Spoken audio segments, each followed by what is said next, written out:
catching on to a trend, as we all know, is like trying to catch, you know, nectar in a sieve. Like, it's just, it's very difficult to do. Truly dog shit custom models. Yes. Mark Kern came out before Mark my words, Beyond Good and Evil 2 will come out before Mark Kern's game. Mark Kern is not making that game. Trans rights. Thank you for the dog shit. As we have learned, as anybody who has done even a semblance of research into this man has learned, he is incapable of making something on his own. He was a mildly successful middle manager, but once you give that man a modicum of power that goes beyond middle management, he clearly becomes absolutely drunk on it because he can't keep his shit together. I mean, the same kind of behavior that he allegedly pulled at Red 5 when he was making Firefall is the same kind of behavior that you can see him pulling now, which is he disappears for lengthy periods of time with no real updates on development. He throws some type of a temper tantrum, claims XYZ, then disappears again for a little bit. I mean, for somebody who has made his entire internet personality being, you know, the arbiter of truth and the harbinger of reality, the man lives in a fantasy world where he is, you know, a talented game dev and everyone should listen to him. In reality, he is a grifter in actually every sense of the word. And him and all of his little scummy little followers who are, please, Grubs, a little bit of breast milk dribble for us. They're all going to say that the reason why XDefiant failed was because of woke, because of DEI. But just like when I was trying to talk about this with Sweet Baby in March, there's a fundamental and at this point now purposeful misunderstanding of the way that video games are made, what goes into video. But there isn't a fucking categorical misunderstanding. You guys just accept and refuse to deal with the fucking inability to address that people want good games, and you keep trying to proselytize to them. Is obviously being weaponized. All that we tried to do. Every single thing that you've weaponized about the content creation of the internet has literally been done on the intention of you trying to get attention for yourself. These people don't want to be educated. They want to continue to ignore the fact that the reason why these games are failing has nothing to do with wokeness. It has nothing to do with inclusivity. Here's a question of pattern recognition that will never be understood, Alyssa. What exactly is people not understanding and not getting from the fact that you are not listening to them on issues? Studio upheavals. And that has a lot to do with the game industry's massive growth during COVID, unprecedented growth during COVID, which obviously happened because everybody was stuck at home. That growth coupled with... COVID growth is not the excuse. COVID growth is not the issue. COVID growth is not the reason. That is not why it's happening. That is not why it's an issue. That is not why the content happens. That's not why the collapse is happening. That they wanted... At the end of the day, that did not retain, and it couldn't retain because people went back to their real world. No, it didn't retain because the majority of the people who are content creators are dog shit. They're drama farmers, like yourself. And instead of making work, they're doing anything to not do work. You continue to critique work, you continue to not produce anything of value, you continue to demonstrate that you don't deserve to have any money. You are celebrating, and you have been doing nothing but talking and talking and talking, while saying, hi, people who are responsible for Gamergate 1, hi, people who are responsible for the destruction of the industry. Man, I wonder, what is causing our inability to get our shit right? What's making us incapable of covering the issues and topics? It must be because the fucking gamers, they care so much about titties. Perhaps we shall diatribe to them, again, for the 57th time, on all the websites that are owned by Geo Media, following the exact same design of Waypoint. Perhaps we will blame them, and we'll take no accountability for ourselves. Yes! That's the answer. Paul Tassi, you join that game of First Ascendant, and you buy that skin, and you show how Fiesta is just a naked body woman, despite the fact it's a skin for the Somerset. For all the characters that you could use, let's take no attention to the fact that the Transcendents and the Ultimate skins of the Descendants all have men and women collectively being sexualized. No. It's just the women. Look at them. It's just the women. Any of us. us. They don't care about us having jobs. They don't care about us having health. No, we don't care about the people who are antagonizing us frequently. Why would we want to give attention to people who antagonize us frequently? Why would we want to employ people who antagonize us frequently? There is no reason for us to do that. That is dumb, Alyssa. Hello, Ace Detective. Why would I want to give support to an e-girl who effectively can't even do her job well? And her best logic after leaving her job at Kotaku is to sell her body on Patreon. Because she can't cut on OnlyFans. All of the structures of power that are in place, keeping these people in power. Perfect time for dance. That is so loud. Monica, you love to play that. Yes, truly. In the middle of publication, that's what we all want to see. This is what we like to see and hear from our fucking journalists, Alyssa. This is what we love to see from our journalists. Do it again? Yes, stop the content. Make all things stop. Tell us how the gamers are at fault. Well, you can't even explain yourself because everybody is fucking taking time to talk over the fucking issue. Yes, absolutely. Don't do it again. Oh no, Semiotica! Fuck, my boyfriend's right here. He's gonna laugh at me. Babe, they redeemed my... Already another boyfriend? Truly? Already? Again? Did you tell him about the abortion of your cyst? Can you see me? Just 10. Look, guys. 10, a reasonable.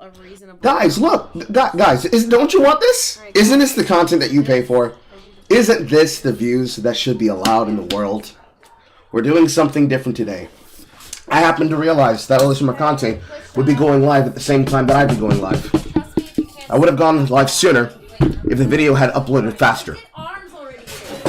But content! Content, journalism and content, internet. Isn't this great? Isn't this the content that you want from your content creators? Isn't this what you want to see from gaming media? Them making up excuses and lies about how you shouldn't be able to have an opinion about the content that you create and that the content you consume. Isn't it great when they blame you live on air for the crash and collapse that happens because they can't stop proselytizing about politics? Blaming you for disassociating from them and then antagonizing you? It's great, isn't it? Great, isn't it? Tries. Single player Carl, all platforms. Thank you so much for making me do that, reminding me that. Oh no, not Dance Burst. No! Don't give me any more yet. But isn't this the content you want? This woman hates you and everything that you believe and stand for. If you dislike her, and you're not on her side, she will laugh at you and then run to Nathan Grayson to write an article about you. She'll go to Paul Cassie. She'll go to David Jaff. She'll support anybody as long as they hate you. This is the person who believes that she's the face of content. Sort of like whatever arm day. Real shit. Usually. Okay. Okay, so stop me if you've heard this before. A major publisher launched a live service game intended to compete with one of a small handful of industry-eclipsing giants. It did not immediately succeed to the tune of tens or hundreds of millions of dollars. Now studios are shutting down and workers are getting laid off. Just another Tuesday in the video game industry. See you in a bit. The latest victim of what's effectively become a cycle is Ubisoft's XDefiant, or rather the people who made the recently released game and in doing so followed management's ill-advised edict to swipe a slice of pie from Call of Duty's endlessly mashing maw. See, like, such a good sentence. Is it? Is it a good sentence, Alyssa? By many measures, the free-to-play shooter, which featured factions from a veritable rainbow of wrung-dry IPs like Far Cry, The Division, and Watch Dogs, was solid. No, they weren't. Perfect antidote to those tired of Call of Duty's modern-day bloat, according to PC Gamer. But as we've seen time and time again, Solid doesn't convince millions of people to abandon habits and communities they've spent years building up in whichever game rules the roost. That's not how it works Solid, either. at best, If your game is shit, I'm not playing it. Simple. Which was probably why it was so popular off the rip. Which is why executive producer Mark Rubin was today able to boast that we broke internal records for the fastest game to surpass 5 million users, and in the end, we had over 15 million players play our game, while the Ubisoft mothership declared that it's pulling the plug on that game, shutting down studios in San Francisco and Osaka, and planning to ramp down another studio in Sydney and potentially lay off hundreds of workers. Now tell them the lie that you told them earlier 5 minutes before I couldn't go live. Repeat the lie that you just said. It brings difficult consequences. Oh, you're not going to do it? this game. That's crazy. Chief Studio and So, Alyssa, at the beginning of her stream, as she then started to butcher my fucking home language, decided to blame that the closure of multiple Ubisoft studios and the closure announced of XDefiant was because the gamers are gonna blame it on the woke, instead of the fact that they consistently tried to pander to casual players and stripped the qualities and the very appeal that attracted players to play it until it was just another Call of Duty-like, and therefore couldn't be able to sustain its numbers. Going the way of Concord. 07s. 07s. Could happen to anybody. Cause COVID! It was COVID. COVID killed the game. The chuds killed the game. Not the bad horde design. Not the game philosophy. No. It was the chuds. It was the chuds. A few months is a dead end. The Ubisofts of the world cannot keep doing this, and yet developing games as a service experiences remains a pillar of our strategy. Wrote De Robert citing successful series like Rainbow Six, The Crew, and For Honor, the most recent of which became... You mean games that you fucked over? ...arguably tried to do something unique, and all of which were given... Real shit. It's a highly competitive market, and we will apply the lessons learned with XDefiant to our future live titles. No, you won't. But will you, though? Because, like, why did you even make this in the first place? Like, because you explained that earlier. They were chasing Call of Duty, and they kind of tried to fuck around, and then they kind of failed at it. You know, the normal shit. The things that you were blaming on the chuds. Like, literally 10 minutes ago. The problem of this... Sorry, I just saw an Elon Musk tweet of defund the ACLU. Stay focused. Stay focused, Alyssa. Stay on topic, Alyssa. Cover the news, Alyssa. You know, did anyone here play XDefiant? I'm very curious because I didn't. I certainly did not. I did. It was okay, but it wasn't enough. I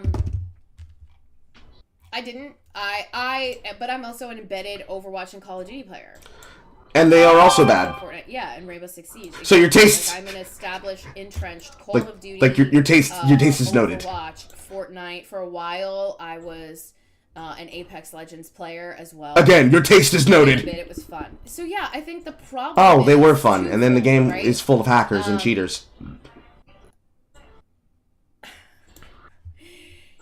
Obviously, it's chasing a trend that is kind of already been passed. You know, that we've kind of already... No, the problem isn't the trend. The problem is that the games are bad and the people who run them are horrible. Things like any breathing room, any room to grow, any room to make an error. And that's the same thing that happened with Concord. No, it isn't, Alyssa. No, it wasn't. Every article said the game was dead because of COVID, and not the $400+ million sinkhole that you've used during this production. Is it really such a wash that you absolutely have to shut all of these things down? And if that's the case, how are you spending your fucking money, bro? Like, exactly. Thank you. Now unlink, go back, now unlink it from the chuds. You make a game based on chasing a trend that you're already behind on. You probably shouldn't put all of your money eggs in that money basket. Am I right? Or am I wrong? Again, yeah, I don't you know who told them to do that? So, the people who told them as a part of the consultancy, hey, antagonize those players and push it upon them. And if they don't like them, call them bigoted. I'm not really a fan. Yeah, because that's what they led with. Gun art doesn't fucking matter if the gameplay's horrible. And nothing's memorable about it. So, it exceeded 1 million unique players. It had 8 million in its first week. Doesn't matter, because now it's dead. It wasn't able to float it, because their design made it that players didn't want to play it, because they left. The same thing will happen to the finals if they allow the kind of players that are playing it to continue. As previously mentioned, XDefiant has missed dozens of internal milestones and deadlines. I'm not a Henderson fan. Hate when I put my money eggs in the wrong basket. Here's the thing about trend-chasing games. Let's go, Sam. Let's go, Sam. Fucking talk to us. Talk to us. Talk to us, Sam. Talk to us, Sam. And see what happens. Sam. Sam is not in the chat. Looking at her chat room. Exactly. Oh, look. Prove your humanity. There's no... She goes to Reddit. Oh look, XDefiant has 0 Caucasian male operators. What a surprise. This is garbage. Whatever the fuck she's saying about that topic is garbage. Let's look at her chat room real quick. Honestly, never got to play XDefiant, but only because of stuff like Fortnite, COD, and Rainbow Six Siege kept you busy. That means you weren't really interested in playing the game, and that's the reason why XDefiant's dying. Thank you for your honesty. I miss Knockout City. Knockout City is something that people wanted to celebrate as well, but it was not able to keep itself up either. And that's unfortunate. Also, in the background, she has Stellar Blade, the fake outrage from Sean. If her chat gets boring, we will dig into that video next, because there's dog shit takes in it. Because she was, of course, being a lazy reactor, playing his content completely unfiltered, with no pauses, until she came to the screen to keep them occupied. Further in the chat. Since our start of COD for this team was released, man, I wish I had some money eggs. Here's the thing about trend chasing games. If you make a game like that, it's on you to actually, make the trend happen or to re-happen. You just can't ride the wave you have to make one. And you have to do that because supporting an existing game that's out. I know it's a tired and imperfect metaphor, but look at No Man's Sky. Look at Final Fantasy XIV. No, it is not. And we're going to get into it, but from Raijo, every live service game needs over a year of persistence to be in a good state. Destiny, Fortnite, etc. He's correct. You are not robots fighting dinosaurs.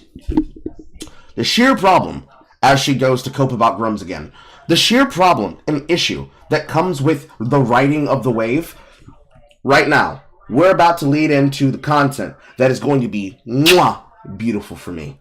And how do you get a game like Path of Exile to exist?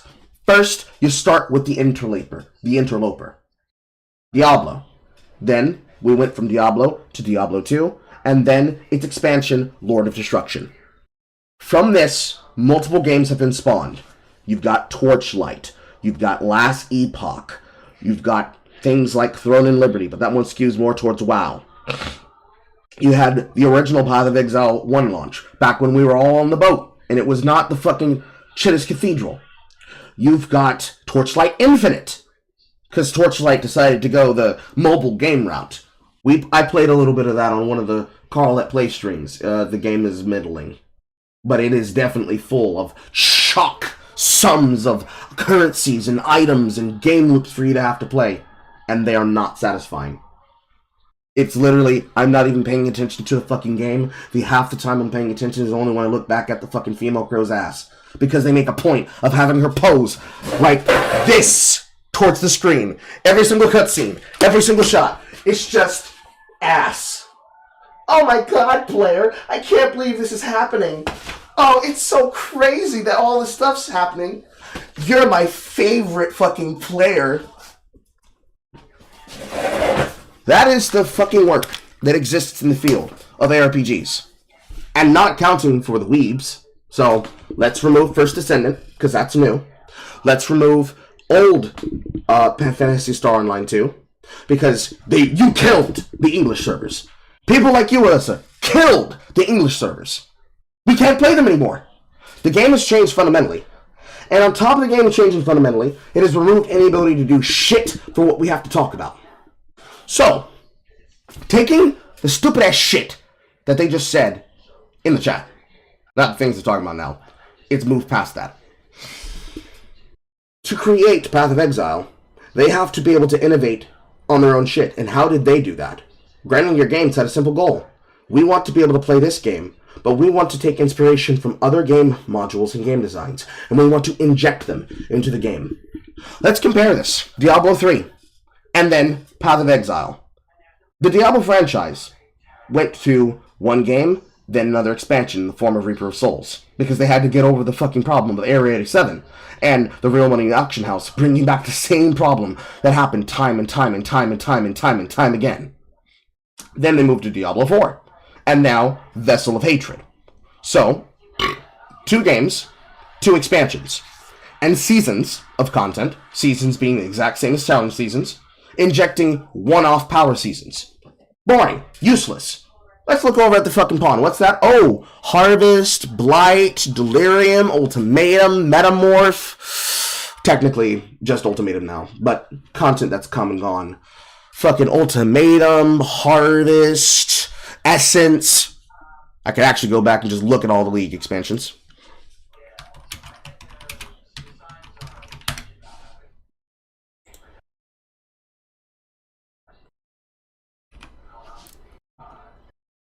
Looking real quick over at the list. Get him away. Settlers of Calgur, Necropolis, Affliction, Ancestor, Crucible, The Forbidden Sanctum, Like a Calandra, Sentinel, Arch Nemesis, Scourge, Expedition, Ultimatum, Ritual, Heist, Harvest, Delirium, Metamorph, Blight, Legion, Synthesis, Betrayal, Delve, Incursion, Bestiary, Pierce, Harbinger. It's like the Pokemon rap. From Legacy, Breach, Essence, Prophecy, Horrendous, Talisman, Warbands, Tempest, Torments, Bloodlines, Rampage, Beyond, Ambush, Invasion, Domination, Nemesis, Anarchy, and Onslaught. Leagues of content that came with patches of the game. Look far back when this game started. 2013. 2013. 0, 11, 11, oh, then 1.0. Sacrifice of the Vol, Forbidden Masters, The Awakening, Ascendancy, Atlas of Worlds, this being the first time in which the entire world changed. And this is already in 2.4.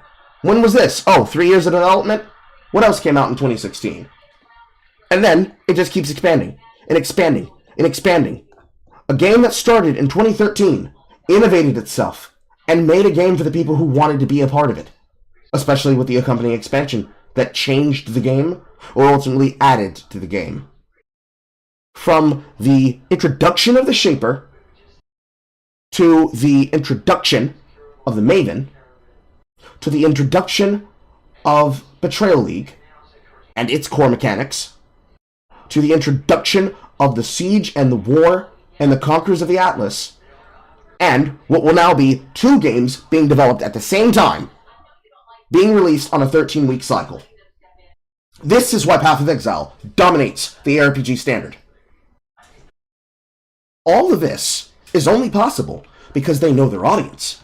And when something's bad, the designers play the game. And they know what feels good because they play the game. And they listen to the fucking audience. So, there is no world, and there is no argument where you could ever say, it just needs a year of expansion. No, it needs people who actually play it. It needs to stop having free-to-play warriors come into their fucking games, ruining them. It needs to stop having journalists that don't take the time to actually play any of the things that they're talking about. Only passing opinions about them, because for Sean, it's about passing views on a topic, not actually having serious fucking skin in the game. Anytime you got skin in the game, what's around you? Game journalists. What are they pushing for? The loss of difficulty in games. None of you could be able to play my shit. None of you! How could you tell me anything? How could you suggest anything to me? I can't trust a single thing you fucking say. And you think that it's because it needs a year of support? Nah, a year of support. A year of support's not getting it off the ground because you didn't even take time to play it in your own fucking time. And neither did your audience. So what do you know? You don't care. You don't care. It's just an opportunity for you to kick off with Grums. Which is exactly the moment that you had the chance to segue, you immediately segued into, I don't like Grums. Grums is a bad man. Let me be able to replay this content from a fucking content creator that is sympathetic to my plight, that I can use, who will probably gave me explicit permission to give him more popularity and reach on my smaller reach of platforms. Because I've escaped. It's retarded. It's more than retarded. Because how many games have died chasing these trends? Because I can count several of them. Some even from one studio specifically, which would be Hi-Res Studios. Trying to chase the Battle Royale trend. How many games died? I know off the top of my head, one of the ones that started out paid and then went free to play and immediately fucking cratered, especially after trying to go the Battle Royale route, was Battle Ray. Didn't need to happen. $40 buy-in to be able to be a part of that game environment was fine. It didn't need to do what it did, but they do. They all do. Why? Because they're hoping to hit critical mass. Small shout out. There's a content creator by the name of The Other Frost. The Other Frost, just like myself, is a Smite player who has made multiple videos. Namely, one dropped a month ago, How Corpos Ruin Games, Cold Takes. Something that he started doing ever since leaving Second Wind, and talking about how he is against people like Nick Calandra, and, by proxy, people like Alyssa Mercante.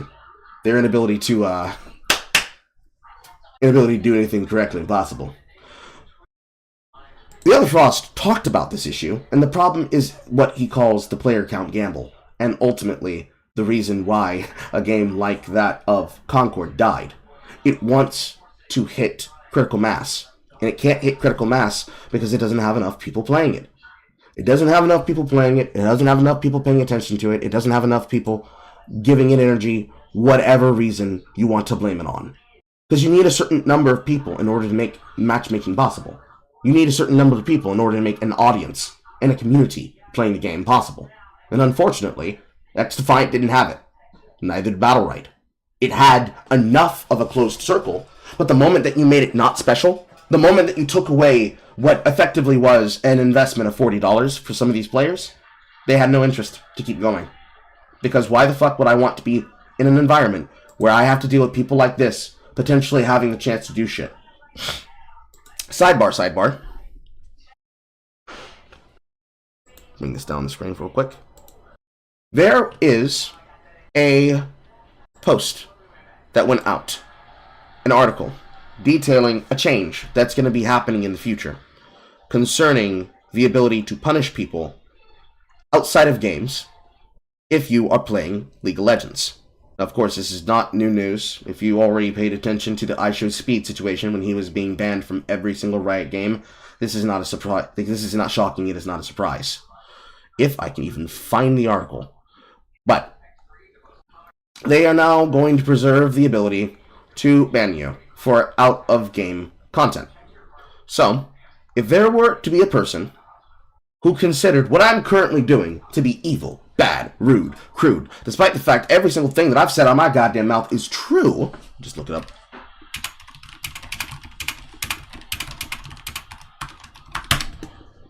Despite every single thing that I just said being unabashedly true, it is not a problem.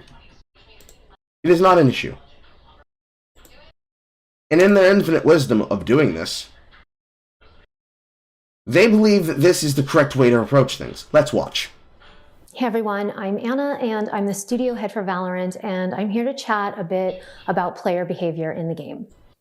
Since launching Val, especially with the addition of voice comms, we've known that fighting in-game harassment was going to be both something we needed to prioritize and also would be one of the most challenging issues that we would face. In her infinite wisdom, this woman, this lead of their team, the one who believes that she's the mom of it, because this is from the old story, this is not from the new story, believes that it's her job to protect for Valorant. Even when you do things that are not set in games, but only specifically if you're a female. Because remember, this story only kicked off because of a woman. This being published November 29th, 2024. However, the newest one happens to be for League of Legends.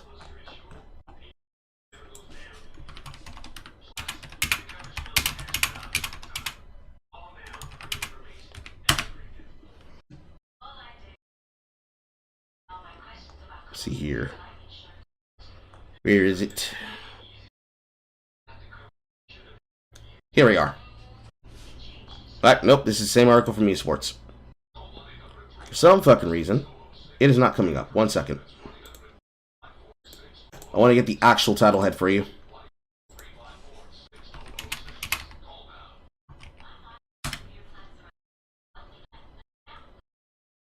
There we go.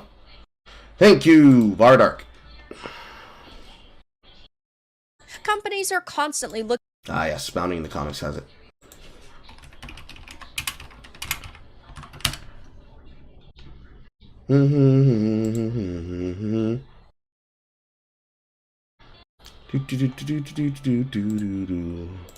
Boom.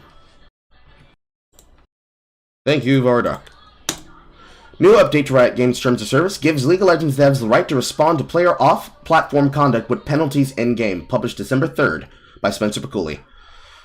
Another day, another step closer to the blanket internet authoritarianism, this time as League of Legends developer Riot Games updates the Terms of Service to allow them the right to issue in-game penalties to players who engage in harmful off-platform behaviors while using any of the company's video game services. So effectively, the content that most of the game is based around, the interaction of people, the sheer thing that I'm doing right now to Alyssa Mercante, you're not allowed to do this. Nah, you're not allowed to be able to have engagement on the content and platforms. You can't be able to say things to people bad in the game, and you can't be able to say things that are bad to people outside the game. So I shouldn't play your game, period, because I'm not allowed to criticize you. Right? Oh, man, I don't know. I wonder, chat. Press 1 if yes, press 2 if no. If I ban you if you're not allowed to have an opinion, and I ban you if you voice that opinion, either in the game or out of the game, do you want to play my game? If I tell you to do something and you say politely, no, I don't want to do that, and then the person demanding it then throws a shit fit and then rants to the partner program to have you permanently removed from service so you lose all the money, do you still want to play that game? I wonder if that's a problem. And yet, in your infinite wisdom, with this being the attitude in most multiplayer video games, you believe that the problem is they hate when they watch us put our politics into the game and make the lesbian do a synchronated dance act and pull a barv. You want that to be the game. You believe that is the game. You believe that is something that is worth gameplay. That is gameplay. That is interaction. Haha, you did a good play even though you sold us in the match. We lost because you actively didn't work with our team, but it's okay. You're a new player. No, get the fuck out of here with that. Get the fuck out of here with that toxic positivity. That's not real. We all know that's not real. It's crazy to think that's real. That's the world that Alyssa lives in, unfortunately. Just in this alone, most of the genres, not even concerned about ARPG alone, most of the genres is this. You want to punish people for playing the game? You want to punish them for being good? You want to punish them for having skill? You want to punish them for having skill and being a popular content creator so you can go onto Reddit and complain about them?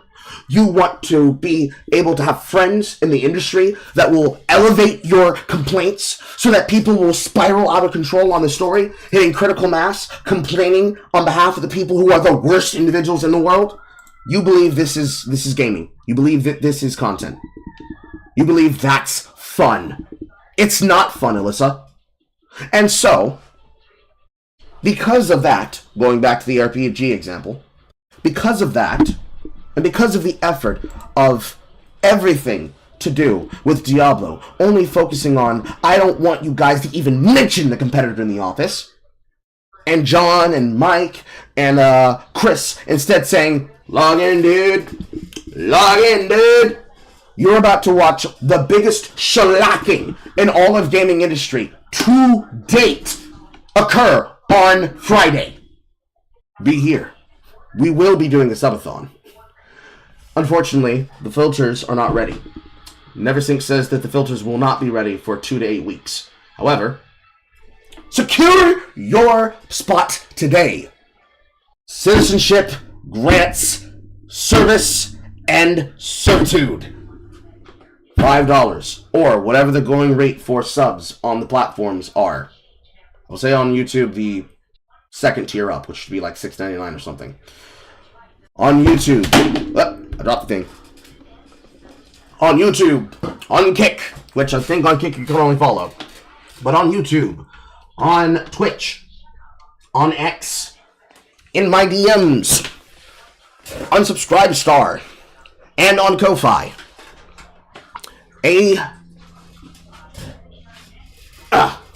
sub of either the lowest amount that the service allows you to sub for, or a repeating recurring subscription of $5 secures you the right to record and then publish for the Filter Blade any sound that you want to request onto the filter when we are playing the game live on air.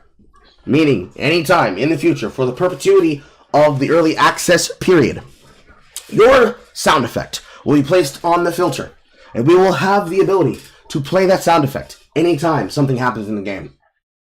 For those that have no idea what that sounds like, it sounds something like this.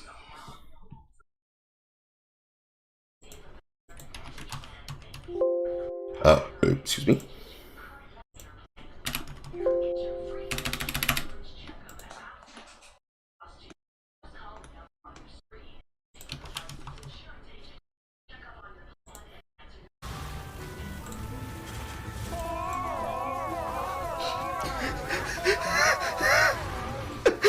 The sound that you just heard was the live-in editor of Dave of Short Fat Otaku from Game Rumors.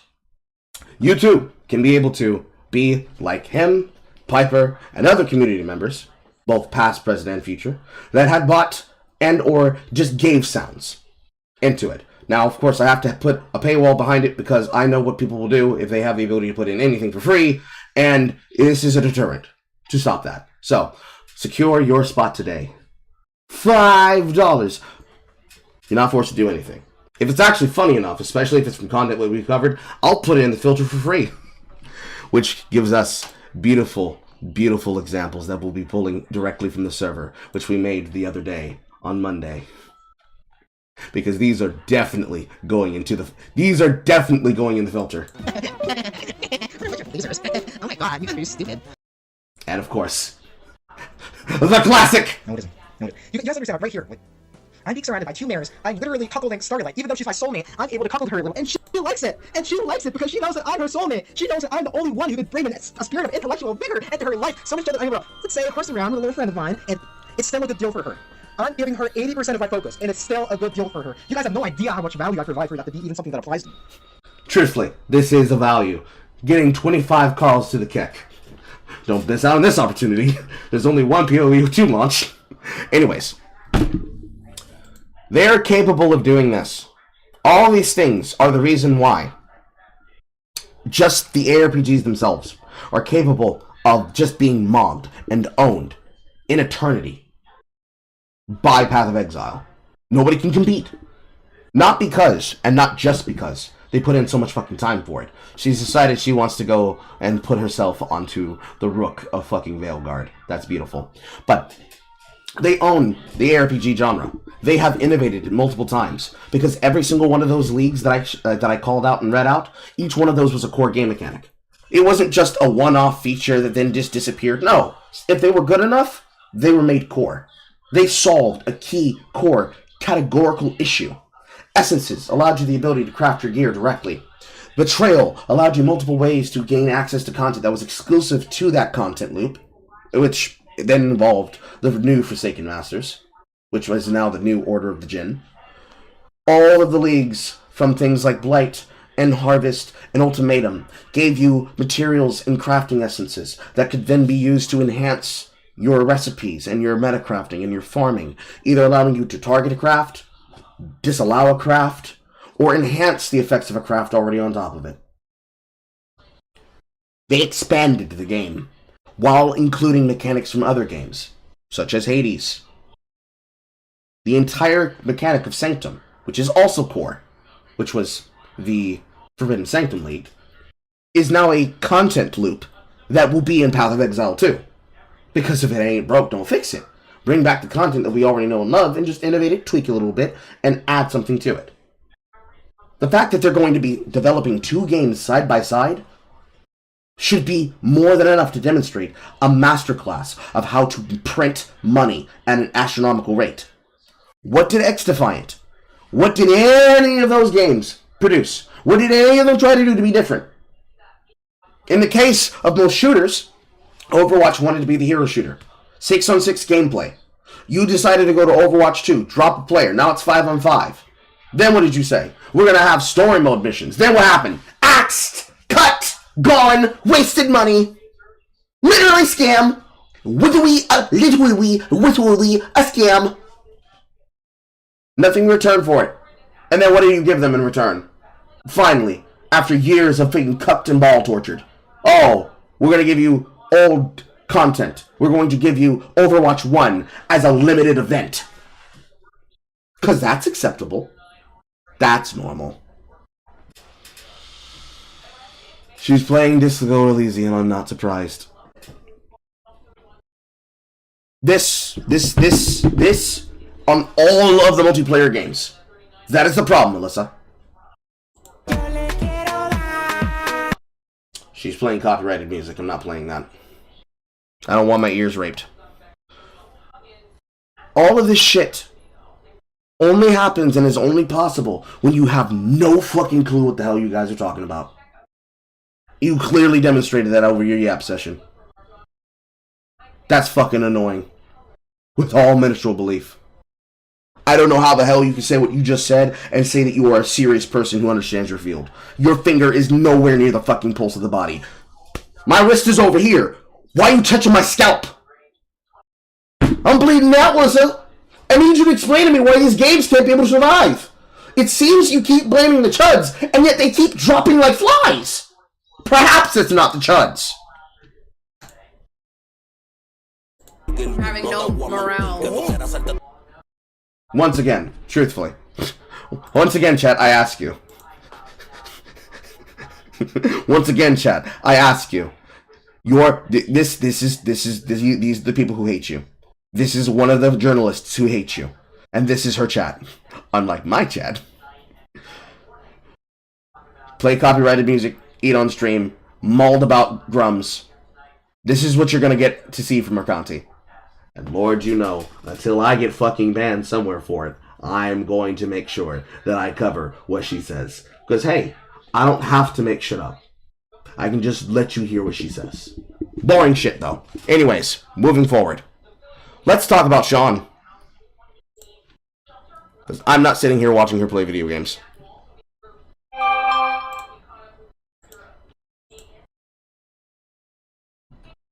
So, let's look at that video that she was watching. Come to me, Sean. Come to me. No, Brave, this is not the day for you to break. Thank you.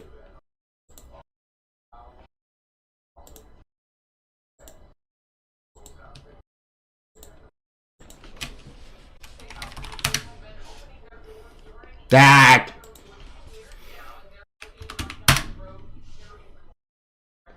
There are several of these in here, but this is what we're looking for. If you Stellar Blade, the fake outrage. So, let's take a look at the game and the video. Let's see what he has to say.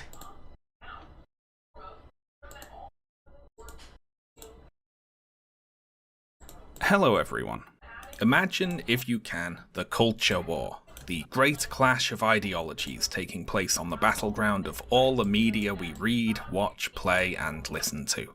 Then narrow your focus, if you're able, to just one front of that conflict, the video games front. What I'm going to do today is attempt to relay to you a single incident that happened on that front not too long ago. It wasn't a very consequential incident, it didn't really come to much, and it was almost entirely contained on the aggressive side of the culture war, and it wasn't even particularly popular there, to be honest. Yap, yap, yap, yap, yap, yap, and lie. Yap, yap, yap, yap, yap. I kind of take a game having its own developer say, listen guys, we didn't censor the game, and we didn't censor the art that we promised you. Play it on the first patch on launch. I don't think that's something that you can say didn't cause a brouhaha or stir up. But let's let you finish. In terms of the number of people who cared about it. Nevertheless, I am going to tell you about it today.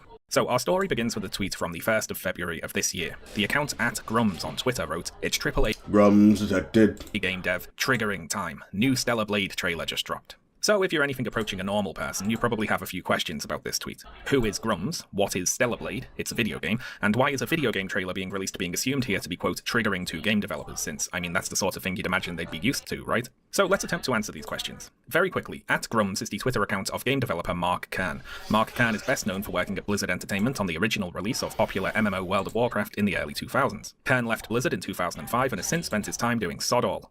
Well, that's not very fair. After leaving No, that is correct. Blizzard, Kern co-founded Red 5 Studios, a company he became the CEO of in 2008. Red 5 Studios was creating a game called Firefall, the production of which was very turbulent. Kern came under fire for allegedly massively overspending on advertising for the game, most notably on a custom-ordered Firefall-themed bus which cost millions of dollars and was rubbish. Employees within Red 5 described Kern's leadership style as erratic, impulsive, and very disruptive. He was accused of taking extended absences from work only to turn up and suddenly demand sweeping changes to the game. As such, he was generally seen as a hindrance to Firefall's development, and he was eventually removed as CEO by the company's board of directors. Kern then founded Mech Entertainment in 2014, raising $1 million with the aim of creating a blockchain-integrated virtual reality MMO for the Oculus Rift. And that didn't happen, obviously. Kern's next game, I suppose, was Ember, written EM-8ER, which is touted as a spiritual successor to Firefall. See, Firefall, Ember, you get it. Ember is, as far as I can tell, looking at development videos on YouTube, a game where you play a robot and shoot at little white cubes. Ember was announced 8 years ago and was in its pre-alpha phase for ever. It is still in its pre-alpha phase, I mean. Kern has made a lot of big promises about all the features the game is definitely going to have in the future, but as the years roll by, even the people who pay to support this project are starting to sound a little frustrated with him. So this part is directly for you grums. Get off Twitter. Stop with this anti-woke crusade and just focus on the game. I believe that's the voice of Said Alpha, which I've already covered that story. If you want to prove everyone is wrong, then be quiet, hunker down, and make what you keep telling the world you're going to make. The top YouTube comment on one of these videos says that Ember, quote, is already running the exact same course as Firefall did back then, and for the same reasons. Ages of radio silence, change of gameplay focus, countless redesigns, lack of leadership, mismanagement of project funds. Both projects suffer from the same major problem, Mark Kern. Now, the YouTuber in the clip there mentioned an anti-woke crusade from Mark Kern, which we'll get to in a second, but... Very interesting how you chose not to use his name. Very interesting, Sean. Very interesting. Related to that, how do you get people to pay for a pre-alpha game which barely exists? Because people subscribe to support this game, the Ember website advertises founder packs which go up to $1,500 and which offer various in-game perks. And by in-game perks, I of course mean if and when the game actually exists to the point where something could be described as being in it, these perks could be in it. What does it mean, for instance, to buy a character skin in Ember? Well, right now it means you get access to a picture of concept art of a skin for a character which as of yet does not actually exist. And the purchase agreement on the site makes it very clear you cannot ask for a refund on any digital purchase so long as the game is in development. Now, I don't want to make any legally actionable claims here, but I have seen a few people suggest that this whole thing is a bit shady. At a glance, it resembles all the worst of fear of missing out, limited time offer, predatory game monetization, only without the actual game part backing it up. So why, you might ask, would somebody pay money to support this project? Well, if we look through some of these skins, there's certainly a theme, isn't there? A scantily clad lady theme. So keeping those scantily... We're breaking out the notes.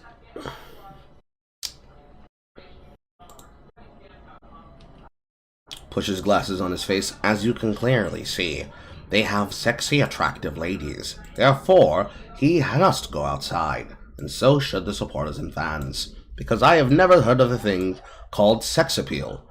Why does that even exist? That shouldn't even be a thing.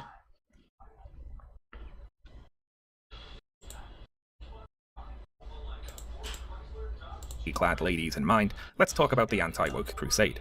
You see, Mark Kern is, to the apparent annoyance of the Ember fanbase, a very active Twitter user, having more than 200,000 followers, and he mainly complains about wokeness, DEI, SJWs, political correctness, or whatever they're calling it this week. For Kern and the anti-woke crowd, there's a battle going on for the soul of video games, you see. Everywhere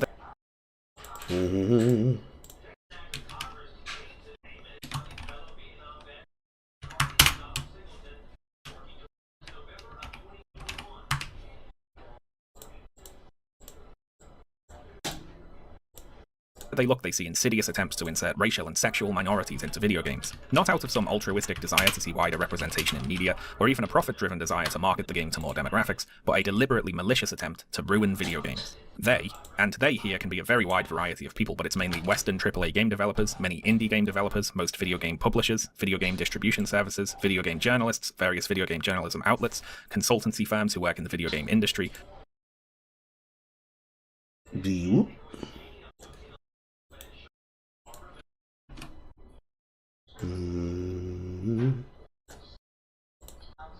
Woke gamers and so on, all of those groups, they are part of the woke mind virus, and they're ruining video games by... Ah yes, this dumbass talking point of his. The woke mind virus, the woke mind virus, the woke mind virus. Woke is a fucking useless word, and we're gonna dig into that as soon as I'm finished putting this up on the backside. Boom. Bop. Pow. A little bigger, a little bigger, a little bigger. Then make it skinny.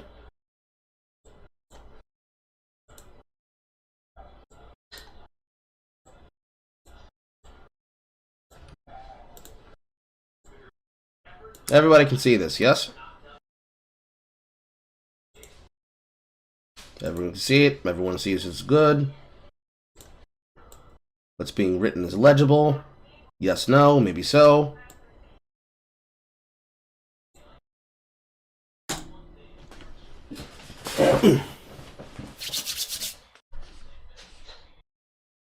Can't wait for the answer. Can you continue? By conspiring to put black characters in games and trans characters in games and make all the beautiful ladies into ugly ladies. And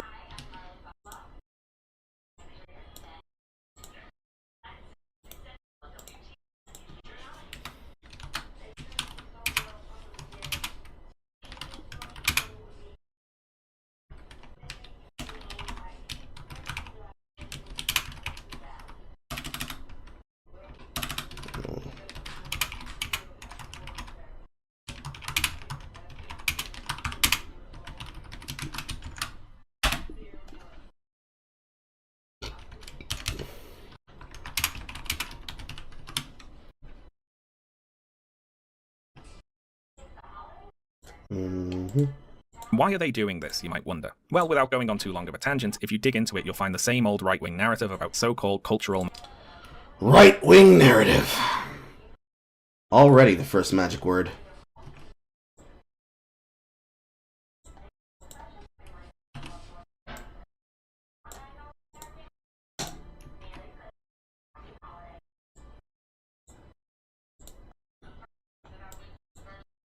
Marxists attempting to undermine society by eroding and destroying traditional standards of beauty. The only difference is when we talk about traditional standards of beauty today, we're not talking about classical art or architecture, we're talking about dead or alive beach volleyball. And it's interesting, isn't it, how once upon a time regressives saw video games as one example of the ugly modern degeneracy that was undermining culture, whereas for regressive gamers today, video games play the role of the culture they want to preserve against the ugly modern degeneracy. It's the exact... Here's the problem with that. You literally just tried to describe the right-wing narrative of game design, and that's just of not inserting your fucking politics into escapism.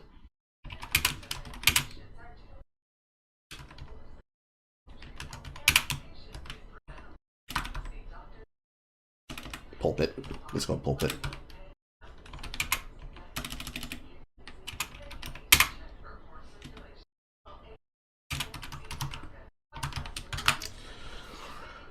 Now say it again. About dead or alive beach volleyball. And it's interesting, isn't it, how once upon a time regressives saw video games as one example of the ugly modern degeneracy that was undermining culture, whereas for regressive gamers today, video games play the role of the culture they want to preserve against the ugly modern degeneracy. Video games play the role of preserving the culture from unmitigated degeneracy.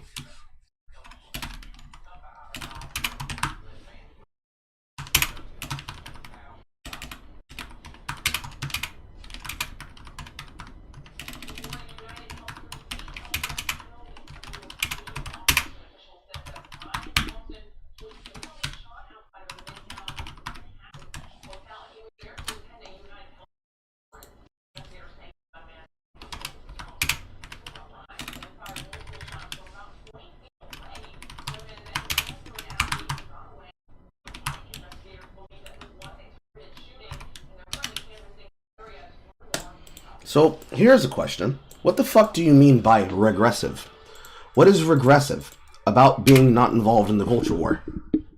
Because there are multiple people who are not involved in the culture war who are getting attacked by all sides because they won't pick a side.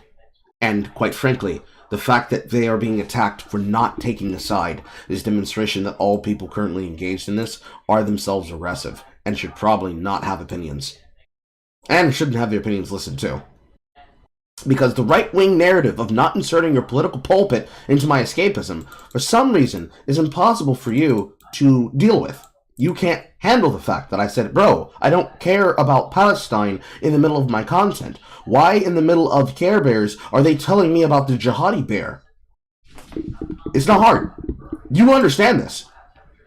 You understand this. It's the exact same cultural Marxist script being run, but video games have swapped sides. Regardless... No, it didn't. It's just being pulled in both directions and you're ripping it in half. They being the people who make, publish, market, review, and play video games, are coming to destroy video games, and so video games must be defended. Now in practice, this usually translates to throwing a tantrum anytime a video game with a character creator has... As detected! Once again, The rant and his opinions are more famous than the game. Spin on it. Pronoun options, but it also means supporting video games that come across to them as being anti-woke. And Stellar Blade from Korean developer Shift Up was flagged as a potential anti-woke game soon after it was announced, featuring as it does a protagonist who is a sexualized, conventionally attractive lady who wears a variety of skimpy outfits. As a skin.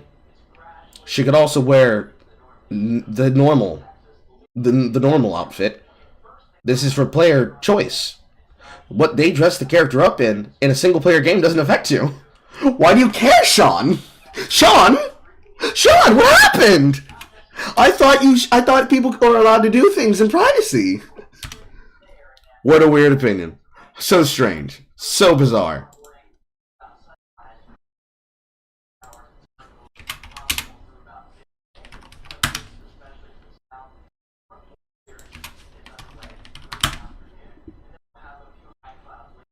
Hence, it's AAA game dev triggering time, says Mark Kern. The Stellar Blade trailer is supposed to be upsetting to game developers who supposedly hate conventionally attractive ladies in skimpy outfits. That's what's going on here. The next month, when a demo for Stellar Blade was released, Kern posted on Twitter, "Now that Stellar Blade demo is out, so be on the lookout and DM me or at me any tasty dev or press meltdown, please. I'm sure there is some massive triggering going on. Fellow devs," yeah right, "if you have inside stories to tell on the internal reactions to Stellar Blade, my DMs are open." So there is a massive triggered meltdown reaction to the Stellar Blade demo going on. Kern is sure of it. It's just that for the moment, it's going on somewhere where we can't see it. It's an internal outrage, apparently. It's a quiet one, and so he has to ask for examples of it. And let's read a few responses to some of Kern's tweets here. "Oh no, beautiful women that for some reason get gay men and ugly women mad. More of this, please. The industry needs to heal. Ah, why do normal people find attractive people attractive? Gaming devs and press. Ah, me. Jiggle physics. He he he. Pearl clutching intensifies," along with a gif of a woman shouting, "I hate you." And there were a lot more responses in this vein. Rather smug gamers posting reaction gifs and writing little skits about how upset the woke game developer / journalist mob are about Stellar Blade.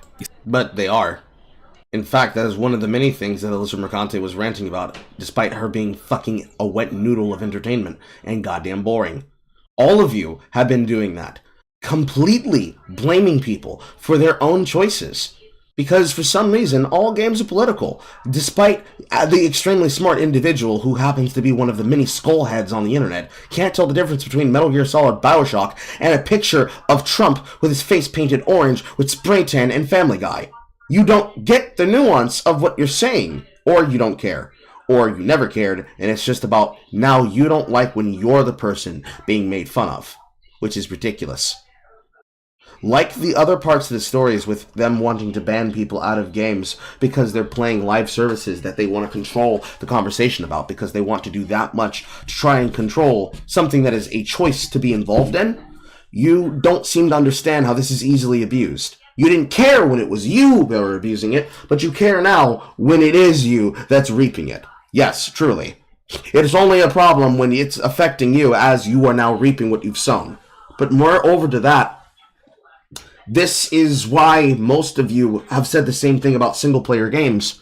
Because you said the same thing about how people went about playing them. You said this about how they play them. You said this about how they make choices in the game. You decided to say that there were people that were evil if they decided they wanted to play an evil route and killed Karlach.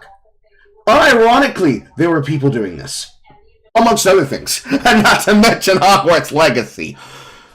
You're talking shit. But okay, continue lying.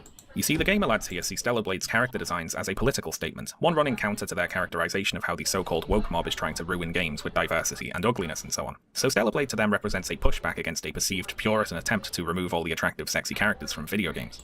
But it's not, because it's a Korean game, which is to say it's an Eastern market game, which is to say it's not a game made in the Western market, meaning it's not a pushback. It's them saying, yes, finally, some fucking food! And it's not gonna matter. Because the fucking food didn't come from the bistro that they used to go to down the street, because it's been closed for years. Closed because of COVID, you see. No, it came from the marketplace that is like 5 blocks away on town that's like 30 minutes drive out. And they don't always want to go there, but when they do go there, man, it's such a wonderful experience.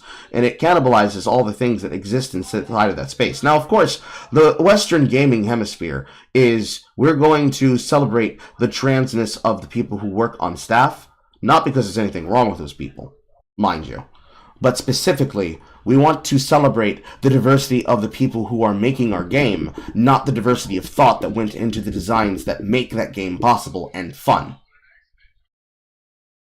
You think that this is something that we want.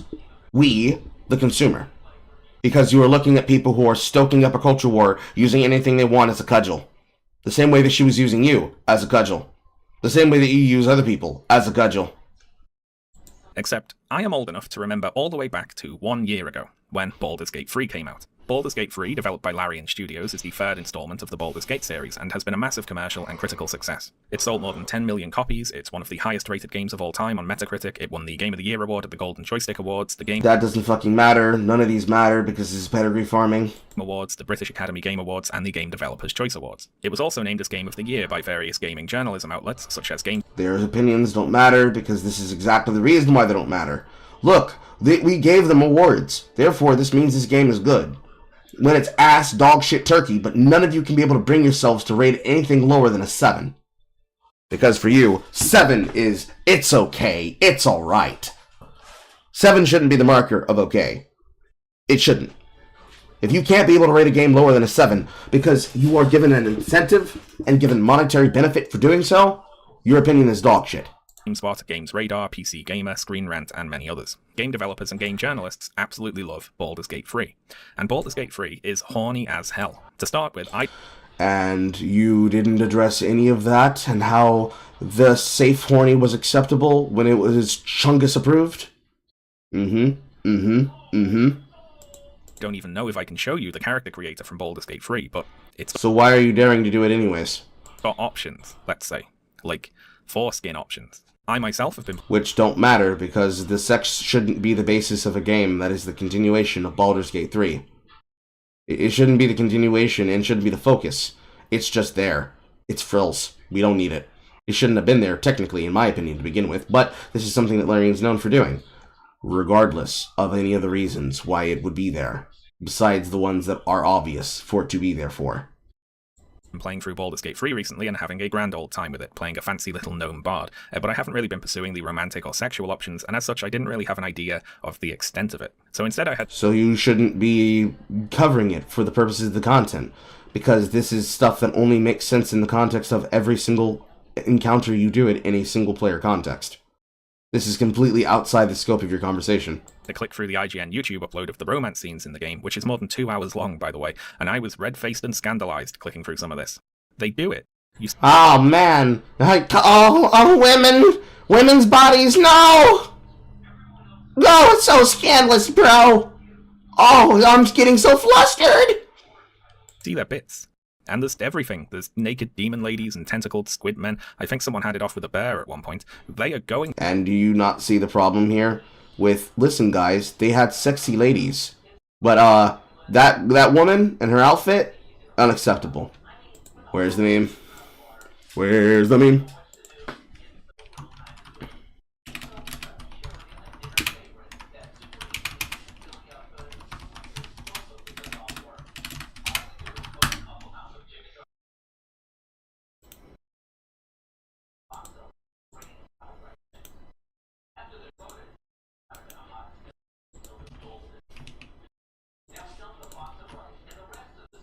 Same as it ever was. Same as it ever was. Same as it ever was. When it's our game, it's cool, it's based, it's acceptable, it's allowed. I'm not answering that question, Vivid. For it in Baldur's Gate, apparently. So we've got a seemingly extremely wide variety of romance options, and you can design your character to look however you like, be as attractive or unattractive as you want to be, and But they're a character that is a TAV, the same as every other TAV ever inside of a non-Origins background, which means having them as an insert might be nice, but it is not that big of an experience compared to something that's tailored to you. But that's neither here nor there. Let's go back to the beginning of that sentence. As such, I didn't really have an idea of the extent of it. So instead I had to click through the IGN YouTube upload of the romance scenes in the game, which is more than 2 hours long, by the way, and I was red-faced and scandalized clicking through some of this. They do it. You see their bits. Thank you, Bolster. And there's everything. There's naked demon ladies and tentacled squid men. I think someone had it off with a bear at one point. They are going for it in Baldur's Gate, apparently.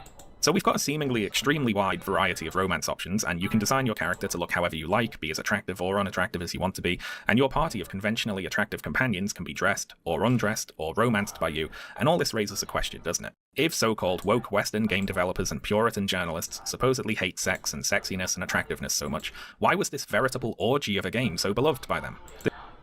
Because they are hypocrites, and they are hypocrites that are incapable of accepting the fact that the hypocrisy is the problem. And their desire to constantly say, we don't like what you like, you chuds are doing it wrong, is the exact reason why there is kerfuffle to begin with. It is exactly why there is a problem. Because you're glorifying a certain type of debauchery that you claim is unacceptable, and then you are condemning another type which is completely normal.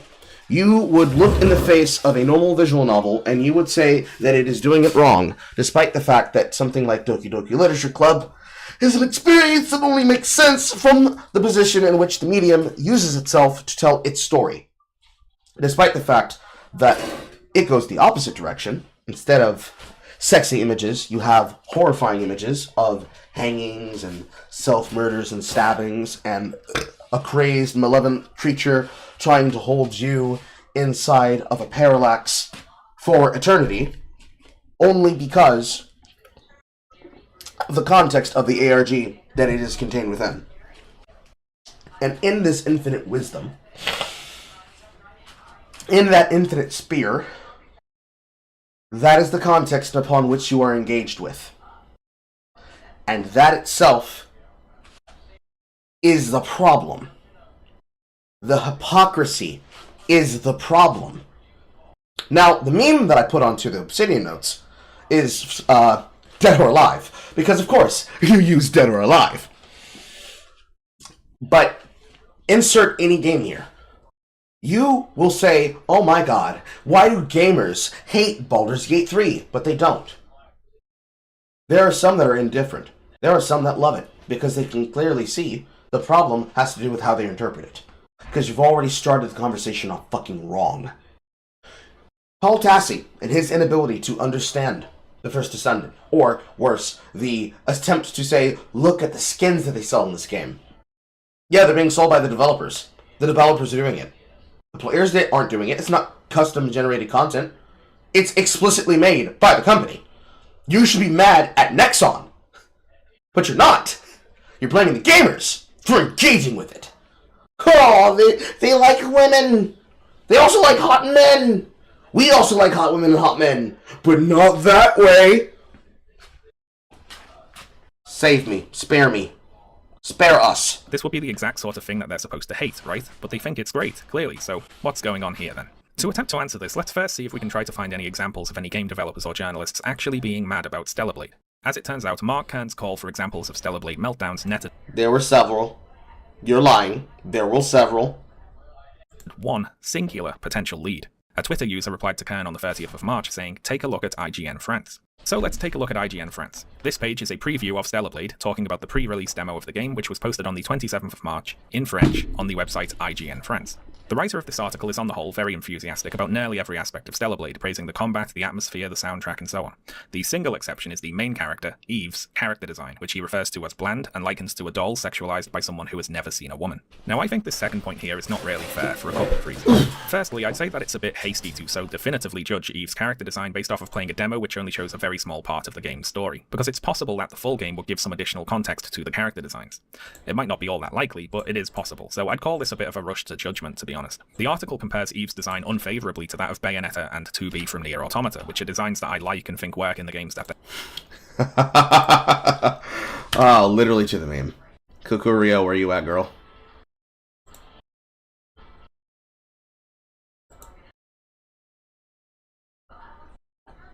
Kukurio, where you at?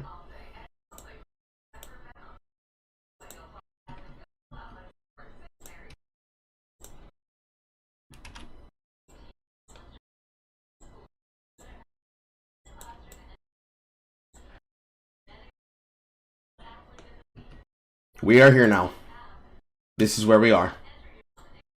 We are here.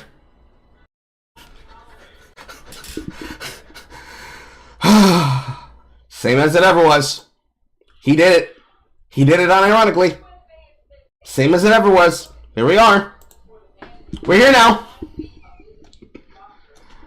One more time. That the full game would give some additional context to the character designs. It might not be all that likely, but it is possible, so I'd call this a bit of a rush to judgment, to be honest. The article compares Eve's design unfavourably to that of Bayonetta and 2B from Nier Automata, which are designs that I like and think work in the games that they're in, but you might not get the full context of why they work if you've only played a small demo segment of the game, right? So if I were writing this demo review, I'd probably have said something like, from what we can see in the demo, Eve seems bland, and hopefully the full game fleshes her out a bit more, something like that. Next, the doll sexualized by someone who's never seen a woman line could be read as a crack at the developers, and I don't really think it's all that fair to take a crack at the devs having not played the full game. I must say though, I don't think it actually is a serious crack at the devs, since the next paragraph of the review talks about the Korean model, Shin Jae-yoon, whose body scan served as the base for Eve's in-game model, so obviously the author knows the developers have seen a real woman. They're just describing Eve's design in a hyperbolic way. Still though, in isolation, this comes across as a bit prematurely rude, and IGN France apparently agreed with this because they later deleted the sexualized by someone who has never seen a woman sentence and apologized to the developers of Stellar Blade. So, you might be thinking, is that it? You know, is this the extent of the massive triggering that Mark Kern was so sure was going on? No, it is not. And that's the reason why Kukurio made this fucking comic. Because you guys do this every single fucking time. Every single fucking time. You pull out someone as an example and then say, why can't you be like this? Why can't you be like this? Because what you decided to do was that you took the image of the concept and you decided to use that to then slander the next thing in line and say, why couldn't you have been like this? Why couldn't you have been like this? Why couldn't you have been like this? To the point that when we start reaching remasters and remakes, it's a regression of your views and your opinions. You're not able to explain the reason why you hate them or you dislike them. But you see, Lara Croft had to become a lesbian. She needed to be for the girls. She needed to be girling with the girls. Because you see, she was chud desired. She wasn't for the female gaze. Gaze and gaze. She was for the men. The boys liked her. Then you did the same thing to what came after her. And the same thing that came after her. And then the same thing that came after her. And then, when you had the remakes for the game, for the publishing, you used her body, you used her as a skin suit to then get people to buy it on pre-order or to buy it, and then you rug pulled them. Saying, no, you can't have the horny. The horny's not for you in a single-player game that is just doing exactly what was already there inside the original releases. So, you're allowed to only have what we say you can have. That's number one.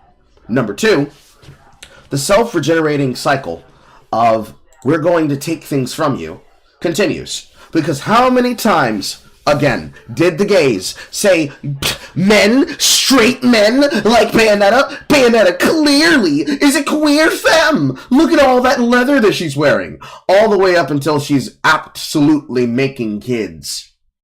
The second Bayonetta 3 drops. What? Cereza likes men? No!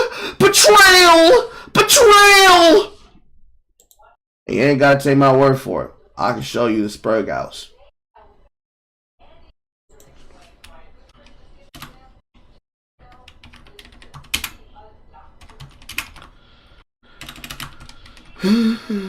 Betrayal! Betrayal! Betrayed me.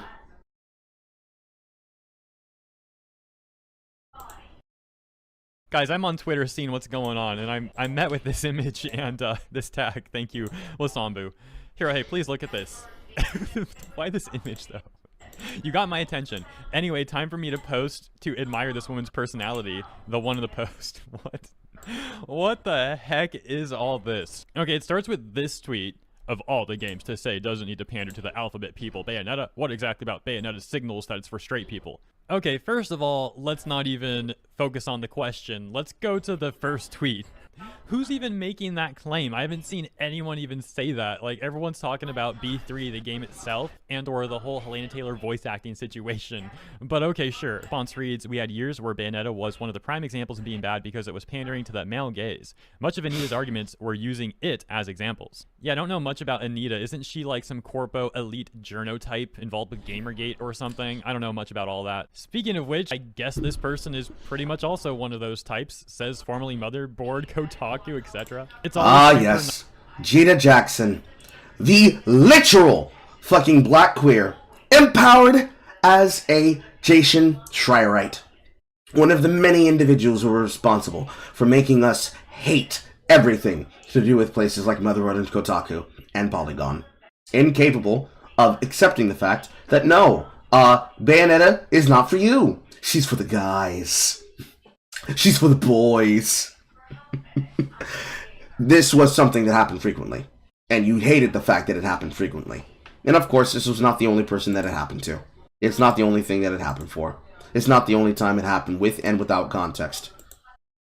And then you did the same thing to 2B. You got mad about 2B. Then you said we love 2B. Especially considering how much her author loves 2B. Oh no. It'd be so bad if everybody was to put together a compilation of the art. The problem is simple. Stop being a hypocrite.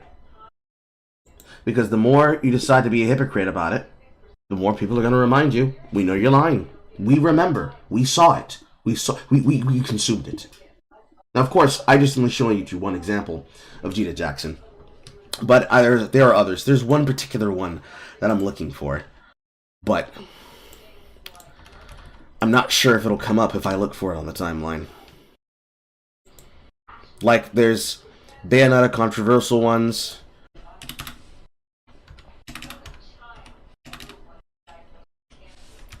But what I want, because of people saying that they're being misunderstood, as it comes from Reddit of all places,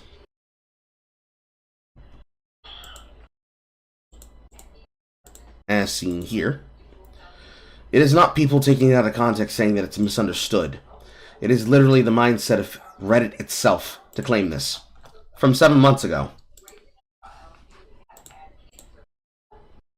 Antis will point and shout bisexual. That is, if they believe bisexual means ending up with someone of the same gender. They'll bring up the second game and still see that it's nothing more than sisterly love. Talks to a girl for half a second. Oh my gosh, she's so lesbian. Jumps, seduces, and rides a dude on camera. Has a child. Not on my head canon. She's so gay for wanting cream in her cup. Truthfully. Only started playing Bayonetta and currently starting Bayonetta 2. There's something freaking happening in the game? Because where the hell is that assuming that she's gay thing even start out? I flat out don't get it. What gave y'all the idea for real? So why did the usual to coward for Twitter freaks and journalists see that in her anyways? What triggered that whole thing? It's quite obvious that Bayonetta is straight. The Bayonetta is being misunderstood as usual. The discussion is beyond tired at this point, and I won't even tackle the sexuality part, but it's amusing to me how the gay icon, according to these people, has to mean the person in question is gay. And now I pray that I can find the particular video that I want. There is a particular video in question that I'm looking for. One specifically. There's one that I'm looking for explicitly and specifically, but I do not know if I'll be able to find it.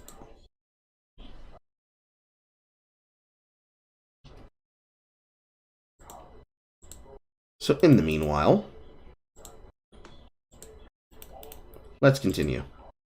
A single sentence from the French preview of the demo of Stellar Blade, which was otherwise very positive about the game and recommended it. Surely that's not going to be enough, right? If we're going to kick off a culture war battle about this, we're going to need a little more ammunition, aren't we? It's going to be hard to claim that journalists are trying to destroy Stellar Blade or something ridiculous like that if you only have one example and it's from someone who likes Stellar Blade.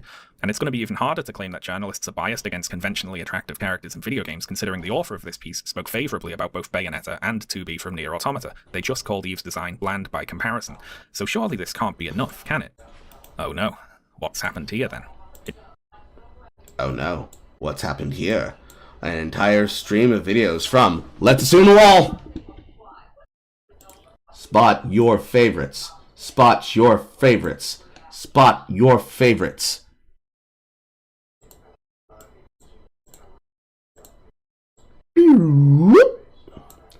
Alright, who we got here? Who we got? We've got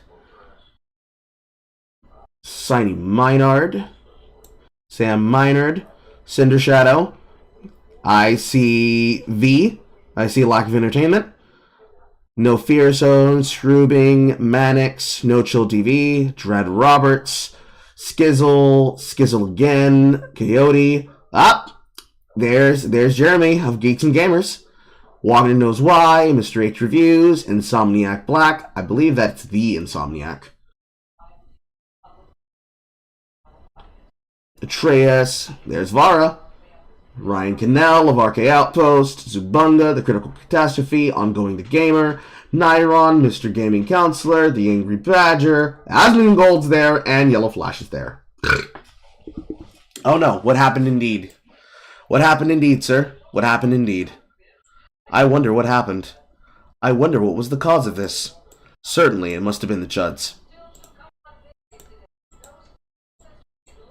It seems we've got some discourse to take a look at. So, where did all this come from? Well, later on the 30th of March, Mark Kern posted a tweet showing the offending sentence from the IGN France article, alongside a picture of the same woman mentioned in the article, who was scanned to provide Eve's character model, as well as a picture of the CEO of ShiftUp's wife, who also works at the company. So this is a classic gotcha, isn't it? The article says Eve is like a doll sexualized by someone who has never seen a woman. But look, here are some women who worked on the game, which contradicts that assessment. Very good. It is undercut somewhat, though, by the fact the IGN France article does talk about that Korean model, in the very next paragraph, in fact, saying, quote, Shin Jae-yoon, the poor Korean model serving as the character's model, is lost under layers of clumsy plastic modifications that make her unrecognizable, both in body and face. So this tweet from Mark Kern doesn't really work all that well on that front, does it? Eve was based on a real woman doesn't work as a retort to someone who acknowledges her design was based on a real woman, but dislikes it in part for not resembling that woman. In fact, this tweet only works as a retort if you specifically do not include the context that the IGN France article talks about Shin Jae-yoon, which Mark Kern, of course, does not. Now, many of these videos are just people reading out this tweet from Mark Kern and having a big old laugh about how IGN France doesn't know Eve is based on a real woman, which of course they do, because they talk about her, but these YouTubers don't know that because they didn't go and read the article. All they've seen of it is this one sentence from Mark Kern's tweet. This tweet by Grumps seems to be going viral currently. It's at over 50,000 likes and almost 2 million views after a day, and that because it embarrasses IGN and two of the arguments they made. It says, so IGN calls the Stellar Blade protagonist a sexualized doll and says the creator has never seen a living woman. And after that, showcasing the not real doll, as IGN called her, and then the creator's wife, who's also simultaneously an artist on the team. So apparently IGN was too lazy to do even the most basic research on the game before publishing such disrespectful statements. And yes, so IGN calls Stellar Blade protagonist a sexualized doll and says the creator has never seen a living woman. So, as you see, IGN spreading lies, as of course the mainstream always does. And this is only going to get worse because of the left-wing lunatics that are out there. Because once again, there is no research or nothing being shown. This is why people are calling this out right now. Because it's quite literally a model. This is quite literally a real-life person this is based on. And I always find this to be kind of a stupid take because this is the model the game is based on, being motion captured here. It is very much based on real women. Now, Kern's tweet was one way into this discourse. Some other YouTubers were instead reading out this article from boundingintocomics.com, which makes the same mistake as Kern, saying, further, while Eve herself may be a fictional character, her appearance is not, instead being based on a full one-to-one body scan of real-world South Korean model Shin Jae-yoon. In light of both their ignoring of these facts and their blatant attempt to insult Kim, that's the CEO of ShiftUp there, both Fasola and IGN France soon found themselves facing a massive wave of backlash from the general public regarding their lack of journalistic integrity, which... Well, you see, that's actually accurate, Sean. They wrote something. Yes, I am reading the chats. I'm also doing research on the side. Thank you for your concern, Harper60. That's the problem. You see, it should have never been in the article. In the first fucking place, dude. It should have never been in the article. It shouldn't have been published because it wasn't focused at the fucking game. And they should have been very aware of that. But of course, who watches games media through articles and reading them from publications? They get them from people like us. Ding! But more importantly, the journalists and all of those content creators that you just shown, you're trying to assume something, and the frame and the lens in which you're analyzing it in is your own weapon being used against you. What is that lens? Look at them. You're mad at pixels on a screen. They want women who look like this. You insipid fool. You Mongol. You lunatic. This is exactly why you shouldn't have said that in the first fucking place. Look, they're obsessed with women. They're stick figures. They're so upset that they're making characters ugly in games. But the models and the people that they're based on are real people. Because for years, you've been pushing the industry to become more Hollywood. You've been pushing for industry figures. You've been pushing for high-ticket voice actors, sometimes the same voice actors. God, thank Christ it's not fucking Troy Baker. To be the faces, and then become the designs of the characters. You've been taking influencers, models, and the voice actors, taking features from all of them, and maybe from a random person on staff, crushing them into a design, turning it out, and if it turns out being bad, saying, hey guys, what are you upset about? These are real women. What do you hate women? And now that tool's getting used against you. Lord knows you do this for the remasters. You really shouldn't, because, you know, you're bastardizing the games that you're trying to adapt. Again, C scale. Once again, C scale. But you're doing it multiple times and have done it multiple times and will continue to do it multiple times. You're gonna be drawn back here, kicking and screaming every single time. You did this. You did this. You caused this. This is your argument blowing up in your face. And now you're trying desperately to run away from it. But we're not letting you. We're not letting you. No, no, no. No, no, no, no, no. Real women, remember? Real women. The body scans of all those characters that you're modeling about are done by real people. So, if you besmirch them and say, how dare you have people look like this, they're going to say, why can't we have them? They clearly exist. Because what was the original argument? The original argument against it was, why should they look like this? Normal people in society don't look like that. They need to be seen. They need to be heard and seen.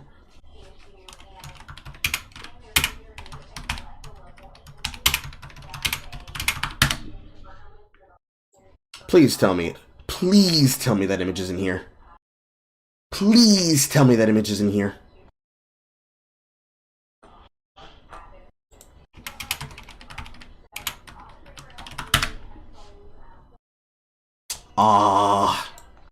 Google doesn't have it because they erased it. Nope, wait. There's a couple of them. Here we go. Here we go. Here we go. Here we go. Found it. I found a example of it. She looks like me. Thank you, Carl. This was what you did for.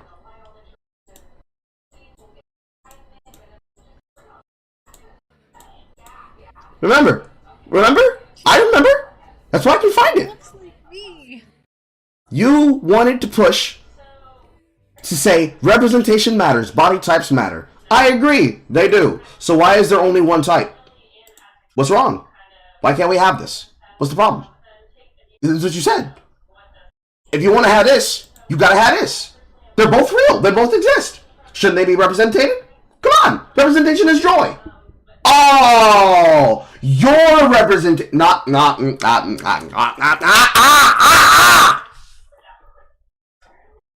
effectively, spin on it.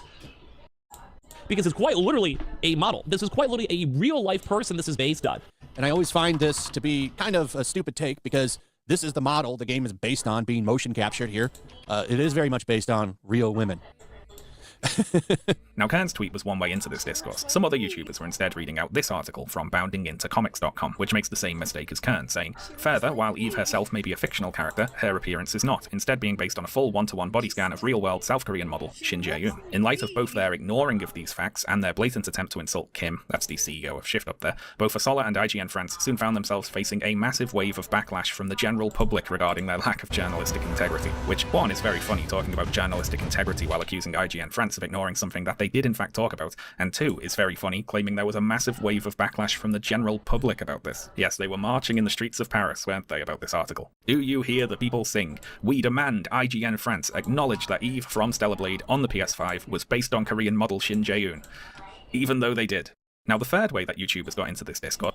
And that's a lie, because, as we've demonstrated, representation only matters when we want it.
size, text size, text size.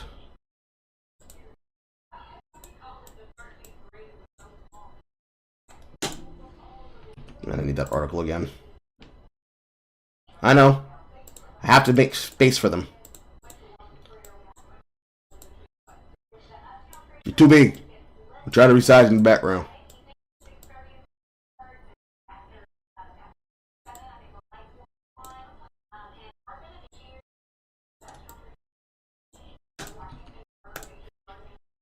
I'm also looking for a particular one from the video I just pulled. I just had it. It was from the Hero Hey video.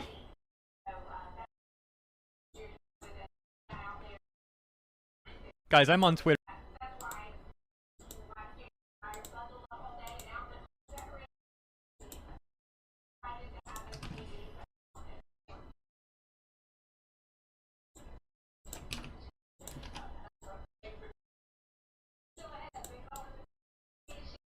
They talk to, etc. They say, yeah, I don't know who looked like in a very like. Guys love the camera angles in Bayonetta and the way the camera lingers on certain areas of her. So many gratuitous shots where the camera goes under her legs and holds for a second.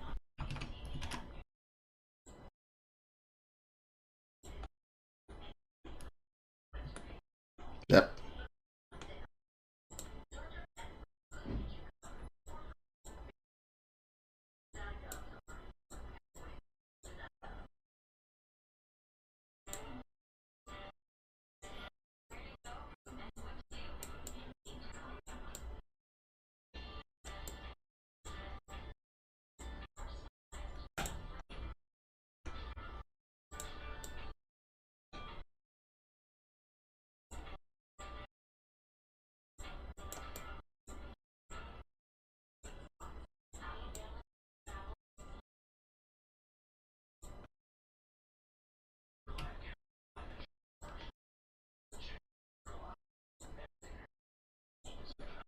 There we go.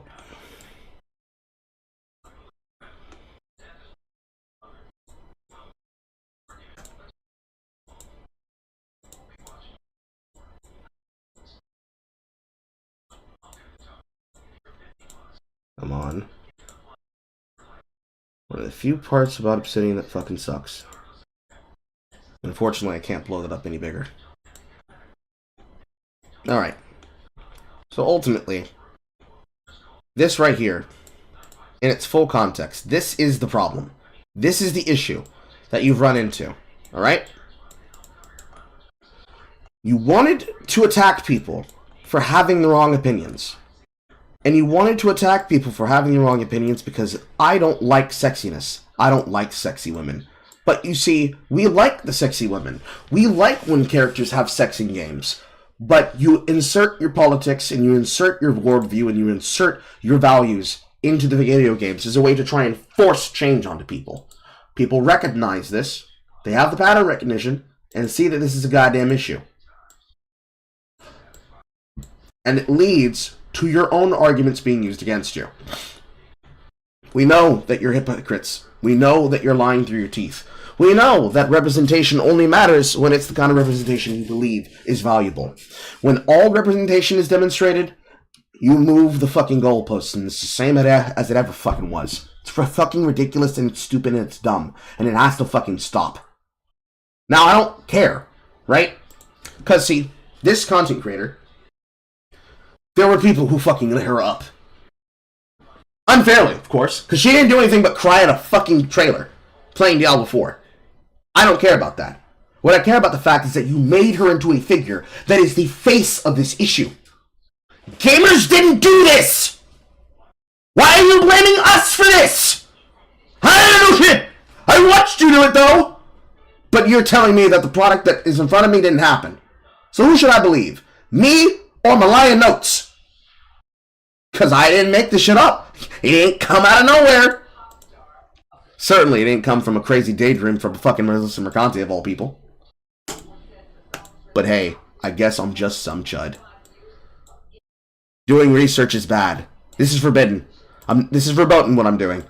I'm not allowed to write the details that demonstrate the truth. discourse was by copying each other's videos. Like, look, he's just nicked his thumbnail and all. Some of these videos were commentary videos, you see, and by commentary videos I of course mean they watched a video that someone else made and paused it occasionally and said, yeah. Yeah. And I always find this to be... Yes, attacking Asmongold will definitely be the tactic that helps you. We all know that you guys hate him. kind of a stupid take because this is the model the game is based on, being motion captured here. It is very much based on real women. That's big-time internet streamer Asmongold putting his personal touch on this discourse by sitting in the corner there and watching this other video on the channel Yellow Flash Productions, which covers both the tweet from Mark Kern and the article on boundingintocomics.com. The video of Asmongold's stream posted on the channel Asmongold TV got nearly 1 million views, more than 10 times the views of the video he was watching, but... Meaning that you didn't like the fact that people saw it on a weird timeline that you can't control, and it broke containment. Because you want your arguments to be heard, but you don't want them to be heard by the wrong people. Don't feel bad about that. Asmongold is just watching someone read out something someone else said about something they didn't do any research about. It is lazy bastards all the way down today. Lazy and liars as well. Let's take a look at a couple of these thumbnails. This one from the channel Manix has a fake quote from an IGN Twitter account that says, in all caps, "Don't buy this game." This one also shows up in the thumbnails for videos on. This is what we've gotten to. We're analyzing the thumbnail for whether or not the thumbnail's words exist. This is like someone going to the thumbnail of League of Legends, and specifically using the League of Legends text system, basically to generate conversations that may or may not have happened in the game. Me, I take them directly from the fucking chats. Because Lord have mercy, it's the funniest shit in existence. But you're going to get mad about the thumbnails, because you want to rip on the thumbnails about them finding ways to get people to click on it. Interesting. But the thumbnail that you have for your video on this is not very insightful. On other channels like these ones. There's also fake. Don't know why he gets much flack. It's because he's the face of the internet. He is literally the front page of Reddit. Anything that he's usually covering on his stream, he got from his subreddit. People talked about it, they brought it to his attention, and by bringing it to his attention, he covered it live on air. And because he covered it live on air, they can't say that it didn't happen. So what I'm doing right now in my notes is what Asmongold's stream is. If somebody tells you, oh, that didn't happen, but it's something that has been covered, click YouTube, go to Asmon's stream, pull up VOD that was then re-uploaded as video, documenting the thing that he read out on camera. Give opinion. It couldn't have not happened. Here's Asmongold talking about it. And then here's another 15 people talking about it. They focus on Asmon because he's the most popular one. Remember, Twitter hates him. Remember, Twitch hates him. Remember, the majority of the people that are making these video essays hate him because he has the wrong opinions. He's not us. Review scores in there, pretending IGN gave the game a score of 3 out of 10, which, I mean, it wasn't even out yet, and they hadn't reviewed it. They gave it a 7 when they did review it. The channel Dread Roberts has a video with a thumbnail that proclaims, "They want this game to die," in all caps, along with the quote, "She's a whore," under the IGN logo. Which, well, IGN didn't say that, of course. Even the IGN France article that criticized Eve's design was broadly positive about the other aspects of the game. I mean, it doesn't make sense, does it? If IGN wanted to hurt the sales of Stellar Blade, why would they attack it in only a single paragraph of an otherwise favorable preview that only went up on their French website? Like, if there's some plot from IGN to destroy Stellar Blade, it's being expressed in the most obscure, contradictory way possible. So why are these videos pretending that IGN did trash the game and try to kill it? Well, for click. They didn't pretend. They did want to do that. But then they changed their tune, the way that they always do. Again, the meme. What's with this misogynistic design for incels? Why can't you be empowered like Lara Croft? And then, why can't you be empowered like Bayonetta? And then, why can't you be empowered like 2B? And then, why can't you be empowered like Juliet? They changed their opinion, based on audience opinion. I went over this when I gave my report card for what I expect to be the results of the Game Awards. The media darlings that were hated are going to be the ones that possibly get pushed only because they need to put something up there. And they can't put nothing up there. There's too many indies that they can't get onto the board, so they're going to change their opinions about certain things. So, despite hating the SMT series, they're going to push up Metaphor v Vanzino, but they're not going to push up Shin Megami Tensei 5 Vengeance. But because DLC exists, they're going to push the attitude about Elden Ring being a good game, but they're not going to put in discourse about the get-gooders. They're going to push up games that probably shouldn't be on that list. like Neva, despite the fact that most people that are not following indies have no idea what Neva is. And they're going to push in things like Double Exposure. They're going to push in the media darlings, the industry darlings, or games that are good on their own, but they are industry adjacent, like Senua's Sacrifice 2, or, excuse me, Hellblade 2, Senua's Saga. They're going to push up games like this, and they're going to change their opinion, if they had an opinion before that was negative, into positive, to make it seem that they are non-partisan. But they are partisan. They're hyper-partisan. He's not going to tell you the truth on this, because, of course, the video essay is not designed to inform you correctly. Because he said, hey, I don't see people who are doing these things that are talking about these characters. Now, of course, this was in reference to Eve, but the articles weren't written yet for them to come back around, if they didn't delete the tweets before they were archived to begin with anyways. It's why they hate news aggregator channels. That's a separate topic for when we get to Vara Dark. Or rather, when we get to David Gaff. But anyways, moving forward. Obviously, they want a big culture war Gamergate moment so badly that they're willing to play pretend to try to get one started. And this is one of the interesting things to me today. It's the yearning for a lost glory, I suppose. Watching through some of these videos reminded me of those Imperial Japanese soldiers living in the jungle who didn't realize World War II was over. These are the bedraggled remnants of the Gamergate army, bravely fighting on long past the point. Gamergate detected. You're blaming Gamergate 1 when this is already Gamergate 2. No, bro. We just wanted to play games. We had to become internet archivists. We had to become news journalists. We had to become news hosts, video hosts, TV hosts, channel hosts. We had to become comedians. We had to become things that we didn't think that we needed to, let alone game journalists, because game journalists couldn't do their job and stop having sex with each other for political opportunities and favors. We just wanted to play video games. And you couldn't stop lying. Where anyone else cares at all. I think we need to get in touch with Davis Arini or someone so we can formally give them the order to stand down. One thing that stood out to me watching these videos was that the video makers would often make very confident predictions about both 1, Stellar Blade being a great game deserving of very high scores, and 2, the gaming press giving it low scores when it does come out. Watch. Because... Are you gonna make the connection? Are you gonna make the connection? In one of these videos, I heard a guy say he was sure Stellar Blade would get low review scores, quote, nothing close to the higher scores it deserves. Deserves. And this was posted in a video before Stellar Blade was released. Like, they're already sure it's a great game. It's already deserving of high scores before... Because it's a single-player game that has none of the markers and indicators that all the other games have. Are you going to address what those markers and indicators are? They've even played it, simply by virtue of what it represents. Now, it would be unfair of me to dole out criticisms of people speaking prematurely about a game they haven't played if I'm... Of course, the caveat here is that he's speaking in the sense of the past hindsight. He's still not addressing the basic concern. Myself then went on to talk about said game, having not played it. So I played the entirety of Stellar Blade. I streamed it on my Twitch channel, which I'll link in the description. So out of a sense of due diligence and to prove I actually did play the game, I'm going to review Stellar Blade now for too long. We'll get to the character designs later on, but for now I'll say that whatever criticisms can be made about Eve's character design, there are other characters in Stellar Blade who deserve those same criticisms, but to a much greater degree. If Eve's design is a little uncanny valley, then at the bottom of the uncanny valley is opened up an uncanny sinkhole, which contains neotenous monsters like Kaya and Lily, who make Eve look positively pedestrian by comparison. I'll give a spoiler warning here for Stellar Blade, of course, and I also have to give a spoiler warning here for the 2017 game Nier Automata, for reasons that will become very apparent very quickly. So okay, Stellar Blade. If I had to sum up Stellar Blade in a single word, I'd say it is derivative. As an example here, let's start out by giving an overview of the basic premise of the story. So, in Stellar Blade, you play as an android on a post-apocalyptic Earth that was devastated in an ancient... Now he's just explaining the game. I'm gonna put him up faster.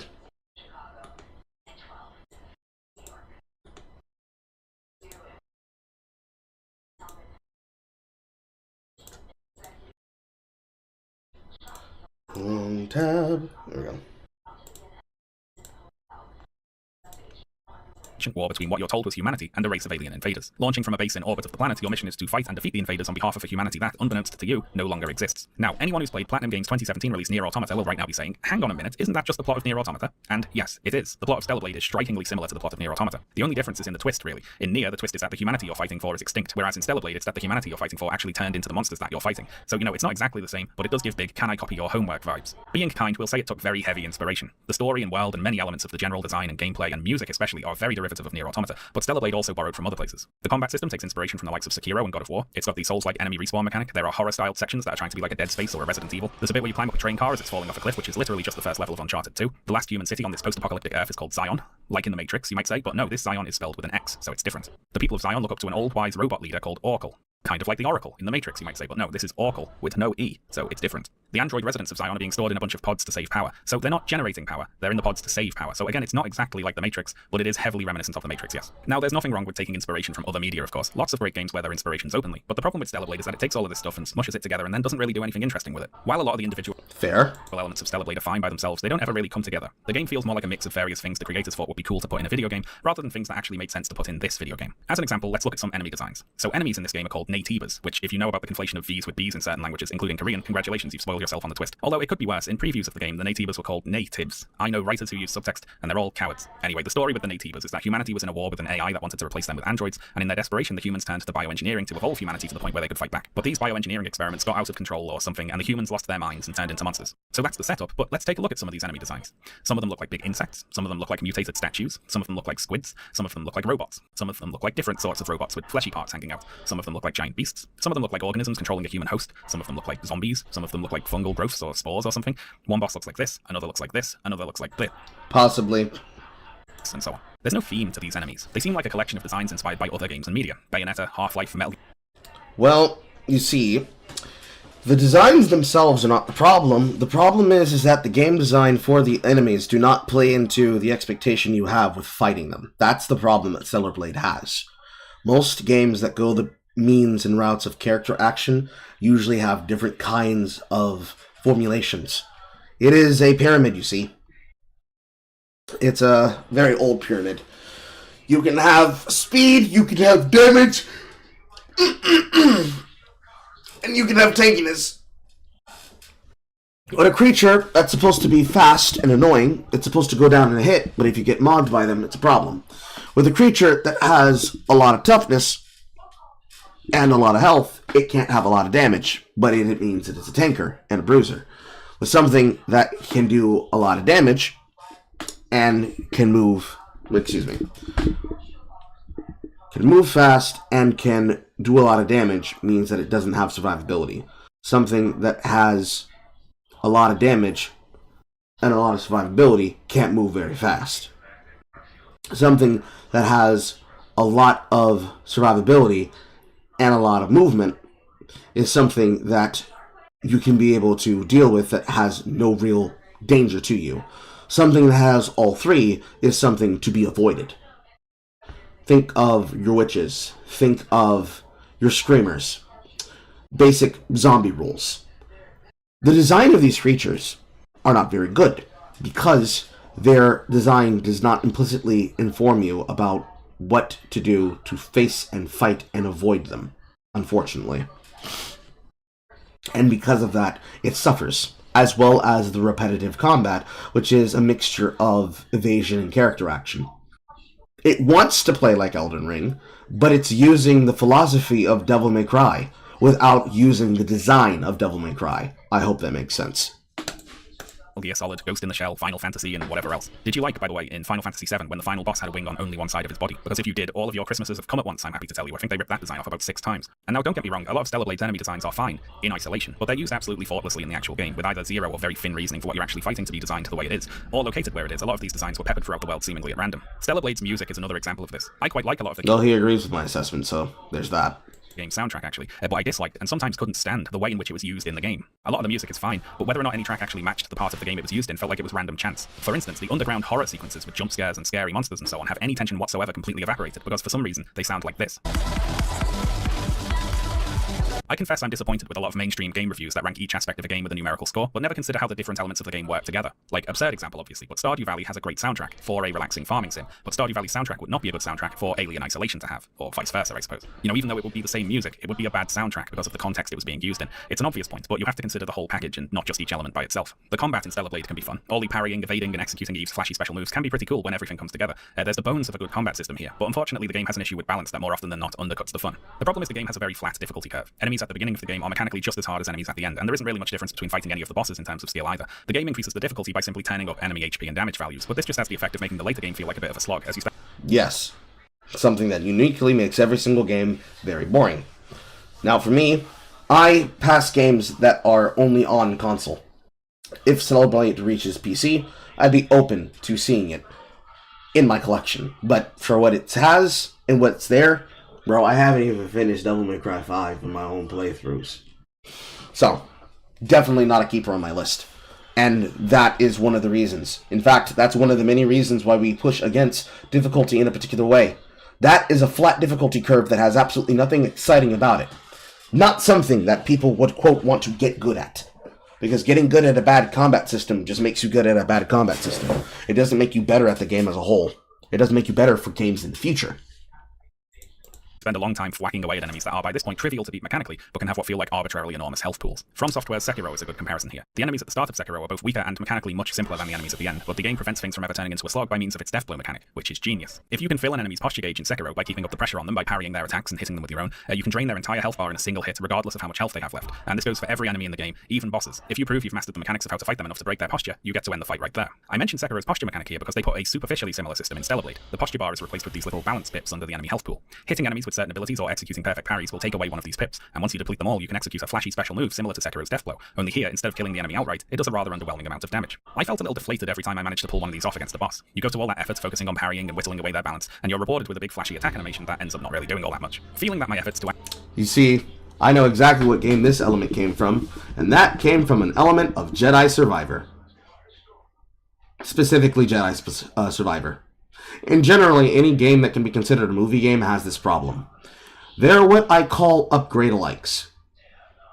Much like how I had to pin the word breath-alikes to describe games that follow Breath of the Wilds and Tears of the Kingdom, with the idea of you can be able to climb on anything, or you can be able to explore a near infinite sandbox world to a degree, up to an extent, and you use glider system to be able to fly, Once Human, Pal World, and what have you. Upgrade-alikes are things like, well, almost every single movie game. The Last of Us Part 2, all of Uncharted.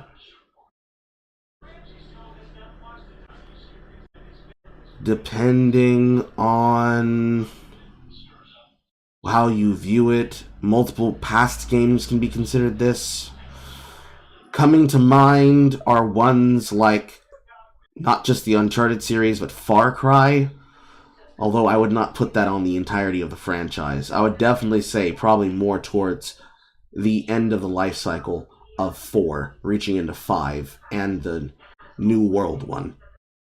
But that, God of War, multiple games that have the idea of RPG elements, as British Knight saying for us, third-person, over-the-shoulder, action-adventure game with light RPG elements, hashtag TM. The upgrade-alike is really annoying, because the modern gameplay setting wants to do its own follow the leader, back up to where he was complaining about in the other section. They all want to cover the issue of follow the leader, right? So they take these concepts and these philosophies, and they say, here's a gameplay mechanic, here's an upgrade loop. Here's different trees. Here's different things for you to specialize for in that tree. I would say of the one that has done this the best, the one that plays most like a fucking game, is God of War. God of War, and its sequel, as well as the Valhalla section, demonstrates why that slop is so prevalent. When you want to tell a story, that's a lot of updates. When you want to tell a story, you need to find a way to use those mechanics. Hell, we saw this even in Dustborn. You put in talent trees, but the talent tree doesn't amount to anything. Combat in Dustborn don't require me to have fucking have the fucking things in it. Why do I need to have 3 upgrade trees that have absolutely there to do nothing upgrades to do with combat, when I know for a fact it's a visual novel, which is also a walking sim? It doesn't need it. God of War? This is a game that, in itself, even though it is one of the many titular movie games of the past, that is actually good, because it was able to keep you engaged, and the gameplay engaged you in the activity of the early quick time event to progress the movie. It put you in the position that you yourself were a part of the process of the actions that are being produced. Unlike what has become, you must play through this cutscene, and even though you have successfully beat the ass on this opponent, the game has decided it is not yet time for you to kill this opponent, and instead, this is just a checkpoint to continue the story. But in a different version of this, it could have been a fun, infinite level boss fight for you to take care of. So, basically, the difference between the cutscene version of the fight and the actual, let's use Devil May Cry's example of the Bloody Palace. The Bloody Palace version of the fight. In the prologue, if you are defeated, as you are intended to, on the first opening of the prologue, from defeating Urizen, you don't get the special secret ending. If you do it after you have completed the game, and thus have access to the entire moveset of Nero, or Dante, or Virgil, or V, for defeating Urizen, you are rewarded with what? Nothing? Accolades? A bar saying, congratulations, you did so well? Versus your first time doing any story-based event in any game that has a boss mechanic. Whether it be something like Ico, something like Shadow of the Colossus. I think Shadow of the Colossus is the best example to use here. But Dead Cells, anything made by Crystal Dynamics, Thief, anything in the Thief franchise, not including the Eidos remake. There is only 3 Thief games. 3. There are only 3. And then there's Thief Gold for the full collector's edition. There is no 4th Thief game. There is no 4th Thief game. Having this difference is the difference between I thought of how to get you to be invested in this story, and I didn't know what to do here, so let's just put a giant glowing circle over their head. And yes, early game bosses are harder. Technically, this is true of any game. The more systems that you put inside of a system, the more you have to think about how you're going to allow for points to exist in that system before you put them in their first encounter. If you throw people into an early game boss fight where your talent tree controls your ability to fight them, you first now have to give them the ability to have a character action move list. So, for something like Devil May Cry, you can have a basic standard list of attacks as easy and as simplified as DMC3's moves list, mainly because you can get away with just mashing triangle, or mashing triangle, triangle, pause, triangle, triangle, triangle, and then looping that into whatever Devil Slayer art you want. Royal Guard is the only one that you should ever use. Royal Guard is the only one you should ever use. Because the simplicity of the system is that you can have multiple options, but you still have to learn how to use them. And then the more time that you spend learning them, the more familiar you become until you master them, and then you can do another one. Expanding upon this from DMC4, you then have the ability to crush this into Dante's entire playstyle. Because who wants to go to a menu to pause and change? No, let me change on the fly. And so they did. And then they brought the exact same mechanic back for 5. And yet still, they still allowed you to have the difference of gameplay. Sure, Nero's one character, but so is Dante. And V is another character. And even though V's character is the equivocation of, hey, this character only exists for the story, and now here comes Virgil, and then Virgil himself has his own gameplay. Imagine the first time you completed DMC2 on both discs for Dante and Lucia, and you gained access to Trish using Bloody Edge. Sheer world of difference, right? Now imagine if they had done that with, or they will do that, with the next game. Now you get Dante and Virgil and Nero. Occasionally maybe Virgil pulls V out of him with the Yamato. Maybe you get Trish gameplay. Maybe you get Mary gameplay. Maybe we can go back to Lucia gameplay. If she ever becomes relevant ever again. We're getting lost in the reads. We're going to move on. The point's been established. Actually engage. Actually, no. 1 second. I need to pee. Be right back.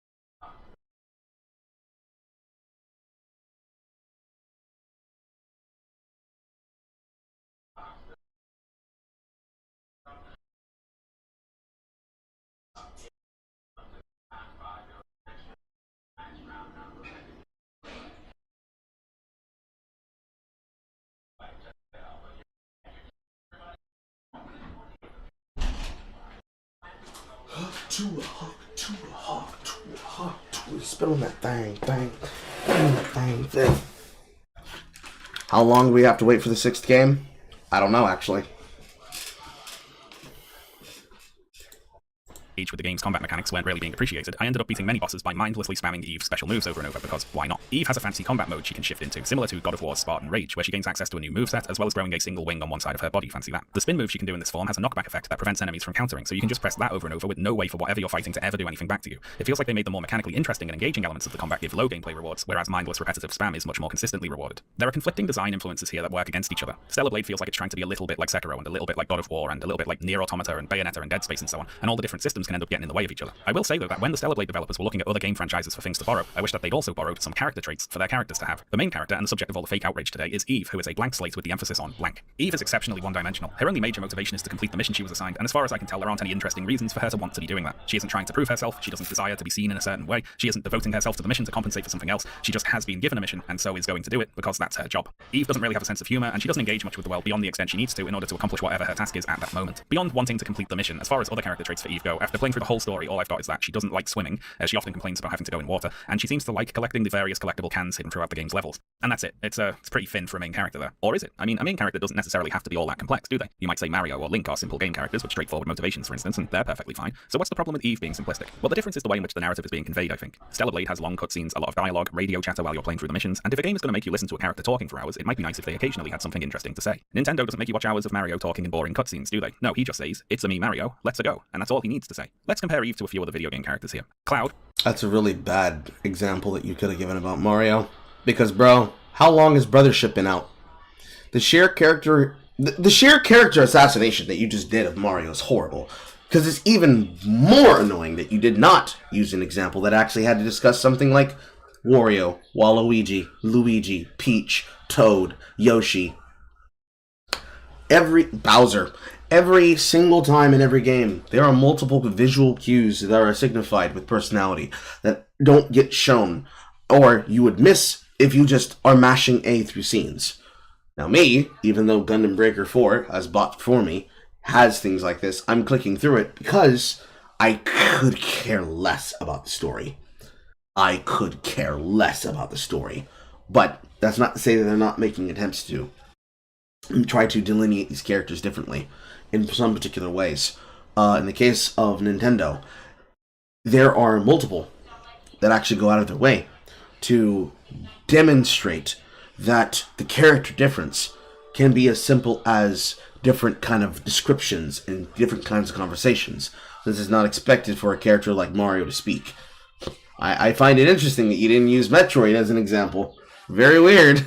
Very weird.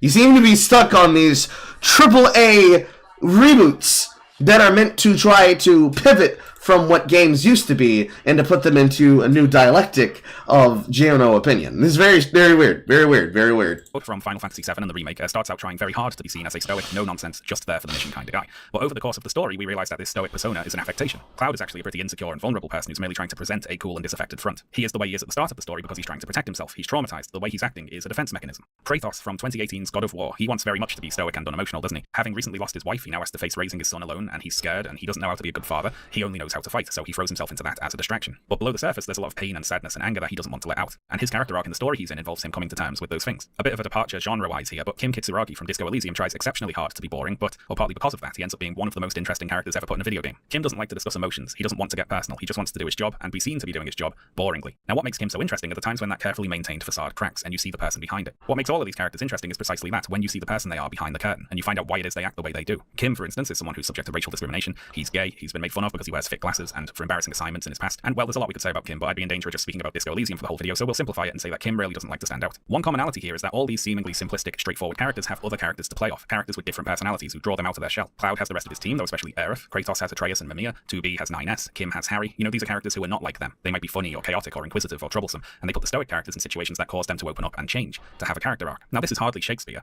except Disco Elysium of course, which is Shakespeare. This is just the basics of character writing. All these characters have an inner world, which is what they're like on the inside, and they also have a face that they choose to show to the world. Now with Stellar Blade, Eve doesn't have an inner world. That's really the crux of it, I suppose. Eve is a shell with no personality inside. Now this could actually be a good starting point for a story if, over the course of that story, Eve grew into something more complex than she is at the beginning. And reading about the development of the game, it seems as though this was the intention. The director of the game told Games Radar that, quote, as the game progresses, Eve takes on more and more burdens and comes to make important decisions. She gets to interact with more characters and other people and becomes more human. In the beginning, she's more soldier-like and doesn't have that many emotions or show much expression. As the game and story progresses, you get to see the change in her emotions. And while this is a fine intention, it did not, for whatever reason, actually come across in the final product. Eve does not change over the course of the story. She's pretty much the same person the whole way through, regardless of what happens to her. Even the reveal that everything she thinks she knows about the world is a lie, and that the leader of her society has been manipulating her and everyone she knows, and that she is in fact not a human and is an android, and all the monsters she's been killing are actually the real humans, all that hits her like, what's the opposite of a ton of bricks? A single feather, I suppose. She just goes, oh well, alright, fair enough. May as well carry on and finish the game, I suppose. Then again, even if Eve had some hidden depths to her personality, even if there was something to be drawn out or developed in the course of her interactions with other characters, we would likely never see it, because her main companion is Adam, who is so wooden and boring himself he makes Eve seem like a fucking party clown. It's Adam who controls the little robot that follows Eve around and performs long-range attacks for her in combat, in another heavy nod to Nier Automata, and the vast majority of his dialogue consists of him saying things like, we need to find a way to open that door. And yes, Adam and Eve, literally. And now, hang on, I hear you say, didn't Nier Automata also have two characters called Adam and Eve? It did, yes. Now, our last main character is Lily the Engineer, a character whose design inspired me to Google Stellar Blade Lily alternate outfits and then go and find her something less ridiculous to wear. Lily's character profile does clarify that she is indeed a fully... Why do you care so much about the outfits? It's a single-player game, bro. I joke. Sexualized bodies, I already did the bit. Grown individual, which, I mean, I think the fact they felt they needed to clarify that is telling in and of itself. As for her character, though, Lily, while also boring, tends to be more upbeat than the other two and occasionally expresses interest in learning things about the history of the world, and make the most of that, because Lily's occasional interest in non-mission critical information is by far the least boring that any of the three main characters are ever going to be. And as for the non-main characters, good lord, I would suspect that what they call AI was used somewhere in the scripting or translating of the background NPC dialogue in the game. The main story script at least seems like it's had a glance over by an actual human, but the bulk of the background NPC and side quest dialogue strays into the nonsensical, and that isn't an exaggeration from me there. I mean, it often literally makes no sense whatsoever. Ah, Angel. Lovely to meet you. You don't seem very likable. All right. You're pretty sharp. Oh, I do like this, Angel. You really are my favorite customer. Now, I don't want to be too unfair. Writing for video games can be very hard, of course. Thanks to reasons the writers often have no control over, segments of the game can be shifted around or cut entirely, and all of a sudden the story you wrote that made sense previously does not make sense anymore. At this point, you can either do a bunch of rewriting or say sod it and just release the game. And obviously the writers aren't always in control of that process. And playing Stellar Blade, you can tell that the story making sense wasn't really a priority in development. As a small but telling example here, in one mission, Adam, your usual drone operator, is busy, so his duties are taken over by Lily. She pilots the drone and gives mission support to Eve without comments from either of them about Lily's piloting of the drone being especially unusual. Now, a little later on, Adam has to be away for another mission, so Lily pipes up and announces that she can pilot the drone in his stead. But this time, this suggestion leads to a conversation about whether or not Lily is able to fill in for Adam and pilot the drone on a mission, which is confusing to the player because you're sitting there thinking, hang on, hasn't Lily already been filling in for Adam when he isn't there? Why are they just... The fucking temperature of the house keeps dropping, and I'm still waiting for this guy to show up. It's fucking shit.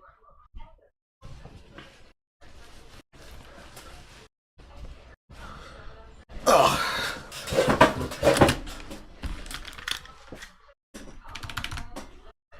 You can see the story wasn't a priority. Based.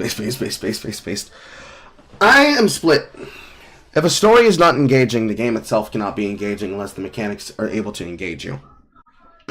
It's not a problem to have a game that's not focused on the story, or that the story is an excuse plot for you to be able to set up the cool shit that you want to do with visuals. If the mechanics are good, if the gameplay is good, and it can make up for the lackluster story, then you have a product that is able to keep you engaged and keep you satisfied. Otherwise, it's like nothing.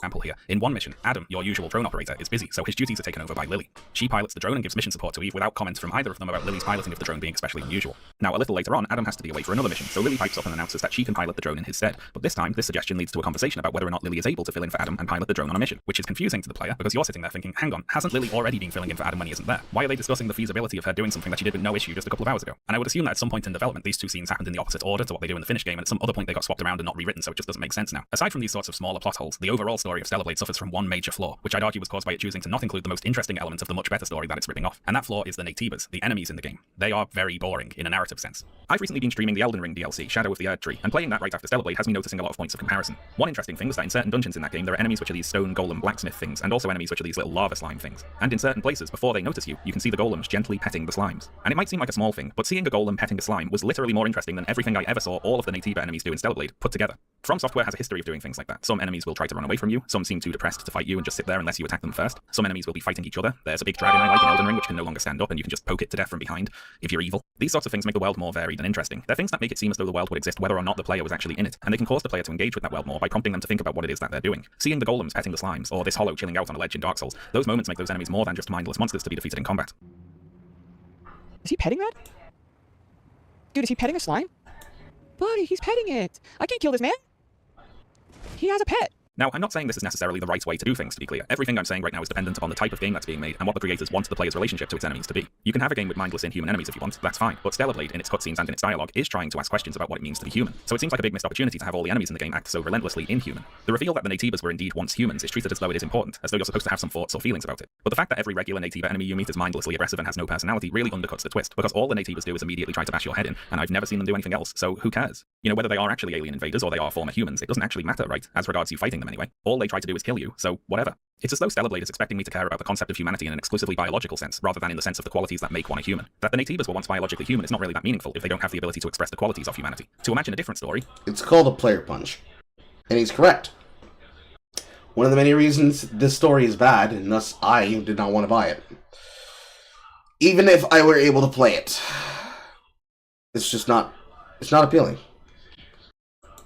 What if in Stellar Blade... Many games that do this are not appealing. You played an android who had been indoctrinated with a bunch of lies about how Nativas are all mindless alien monsters who need to be exterminated, and you get sent to Earth to do that, and then you start seeing Nativas who are not like that, maybe doing things that mindless monsters shouldn't be doing, like communicating or forming factions, maybe not immediately attacking you always, which is of course the plot of Nier Automata again, isn't it? In that game, your main enemies are the machines, who you start out believing are all mindless killbots programmed to fight you and nothing more, but then they start talking and acting scared of you, and the two android characters, 2B and 9S, have to reassure each other that the machines do not have minds or personalities, that they're just saying random words, that they don't have feelings, so you don't have to worry about killing them. But of course, some of the machines have developed feelings and personalities, and you go on to meet whole societies of machines who are emulating human philosophy and politics and religion. And this recontextualizes both the characters and the player's relationship with the enemies in the game. Firstly, they don't always try to kill you, and you don't always have to kill them. And when they do try to fight you, it isn't always out of some mindless antagonism. Sometimes they fight you because they're scared of you, or out of religious fanaticism, or in defense of a society that they see you as a threat to. And all this plays into the twist with the humans being gone, of course, because while humanity, the biological beings, might be gone, humanity, the concept, is everywhere. And if that's the case, what does it mean for our characters to be fighting on behalf of humanity when their enemies are often acting more human than they are? Stellar Blade is like Nier Automata if the mindless killbots really were mindless killbots and never had anything interesting going on. And now you might say, Sean, are you really going to criticize Stellar Blade for copying so many things from Nier Automata, but Yes. also criticize it for not copying more? And yes. I am, yes. If they're already copying so much, they should have just gone all in and copied this bit as well. Because yes. It's the most interesting bit. Outside of the main story, there are various side quests in Stellar Blade, and while a few are kind of interesting, most are unfortunately of the go to this place you were before and get me a thing variety. Nothing fetch quests. The word is fetch quests. And nobody likes them. About the area you're sent back to changes or updates on these fetch quests. They're literally just busy work to pad the game's runtime. For example, an NPC in Zion called Barry asks you to get him some bottles of wine from a shop located in a ruined city that you'd visited previously. Now, because the game's fast travel system is area specific, getting back to that city involves heading to the nearest phone, fast traveling to your ship, talking to Adam to select a leave, picking your destination from a list, going to a phone at that location, fast traveling to the point nearest the shop, running to the shop, getting the bottles of wine, and then teleporting back to Barry. Now, if you think that sounds boring, then just you wait. Completing Barry's wine quest unlocks another quest where another resident of Zion says that they saw Barry had some wine, and now they too would like some wine. So can you please go and get them some wine? Now, where is this wine located? Well, in the exact same place you just got the wine for Barry, of course. So back to the phone, back to the ship, back to the city, back to the next phone, run to the shop again, pick up the wine again, deliver the wine. The exact same thing you just did, all over again. Stellar Blade's level design is, well, it's kind of a blast from the past, I guess you could call it. The game is divided into linear corridor levels and two large open areas. Multiple of the linear levels contain claustrophobic sections set in sewers and other enclosed areas, and the two more open zones, the desert and the wasteland, are, as you can imagine from the names, sparse stretches of terrain without much interesting going on really. In a bygone era, you might chalk this sort of thing up to technical limitations, ones that shouldn't really exist on the PS5. I guess it's nostalgic level design if nothing else. I actually have a theory that a lot of the elements of Stellar Blade poke gamers of a certain age right in their nostalgia zones. The game reminds me a lot of a certain type of anime-inspired hack and slash game from the early 2000s that got praised for its flashy combat animations but criticized for its weak story and characters. But also, who really cares about that because you're clearly not here for the story or characters, are you? Something like Chaos Legion or Bujingai, The Forsaken City. You know, games that nobody has thought about for 20 years. But I know there's some people watching this video who are seeing this gameplay and saying, oh, I think I remember playing that on the PlayStation 2 when I was like 10. Stellar Blade is at its core just one of these. It's like one of these games got put in a time capsule 2 decades ago and then they unearthed and released it today. Now, to clarify, Stellar Blade is not the worst game in the world by any means, and it's not some huge crime for a video game to be a bit mediocre. Not every game can be the best game ever made, can it? But on the other hand, it is certainly not going to be this big cultural reset industry shift moment that the Gamergate remnants seem to expect it to be. It's just not that good. Ultimately, I'd say Stellar Blade is less than the sum of its parts. A lot of those parts are fine in isolation, it just never really comes together to form anything all that interesting. Hard agree. Hard agree. However, you said Gamergate remnants.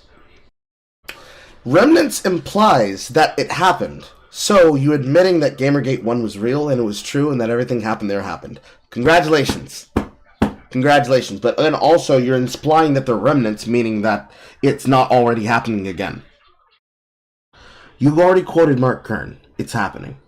And most of you caused it yourselves. To use a cliche food metaphor, it's the difference between a meal and a bunch of uncooked ingredients. And Eve's character design is just another of those uncooked ingredients, I'm afraid. I've got no big problem with Eve's design myself, in a vacuum, but like a lot of the other elements of the game, it feels very arbitrary. One of the questions I had when deciding to play through Stellar Blade was, does it ever matter what Eve looks like or is dressed like in terms of either her character or the story she's in? And after having played it, I can say that the answer is no. What Eve looks like never really matters in the universe of the game. She doesn't know that she looks like this, and it doesn't suit what little there is of her personality for her to look like this. Eve is straightforward, serious, mission-focused. She's never flirtatious or irreverent, so she wouldn't be getting dressed in a bikini to go into battle, obviously. Ditto for the other female characters in the game. They don't know that they look how they look, and how they look never matters.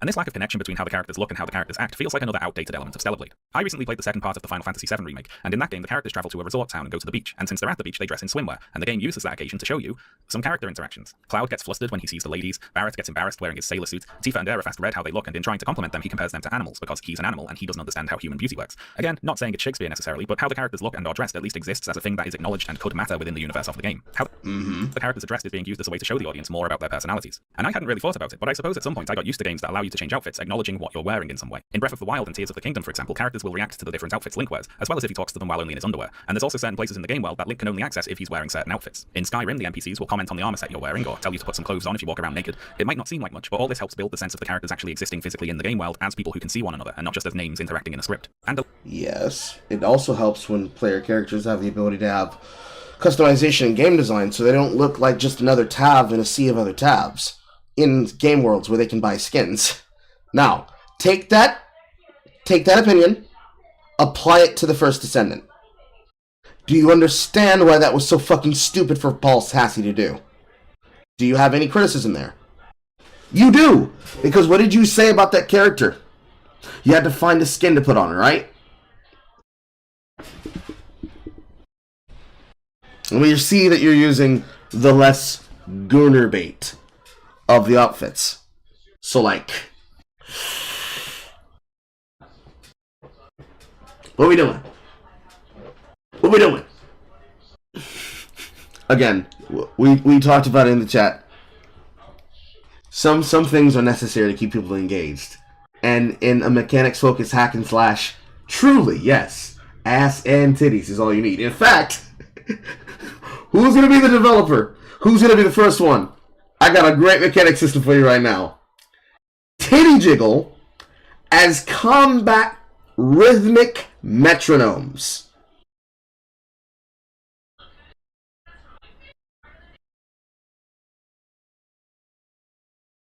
Hire me.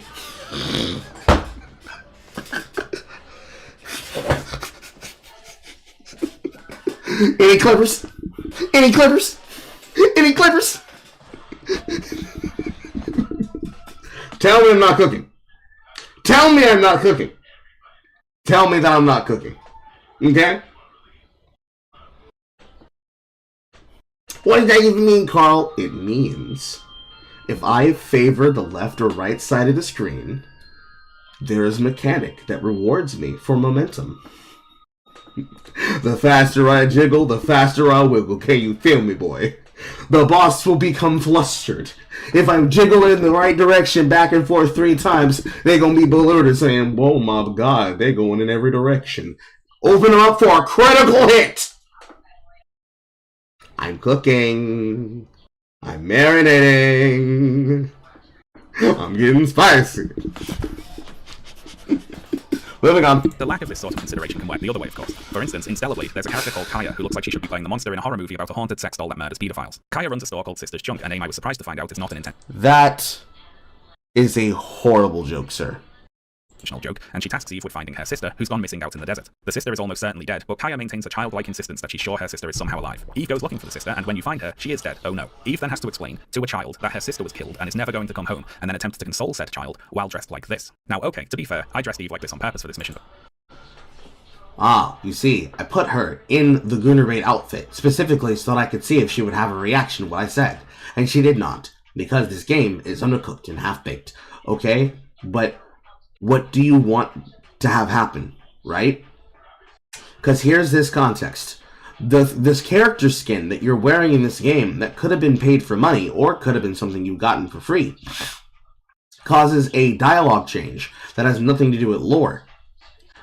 There's multiple ways that you can go about this, but to do so would actually provoke an industry standard. And unfortunately, the industry standard of not having any dialogue changes because you're just mashing out as many fucking controls as possible, then as many fucking outcomes as possible, skins as possible, content as possible, no quality test, no control, just literally the same scene for everybody, that's a standard. What you're describing is something that companies don't want to do because that's more time and effort to design and make money. They want to push out things that are sim because if they can push out things that are similar, works out for them in the money department because they're not making enough on a return. You're basically asking for what we used to have back in the day when all the designers were male. Soul! It ain't here. It's empty. That's why it's slop. No passion! No desire! Because I thought it would be the funniest outfit to wear while breaking the news to Kaya that her sister was dead. But still, it's not like the majority of Eve's outfits are much more appropriate, is it? Stellar Blade isn't a purposefully funny game. It doesn't have a goofy or silly tone. It's most often expecting the player to take what's happening in the story rather seriously, and Eve's skimpy costumes pretty much always clash with this expectation. Now, there's a range of justifications for skimpy costumes in video games, of course. We've already mentioned Bayonetta today, and that game does have a camp, silly tone. Bayonetta isn't expecting you to take it all that seriously, and notably, Bayonetta, the character, knows that she looks like that. Her sexualite... No, stop it. You're doing the same thing that fucking Jita did. It is in on the joke. It is tongue and cheek. It was made by the team that made Devil May Cry. Devil May Cry is capable of doing it all in universe without breaking the fourth wall, as is Bayonetta. Because it's treated with seriousness in context. This is you guys doing the same shit that you started with Devil May Cry 3 and keeping it up in 4 and doing it again in 5, where you decided to see what you wanted to see. Is, within the universe of the game at least, deliberate and something that is under her control. In Nier Automata, 2B's design, as well as the designs of the other androids, have been both praised and criticized. I happen to like the android designs in Nier Automata, mainly because I think they play into the twist in that game very well. The androids look like these particular idealized versions of humans, which contrasts them very sharply with the tin can-looking machine enemies, and that makes it all the more surprising when the game flips the script and has you empathizing with the tin cans, often over the androids. The androids might look like humans, but it's the tin can machines talking about human concepts like love and reproduction and raising young, and there's an early game machine boss which is obsessed with looks and making herself more beautiful. It's a fun reversal of what you might expect just looking at the character designs. Of course, as well as the more defensible instances of skimpy outfits in games, we also have the ones at the bottom end of the scale. Now, one of these for me is Quiet from Metal Gear Solid 5, the silent and nearly naked sniper lady who goes out of her way to awkwardly shove her ass in your face when you're riding in the helicopter with her like she's a cat in heat or something. Although Hideo Kojima made a memorable assurance that Quiet's design made perfect sense, this turned out to be a rather arbitrary need for her to photosynthesize like a plant, which doesn't make a whole lot of sense because Kojima already used the photosynthesis trait for the old sniper man in Metal Gear Solid 3, and he just wore clothes. Commit to the bit, you coward, and show me a 100-year-old man in a bikini. Of course, it is up to your own So what happens when he does commit to the bit and shows you a 100-year-old man in a bikini? What happens then? I know what happens then. The same old shit that happens every time they do both. You become hypocrites and you say that didn't happen. You don't sexualize equally. We know that you don't. Stop coping. Judgment what you think is sufficient justification for any particular character outfit or design, and if you're happy to accept actually she has to be naked because she caught... Yes, it is funny because he's over intellectualizing the character designs. Clothes fall off disease, then that's up to you, honestly. I'm not going to argue with you. So where does Eve fall on this scale? Well, with Eve, there's no real attempt to ever justify or even address at all how she looks. Eve herself is a sexless character who exists in a largely sexless world. What she looks like is arbitrary. Eve's character design is almost completely divorced from any other aspect of the game. And not to get ahead of myself here, but I would argue that this lack of explanation for Eve to look the way she does is kind of the whole point. And to explain what I mean here, we can start out by looking at another tweet from Mark Kern. If you look at AAA gaming, beautiful women are the most marginalized and unrepresented segment of the market, he says, but... We gotta go bigger for this.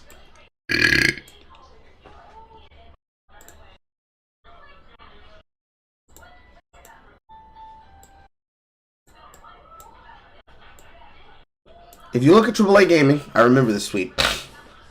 If you look at AAA gaming, beautiful women are the most marginalized and underrepresented segment of the market. This is literally a picture that's demonstrating what people are talking about when they call out the fact that many of the characters are made to be and seem as unattractive or as alternatively attractive as possible. However, this is on the very bad game scan sense. Some of these are justified. Some of these are bullshit. Now, of course, because it's Grums, he took what he thought was going to be the most easy open-shut case example in the terms of the culture war to try to get his point across. For example, the Dishonored DLC character, the black woman, in the top right corner. This, I don't agree with. The Rage one, don't agree with. The bottom one in the bottom right corner, don't agree with. The Last of Us Part 2, I do agree with, and that's because that is the case example of them taking the voice actress, a body model, and another person who worked in the studios and using that as their basis to design Abby. Despite the fact that they had a bodybuilder be the basis upon what they used for her body, they did nothing at all to get across the attractiveness of the character. They were lazy. They were lazy, and they excused their laziness by saying, what?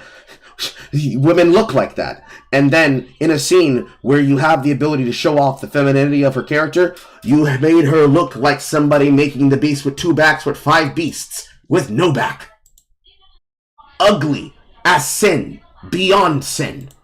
Sins beyond sins.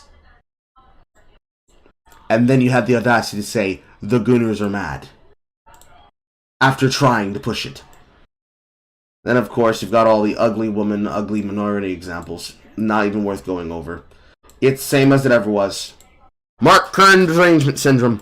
However, that doesn't mean it's okay. It doesn't mean it's justified. It means it's bullshit. Before posting a collage of video game characters that he considers to be too ugly. A collage which includes a character from Wolfenstein, Billy, who is an actual child. So Grum's, Mark Kern, is here complaining about the lack of beautiful, sexy children in video games. He would like to see more of that, apparently. Very brief tangent here, but internet dickhead Dr. Disrespect recently got into some hot water due to allegations he was exchanging inappropriate messages with underage fans via a Twitch chat app, which was later revealed to, allegedly, again, be the reason he was banned from Twitch in 2020. In the wake of these allegations, Mark Kern shared a conspiracy theory on Twitter that Twitch had intentionally baited Dr. Disrespect by impersonating a minor in order to trick him into doing something they could use as a justification to ban him. Oh man, what's that? An example of exactly why Grums is a bad fucking person who considers himself a journalist because he doesn't understand journalistic integrity, and this is a case example of giving people ammunition to fuck over other people? Oh, say it ain't so, Carl. Carl, say it ain't so. You're peeking the microphone, Carl. Carl, you're peeking the microphone. Say it ain't so. Say it ain't so. No, I can't be. This can't be. This can't be. I was told saying that they're ruining video games is all that was necessary. I had to have opinions and takes and topics too. Yes. Which, for one thing, I'm not sure why Twitch would engage in a conspiracy to fabricate a reason to ban one of their biggest streamers, but even if they did, I'm not sure. But they did. They did not do their due diligence. They did not report it to the agency as they were supposed to until after people inside of Trust and Safety demonstrated a desire to see him not get a platform anywhere else and then use the Silicon Valley connections to ensure that he would not get a deal when he went over to YouTube. This is something that was confirmed. It was the breakdown of the story. It's why it happened. It's why we know that the Whisper Network was real. It's why we know everybody talks. That doesn't excuse them, though, bro. That doesn't excuse them. Sure, it would be all that exonerating, would it? You know, what sort of person can be, quote, baited by someone impersonating a minor on the internet? Or indeed, what sort of person would even describe such a thing as bait? I'm not saying anything. I'm not making any allegations. Anyway, tangent over, back to this silly internet post. Firstly, of course, this is an example of cherry picking, isn't it? We've already talked about the ladies from the Final Fantasy VII Remake today, for instance, one of the biggest games of the year. But I know the response will come. That's a game. One of the biggest games. A game that is attempting to sell itself off as a sequel when it is actually a reboot. Fuck out of here. I am of the opinion that Final Fantasy VII Rebirth is not as big as it seems. Game from Japan, isn't it? They haven't fully caught the woke mind virus over there yet. These are all examples from Western game companies. To which I'd respond first, Mark Kern didn't say Western, he just said AAA, so nah. But also, this is just another example of cherry picking. We've already talked about Baldur's Gate 3 today, for example, with everything going on in that game, and that was made by a Belgian company. And the Witcher series, for instance, has an array of conventionally, or even more than conventionally, I think in-universe, sometimes magically beautiful women, with romance plots and sex scenes and whatever else, and that's made by a Polish company. I mean, these are games made by Western game developers that make Stellar Blade look tame by comparison. But you see, the problem is that if you actually use your brain, now you realize that the problem is that, okay, but what have you done with The Witcher recently?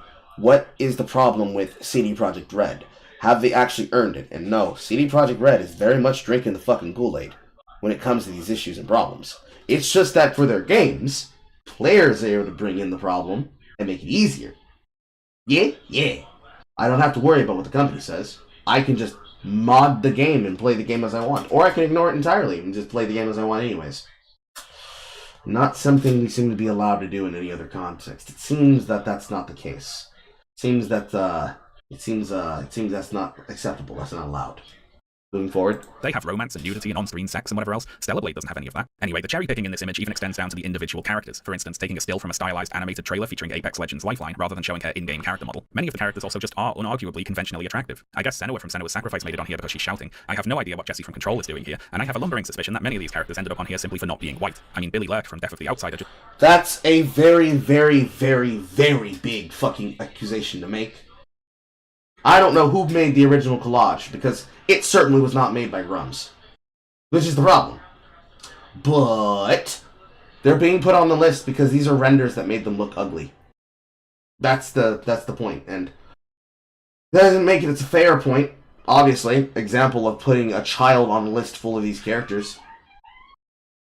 But it must be because they're not white. There are plenty of examples of them being white and then looking horrible. They're not lacking in that category whatsoever. Just looks like a fashion model or something in that picture. There's an obvious point about appropriateness in character design to be made here. Xenia from Assassin's Creed looks like an imposing pirate captain, because she is. This other character from Rage 2, who I suspect also made it into the collage just because she's shouting, looks like some sort of post-apocalyptic Mad Max-style bandit, because she is. You know, these characters look like what they are. The now classic example of appropriateness in video game character design is this Twitter post from 2021 complaining about Sony's apparently masculine-looking female protagonists. Pick from the game on the left, fan-made on the right. Making characters that are ugly will make them seem non-appealing. Especially when, in the case of the character of Aloy, she went from being a person starving in New Earth to Nikado Avocado, before revealing that he actually got Slim Fit. Slim Thick with his gay ass, yeah! He might have him a mukbang, and then have him a gangbang. If you're big enough, it's the same thing. People don't want to look at ugly characters. It's not hard. It's not hard, bro. It's not hard. Higher fans lol, says the poster. The picture on the left shows Aloy from Horizon Zero Dawn, and the picture on the right shows an uncanny valley Photoshop job of Aloy with a full face of makeup and perfect teeth. So for those who don't know, Horizon Zero Dawn is set on a post-apocalyptic Earth where all modern human civilization has been destroyed, meaning it would be extremely bizarre for Aloy to look like she does on the right there. You know, she's a hunter who lives in a mountain tribe. The original image here was made as a joke on Reddit actually. It was intended to mock the sorts of people who then went on to take it seriously and say they thought it was good design. And I am interested in why someone would prefer the design on the right there, I confess, because it seems to me to be completely ridiculous, right? I logged onto nexusmods.com, which is a website that hosts mods for various video games, and I took a look at some of the popular entries for Horizon Zero Dawn, and what I found were mods to fix Aloy's face, give her whiter teeth, make her outfits more revealing, or even outright remove her clothing altogether. Now I confess I thought it would be more difficult to find these sorts of mods in the list, but they're some of the most popular ones there. If you search by the most downloaded mods of all time, Aloy Explicit Outfits, Aloy Nude Mod, and Aloy Explicit Outfits 2 are all there, and they've all been downloaded hundreds of Yes. He's still going. Sean is one of the many video essayists who's known for just making videos to just yap, yap, yap, yap, yap, yap, yap, yap, yap, yap, yap, yap, yap, yap.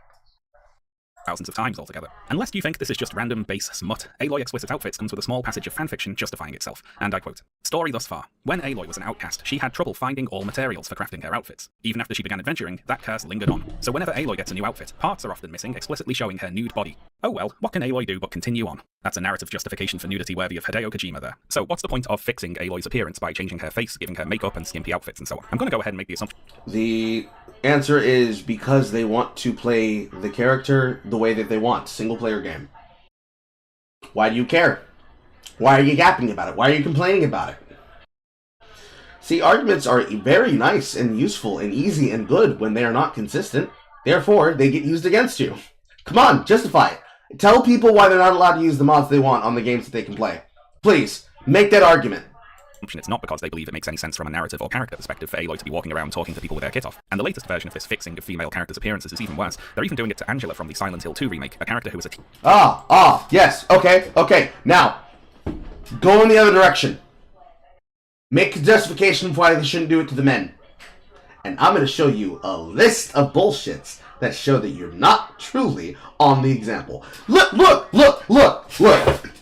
I don't have to put it on screen. We've all seen it. Thank you for the $5, just a girl. They think talking a lot makes them sound smart, and it doesn't. Snail in the cookie. Fresh cream. You complain, saying, hey, I want to see a 100-year-old on a banana hammock. Well, I've seen Leon Kennedy in a catgirl leather boudoir with his cock out. Full shaft. One is acceptable, the other is not, because you're hypocrites. They don't like the facial values of the characters, so they want to change them. You no longer get to make this argument. You no longer get to make these arguments. You make them, we're going to mock you. Simple. You make them, we're going to mock you. These are your words. These were your arguments. These are all the things you said about difficulty. These are all the things you said about design. You said, who cares? So why do you care?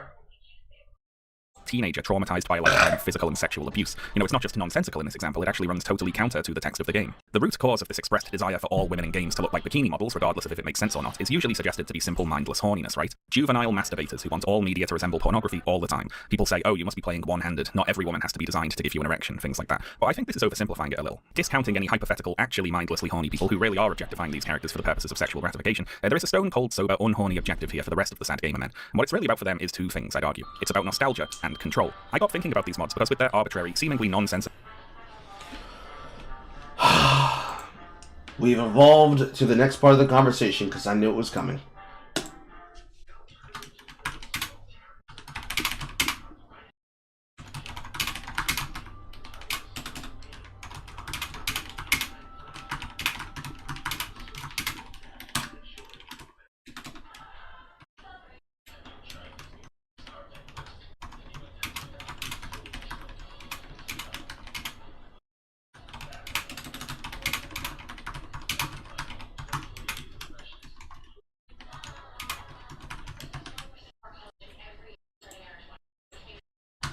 Please spare me and let me not have to hear Nick Flissness in my fucking ear.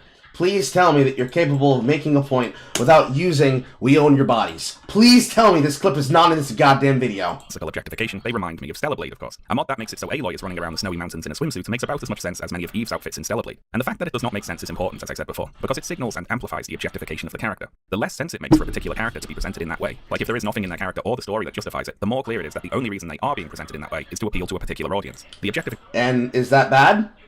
When it's done in any other context, it's completely fine, but when it's done here, it's bad. Why? It's not for you! It's not for... We're making all bangers! It's not for you! Kappa. Functions as a sign above the door that says, this was made for you. You are the assumed default audience here. And this is really the desire of the regressive gamer boys, to once again be the assumed default audience for video games. They don't want to have their own desires portrayed as merely one option among many. They want their own desires to be the default, like it was in the past. More traditional conservatives might complain about having to press a button to select their own language on a telephone, and what we've been talking about today follows a similar logic. The rose-tinted past that the Gamergate crowd are nostalgic for is one in which all gamers were assumed to be straight men, and if women were there at all, it was to take their clothes off. There's a...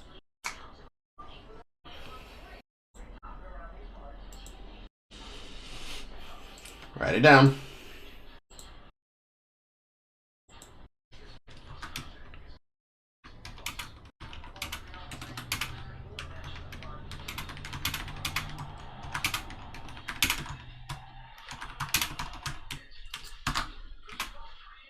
I would like an example. It's a close association between young cis-het men being the assumed default video game audience and the objectification of women in games, one with roots not just in how many video games used to be designed, but also how they were advertised and talked about in the gaming press. If you're of a certain age, you might remember the way video game magazines used to be, assuming all gamers are straight men and women are sex objects used to advertise the games. Video games and other nerdy hobbies are sometimes seen as an escape from a misogynist toxic masculinity for sensitive boys who are above that sort of thing, but that's not... So, games used to have good marketing strategies, and they caught their attention in gaming magazines. So, we destroyed good marketing practices to get attention on our games. Well done, well done, well done. I'm sure this has worked out for everybody's benefit. Well done. Not always the case, is it? Nerdy hobbies can be every bit as objectifying and exclusionary as any others. A lot of this sort of advertising portrays games not as an escape from traditional masculinity, but as another avenue to reaching it. Play this game to get the girl, to be a tough guy, to prove you're not gay, or whatever. I don't know how much I commit to saying the roots of Gamergate were in this sort of environment, but at least one root was probably dangling somewhere nearby. This era is what the Gamergate crowd see as the golden age. This is what they want to return to. So I would argue that the point of fixing female characters' appearances to make them more objectified is much less about the simple desire to see a sexy lady, and more about changing the products those characters feature in into something that appears to have been designed as if they were the exclusive audience. What they want is to be pandered to. Objectification is just the way they see that What they want is to be pandered to.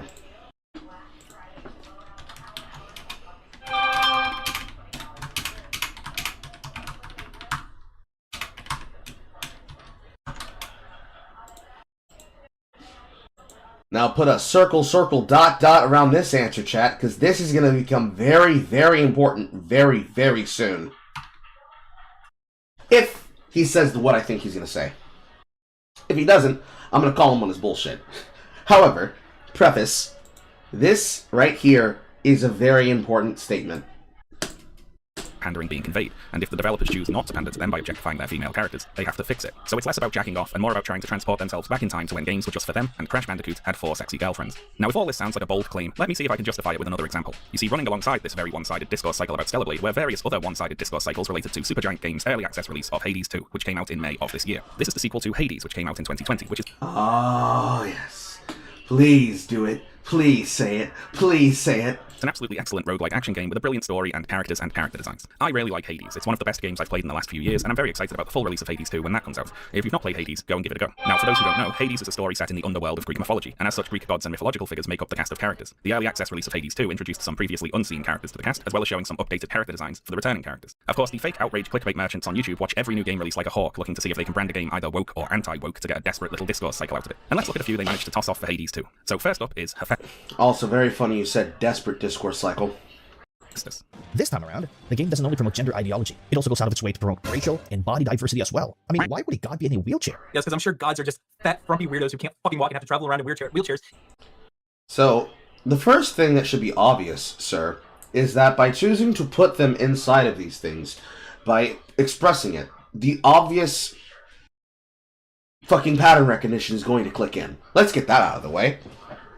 But more importantly, in the world of gods, gods will definitely be able to have these things, like amputee extensions to their body. Now, let's put in context, this is Hephaestus. Ding, ding, ding, ding, Hephaestus. So, I think the god of smithing can justify having it, right? That's fair. However, Even though they can control anything about anyone, they have to be in wheelchairs because they can't walk. Yes, I'm sure it makes perfect sense in your absolute small brain, low IQ head of yours. I'm sure he does. But the wheelchair? He's a god. Hephaestus is a god.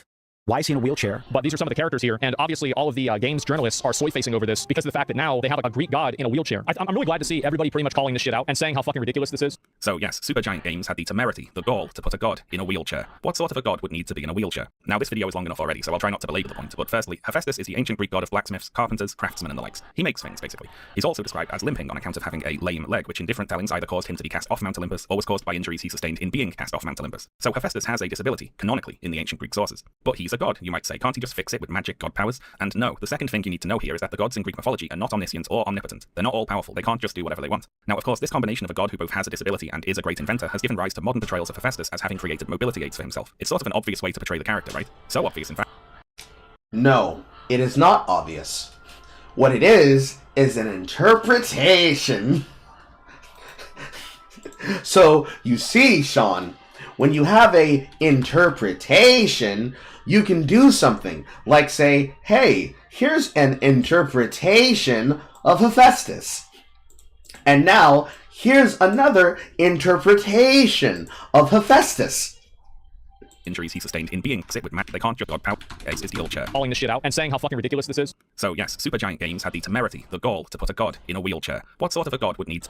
And with these interpretations, you can then be able to say, man, wouldn't it be great if I had a way to demonstrate those interpretations in a meaningful way that could be able to communicate something about how we view things in the world?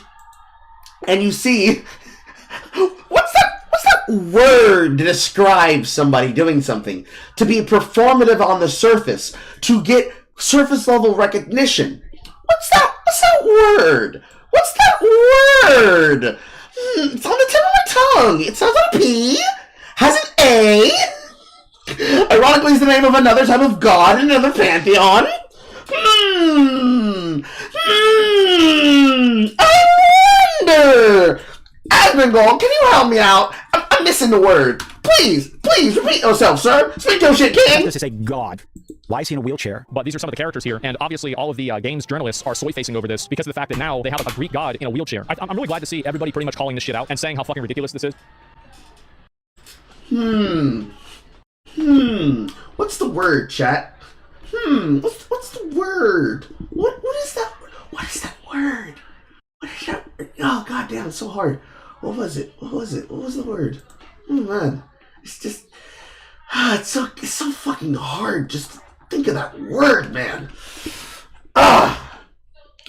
promise you, chat. Scooby-Doo finna get the end of this. We finna get to the bottom of this goddamn mystery. By good golly gosh. So yes, Supergiant Games had the temerity, the gall, to put a god in a wheelchair. What sort of a god would need to be in a wheelchair? Now this video is long enough already, so I'll try not to belabor the point, but firstly, Hephaestus is the ancient Greek god of blacksmiths, carpenters, craftsmen, and the likes. He makes things, basically. He's also described as limping on account of having a lame leg, which in different tellings either caused him to be cast off Mount Olympus, or was caused by injuries he sustained in being cast off Mount Olympus. So Hephaestus has a disability, canonically, in the ancient Greek sources. But he's a god, you might say. Can't he just fix it with magic god powers? And no, the second thing you need to know here is that the gods in Greek mythology are not omniscient or omnipotent. They're not all powerful, they can't just do whatever they want. Now, of course, this combination of a god who both has a disability and is a great inventor has given rise to modern portrayals of Hephaestus as having created mobility aids for himself. It's sort of an obvious way to portray the character. Also, keep in mind what he just said there. He didn't say portrayals, he said modern portrayals.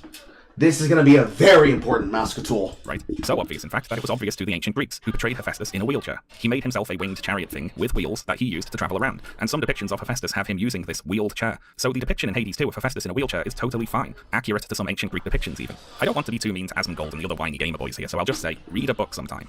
You ignorant, snivelling worms. Or even do a basic Google search before you turn your mic on and just start saying whatever old shit off the top of your head. It's embarrassing. Anyway, that was Bullshit Hades Discourse number 1. Who's up for Bullshit Hades Discourse number 2? This one had to do with the design for Hestia. So in Greek mythology, Hestia is the elder sibling of Zeus. She is the goddess of the hearth and the home, and is depicted tending to the hearth fire on Olympus. And we see Hestia in Hades 2 here has a fire poker, a crown of coals, hot coal earrings. She's very fireplace themed in general, and she's an older lady being older than Zeus, as we said. In terms of character, she's presented like a kindly grandmother type. She's warm, you could say, and in terms of gameplay, she grants you fire-based attacks that burn your enemies. She contrasts well with Demeter, her sister and another elder sibling of Zeus. Demeter is portrayed as an older lady who's very stern and cold, and who grants you frost attacks that freeze your enemies. A hag. Who's hag-maxing? You see, their designs not only reflect their personalities and their role in the story, but also how they function in terms of gameplay. It's character design. So why are we talking about Hestia? Well, on the 7th of May, very strange Twitter account V made the following post. I am unironically not buying Hades 2. The people who made Hestia just committed a crime against nature. He is talking about V. This is V's account. That is his troll persona. They are so phenomenally shit at their job, and by existing in the industry, they are taking away the position of someone more talented. And V attaches an image which contrasts a, quote, Greek depiction of Hestia with Hestia, quote, according to America, that's the design from Hades 2, and Hestia according to Japan, showing an anime girl. This post was later shared by Mark Kern, who added the statement that, quote, anime Hestia is the best girl. I thought long and hard about when it would be funniest to reveal to you how old Mark Kern is, but it's probably right here after he says anime Hestia is the best girl. How old would you reckon he is if you had to guess? You might say, well, you his age is irrelevant. Mentioned he worked at Blizzard in the early 2000s, so say if he was in his 20s then, that would mean he's in his 40s now. That's a bit old, isn't it, to be saying things like anime Hestia is the best girl? And his age is irrelevant. You people have said worse shit. And it would be, yes. And also, Mark Kern is 56 years old. 56 years. I feel too old to be talking about some of this. This is irrelevant. I'm about to skip you if you keep trying to belabor this. Nonsense, and he's old enough to be my dad. Anyway, who is this best girl anime Hestia? Well, she's a character from Danjon Nidai o Makomoro no wa Machigate Ruda Roka, aka Danmachi. In English, is it wrong to try to pick up girls in a dungeon?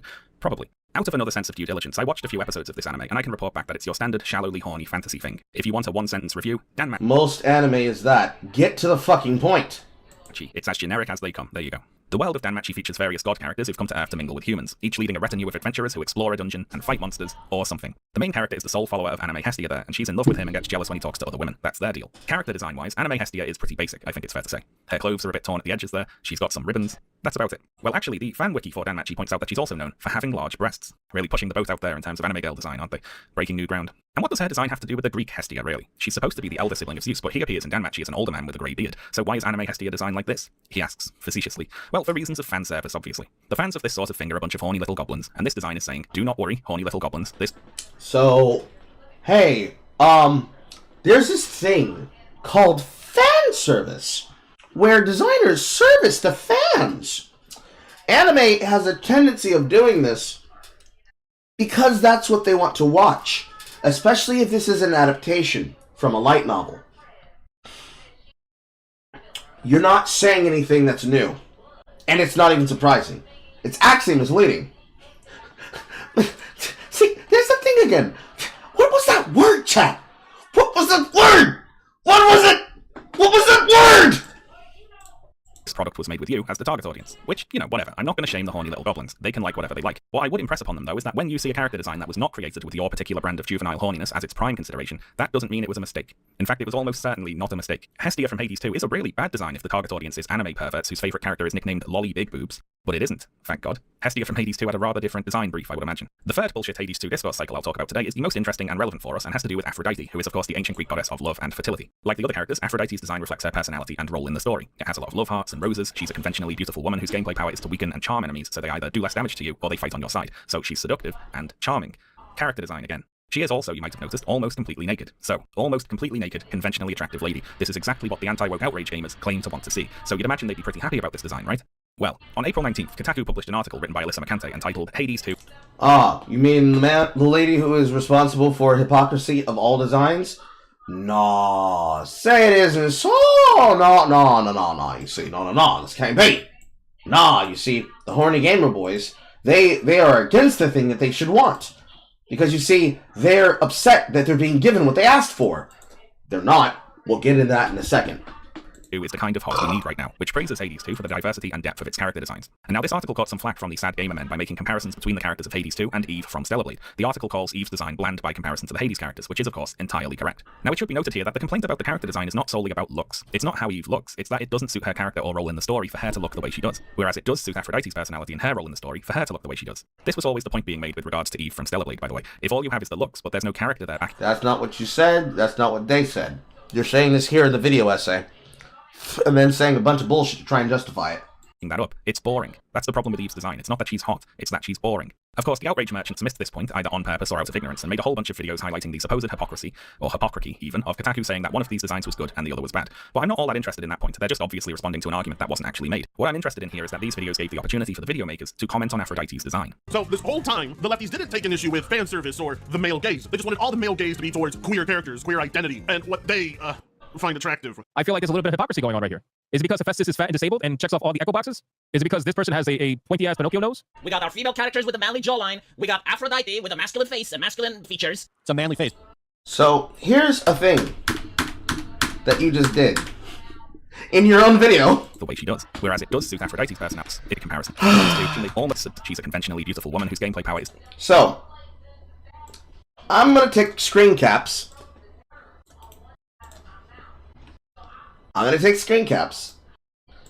we're going to play a little game, chat. We're going to play a little game. The game is called Spot the Lie. Now, I want to remind you, this is an edited video. You cannot make mistakes like this and then pretend you don't understand.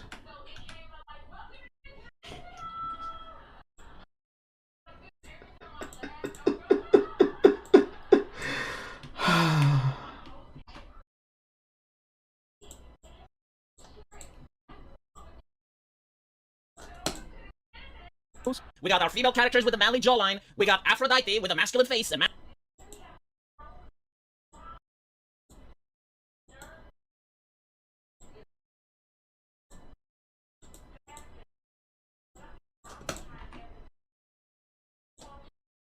masculine features. It's a manly face.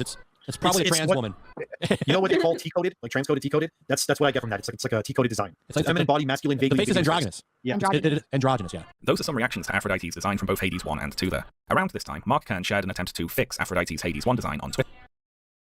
A picture which removes her prominent cheekbones, makes her thinner, thins her eyebrows, and so on. And Kern says, removing the man face makes a huge difference, but wokies don't get excited unless a character looks trans. So I have a few things to say about this. Firstly, you might be tempted to see all this as simple knee-jerk contrarianism, right? Since a Kotaku journalist praised Aphrodite's design. Now, this is technically cheating, because Grums is the correct answer, but let's pretend that that's not the answer. Okay, chat, let's play the game. What is the problem with this news story? What is the issue with this? And no, it is not he took away her cheekbones. It's not a horny bones comparison. What's the problem? What is the problem with the point that is being made based on the words that came out of Sean's mouth? What is the issue? 4 images. What's the problem? Hey, yo, can you react to my homeboy's music? He died 2 days ago. No.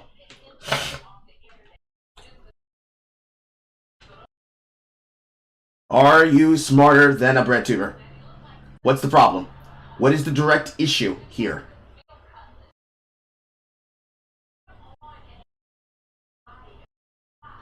Anyone? Anyone? Anyone?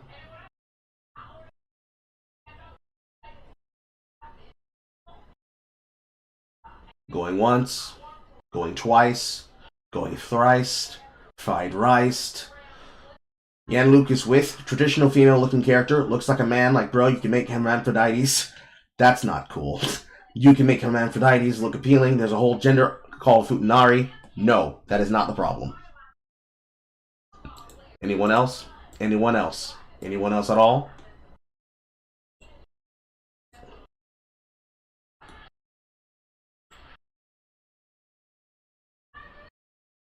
Anyone? Anyone? Anyone? Anyone? Anyone? Going once, going twice, going thrice, fried rice. I do not care, Lucas. Going once, going twice. Is it still fan service? Oh, it's still fan service. Technically, that one broadcast said half the answer, but I'm looking for the other half of the answer.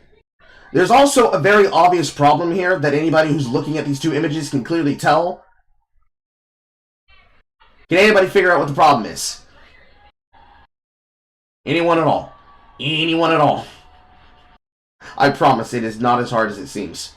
The face. Correct, Bolster. What is wrong with the face? What is the very obvious problem with this comparison that Sean just tried to make? And he tried to say was a contravesty of the game. What's the issue here?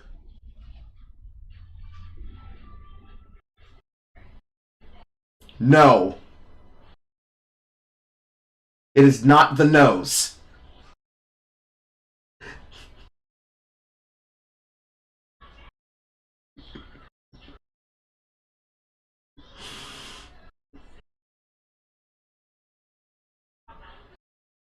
I'm looking for like one more answer. This is a very important point that I need to belabor, because this is Sean being bad at game journalism and trying to stoke up hatred and fire in the middle of a hit piece, because it's not a video essay, it's a hit piece. No, not cheeks. These are two different images from two different games.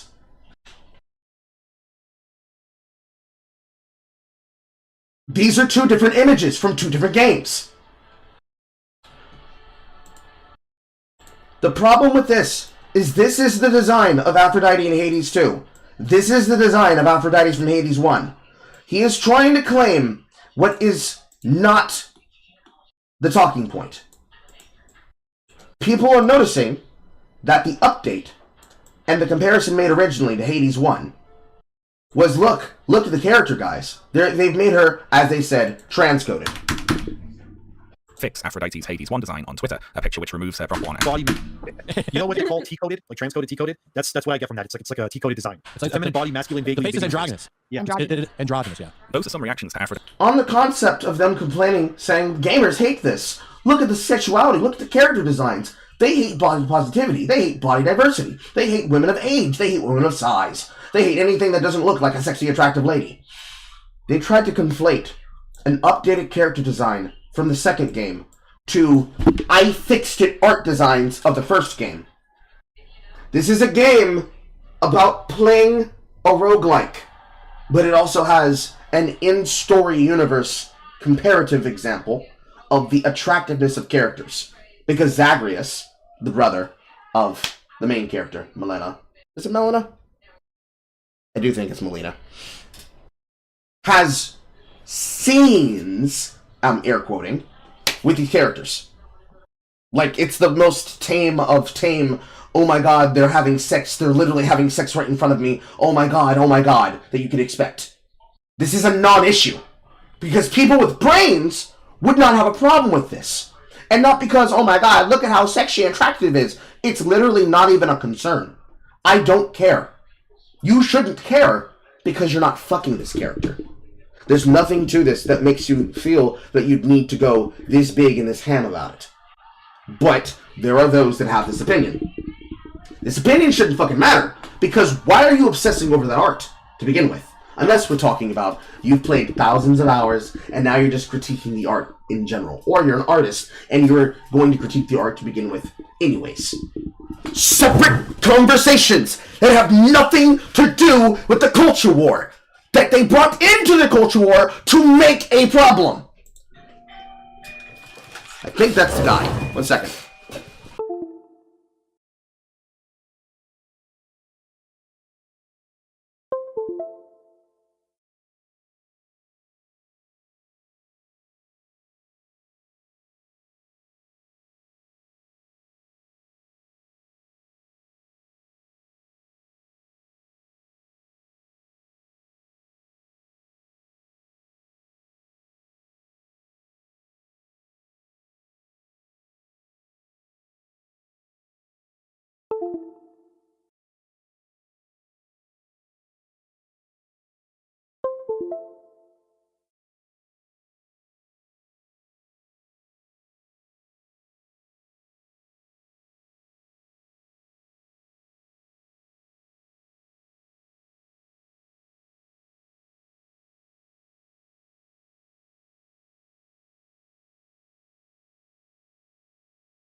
Can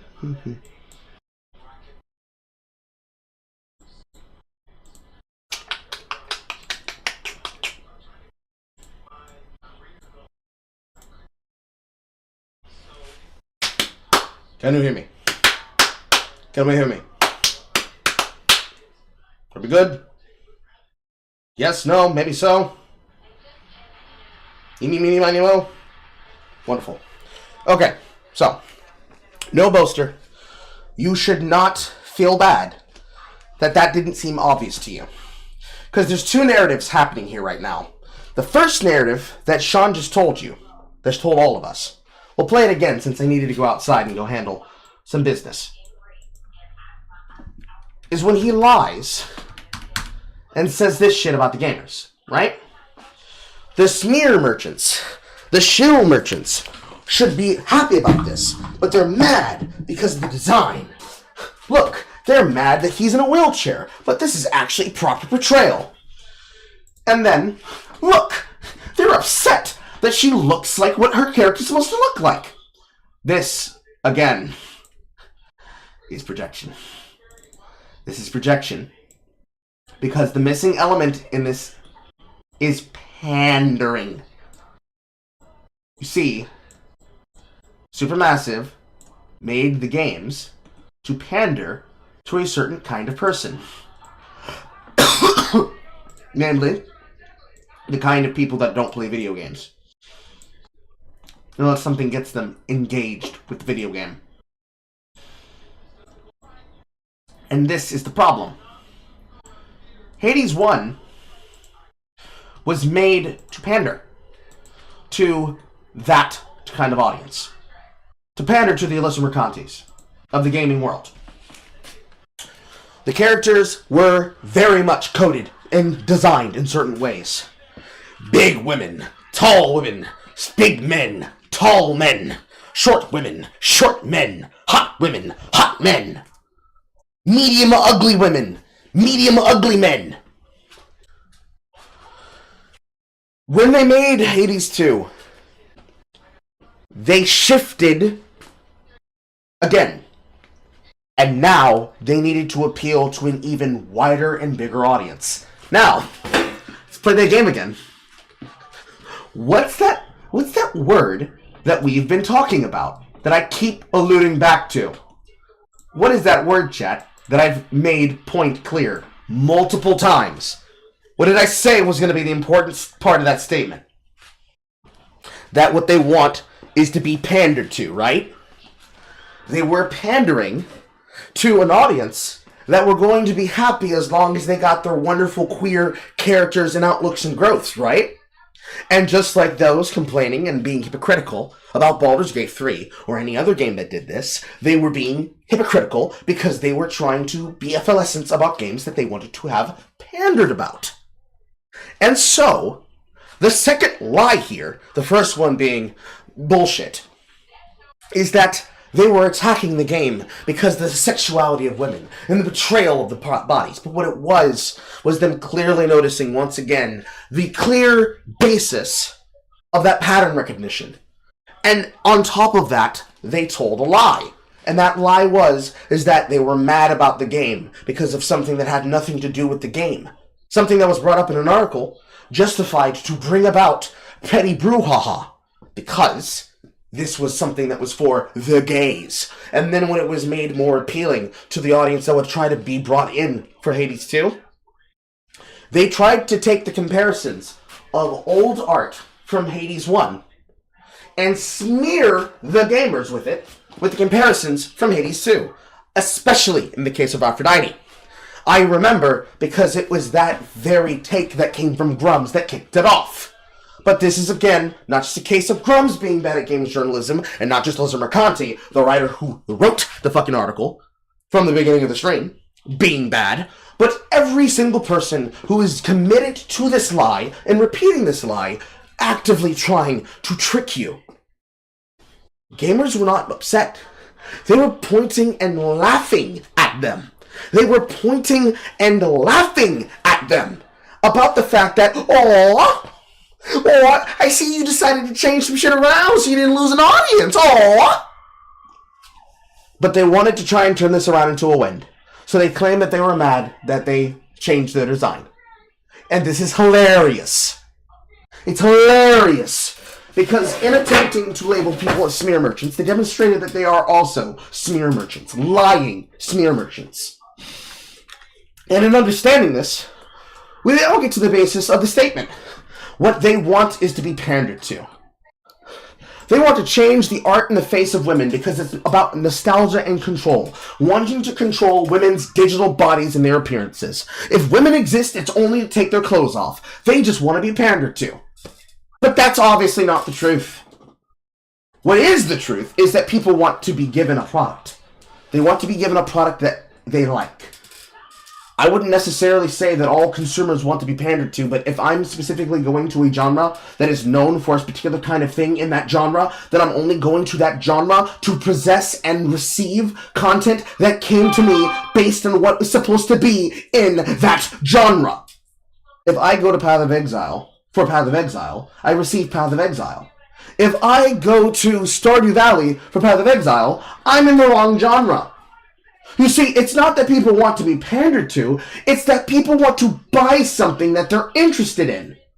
And the pattern recognition means that when we notice these arguments that are being made, these conversation points that are being made, these articles that are being written, these talking points that are being repeated, and these lies that are being smeared across an entire industry, let alone the consumers of that industry, let alone the developers in that industry, and the issues are coming to the fault of something that has nothing to do with what we're concerned with, or any of the things that we would be concerned with personally, and it's instead a smear against all of them for something being pushed upon them for no other reason than because they wanted to make a news story to be mad about. They are demonstrating the inability to do their job. And then putting it on a scapegoat that they can say, look, you're grifter. This is the man responsible. You guys are so dumb. Despite not realizing that, hey, these are 2 out of 3 designs. You've got Hephaestus, you've got Aphrodite, and I believe this, I forgot the name of the Furies. I believe this is one of the Furies. I want to say it's Megara. I'm a bit fuzzy because I don't own the game, but I'm pretty sure this was a version of Megara. I might be wrong though. But these translated into this culture war directly on the back of the Baldur's Gate 3 comparison of hypocrisy. By all means, design bodies and characters of different types. But I'm going to look you in your face and tell you, no, I know exactly who you made this for. I don't care about that, because I would care about whether or not the game is good. Because now we come to the other problem. It might be Nemesis. But we come to the other problem. And the other problem is, but what about the game?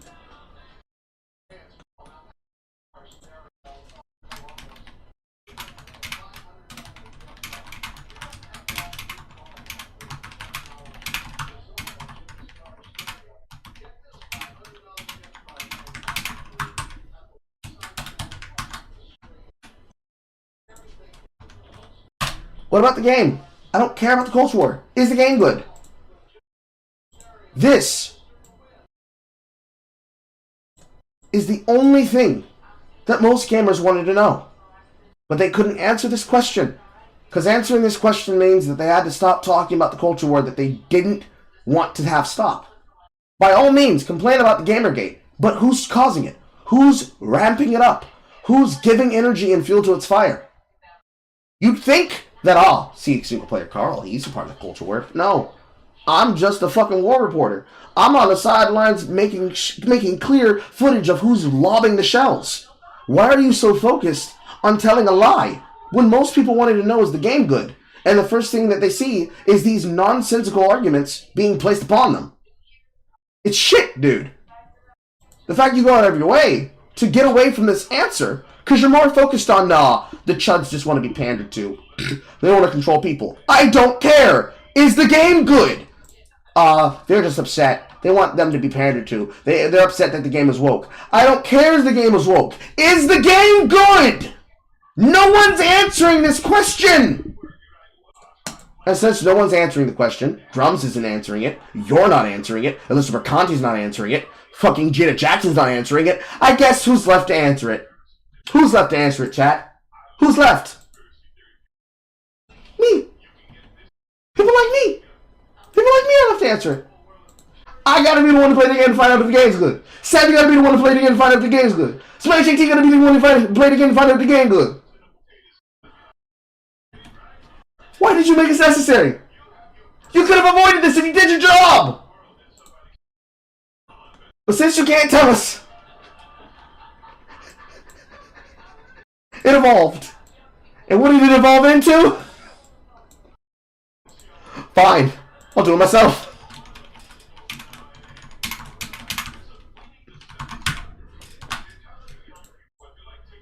This is what it evolved into.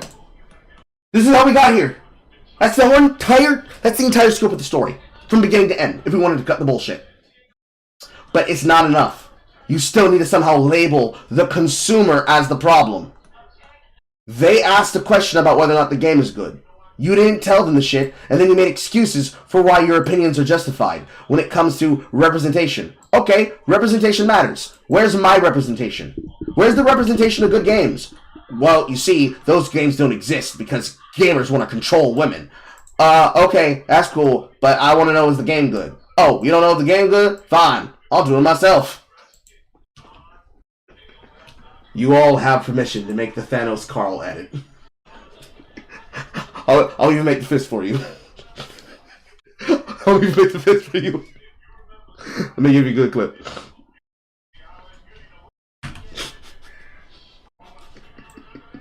Even better. Just stick the gems on my fucking knuckles. I don't care. Like, this is how we got here, okay? This is the problem. Keyhole. Moving forward. In that point, they're just obviously responding to an argument that wasn't actually made. What I'm interested in here is that these videos gave the opportunity for the video makers to comment on Aphrodite's design. So this whole time, the lefties didn't take an issue with fan service or the male gaze. They just wanted all the male gaze to be towards queer characters, queer identity, and what they find attractive. I feel like there's a little bit of hypocrisy going on right here. Is it because Hephaestus is fat and disabled and checks off all the echo boxes? Is it because this person has a pointy-ass Pinocchio nose? We got our female characters with a manly jawline. We got Aphrodite with a masculine face and masculine features. It's a manly face. It's probably a trans woman. It's androgynous. Yeah. Androgynous, yeah. Those are some reactions to Aphrodite's design from both Hades 1 and 2 there. Around this time, Mark Kern shared an attempt to fix Aphrodite's Hades 1 design on Twitter, a picture which removes her prominent cheekbones, makes her thinner, thins her eyebrows, and so on. And Kern says, removing the man face makes a huge difference, but wokies don't get excited unless a character looks trans. So I have a few things to say about this. Firstly, you might be tempted to see all this as simple knee-jerk contrarianism, right? Since a Kotaku journalist praised Aphrodite. I mean, all of you are doing it. You all did it. I don't care if you try to say it's contrarianism. You all acted contrarian. You changed your opinions at the moment that people sniffed out what your argument was and said, no, not like that. Shut up. His design, they now have to dislike the design on principle. And I'm sure that's part of it. But I also do think that the inclusion of a more diverse range of body types really does alter their perception of the character designs that in other contexts would more usually appeal to them. The problem is, as the Kotaku article points out, variety and choice. You see, it's not enough for the anti-woke gamer types for a game to have something that appeals to them. The game needs to only have things that appeal to them, exclusively. If it's got something else, it's almost like it cancels out. And what about all the other games that only explicitly appeal to one type of person? What about stories where people are saying, hey, I want people to go check out this game? Mouthwashing. Gets shouted out on Asmon Gold's stream, and one of the designers behind the game says, no! You're a chud! You're not allowed to like my game! Out. Just as they take objectification and the lack of diversity as a sign the product is for them, the presence of diversity, variety, and choice is a sign which says to them, this was not made for you. So the inclusion of character designs like Hephaestus and Hestia really does alter their perception of Aphrodite. They now second-guess themselves with regards to her design. They can't trust the developers anymore to solely pander to them. So even this very... I have a question that Sean can't answer. If gamers hate ugly women so much, where's the animosity for coming for Ivy from Deadlock? See, that's an interesting question, but we can't actually answer that. And there's a simple reason why we shouldn't be able to answer that. And that's because the game ain't out yet. It's not out. The game is not out. Deadlock is still not out.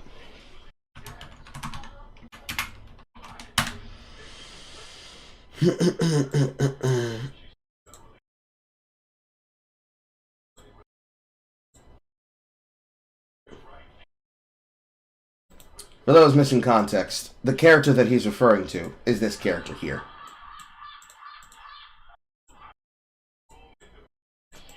This is Ivy.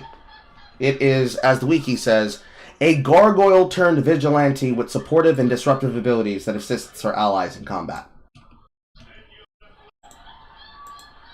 The game's not out, so we shouldn't even be making those arguments, but you are seen. Moving on. Feminine design of a conventionally beautiful naked lady reads as masculine and ugly to them. Of course, if all the characters were conventionally attractive naked ladies, they'd think the game was great, but it really does have to be all, not just some. It's not that their tastes are not included here, they are, it's that they've excluded themselves. As a side note here, one surprising thing I saw watching videos about this was some people who appeared to be confused about the Hades series going woke. Did these guys read the dialogues from the first game, or did they just keep hitting everything they saw in front of them? Hades has been queer as F since the first game. I played the first game quite a bit. Oh, look at that! The Hades was queer since the first game. Well, there you go! Problem solved! They recognized the pattern recognition! And they knew that you tried to fucking lie to them. For some reason. Again! Interesting! Interesting! Got close to beating it. Put in probably a dozen... Again, edited video. You could have lied. You could have hidden it. Hours, talked to all the side characters. I really enjoyed the first game despite its shortcomings. And yet I didn't get this whole super queer LGBT, Alphabet Mafia vibe. Apparently I wasn't paying attention. What do you mean you didn't get queer vibes from Hades? It's Greek for a start. The main character's bisexual. There's a whole gay And one more time. Enjoyed the first game despite its shortcomings. And vibes from Hades. It's Greek for a start. The main character's bisexual. Apparently I wasn't paying attention. One more time. What do you mean you didn't get queer vibes from Hades? It's Greek for a start. The main character's bisexual. There's a whole gay romance story about reuniting Achilles and Patroclus. The character Chaos is genderless. You can start a polyamorous relationship. No, you weren't paying attention. That's right, I'm misremembering Regard from the other game. Because they're both made and built like shit brick houses. Reuniting Achilles and Patroclus. The character Chaos is genderless. You can start a polyamorous Yes, that's right. Yes. Anyways.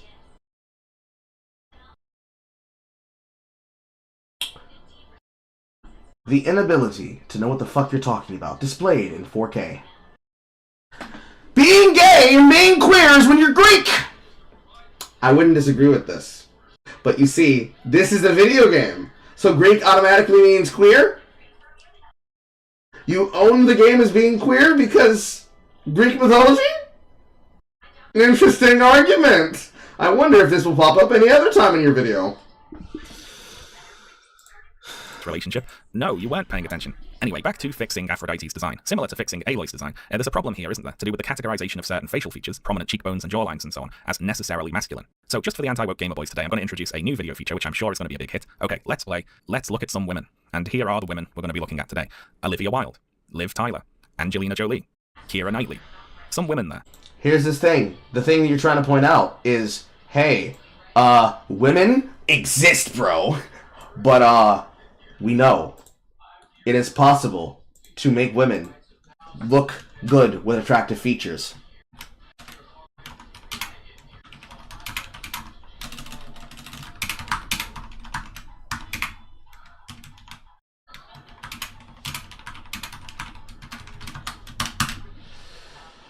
It's so fucking tiring. It's so boring. It's so fucking lame. So, the story has moved from representation matters, but only the kind of representation that we want. And the reason why they look this way is because you guys want to change these things. So we put them in the game because we want to see people that look real to life. And you want to change them because you want to control people. I don't care. Is the game good? Fine, bro. I'm going to do it myself. I'm going to look into the game. I'm going to make the game better for myself. And I'm going to enjoy it the way that I want. So now, we move again. Where are we going? We're going to, excuse me, Todd. Have you seen women with bodies? Have you seen women? Have you seen women? Excuse me. You say that this is bad? Have you seen women? Excuse me. Have you seen popular so just for the celebrities? Boys today, I'm going to introduce a new video feature, which I'm sure is going to be a big hit. Okay, let's play. Let's look at some women. And here are the women we're going to be looking at today. Olivia Wilde, Liv Tyler, Angelina Jolie, Keira Knightley. Some women there.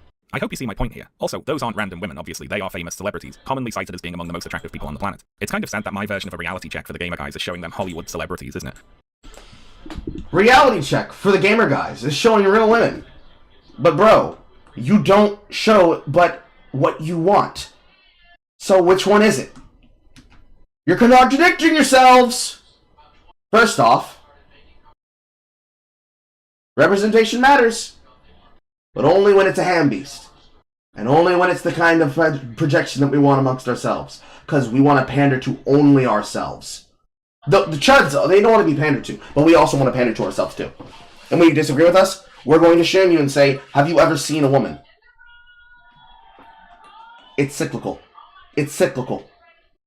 Because, of course, on top of the hypocrisy of what is acceptable and what makes you an incel, and on top of perspectives about political appeal and political themes and understanding things, and then, of course, the issue of reality not injecting into things, this makes them regressive, you see. And so, because they're regressive, and they're making the games appeal to themselves in the ways that they wish to, whether they change the story, whether they change the art, whether they change the designs, whether they change the mechanics, whether they play on an easier difficulty, whether they play on a harder difficulty, whether they play on the hardest difficulty and they do so for content. Excuse me, you're not allowed to have these things. Have you seen women? The designs and everything inside the industry needs to change. Because once upon a time, in 2013, Neil Druckmann got on stage and said, bro, women need to change.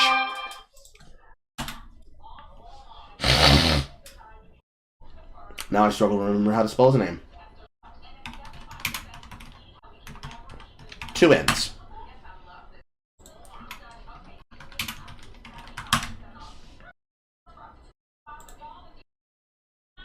Please tell me you have the fucking screen cap so I don't have to watch the video. No, they don't. I'm gonna have to go to the fucking keynote.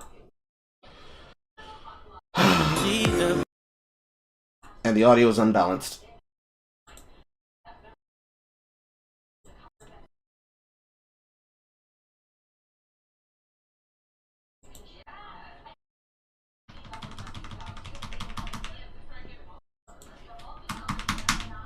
There is a particular frame that I'm looking for.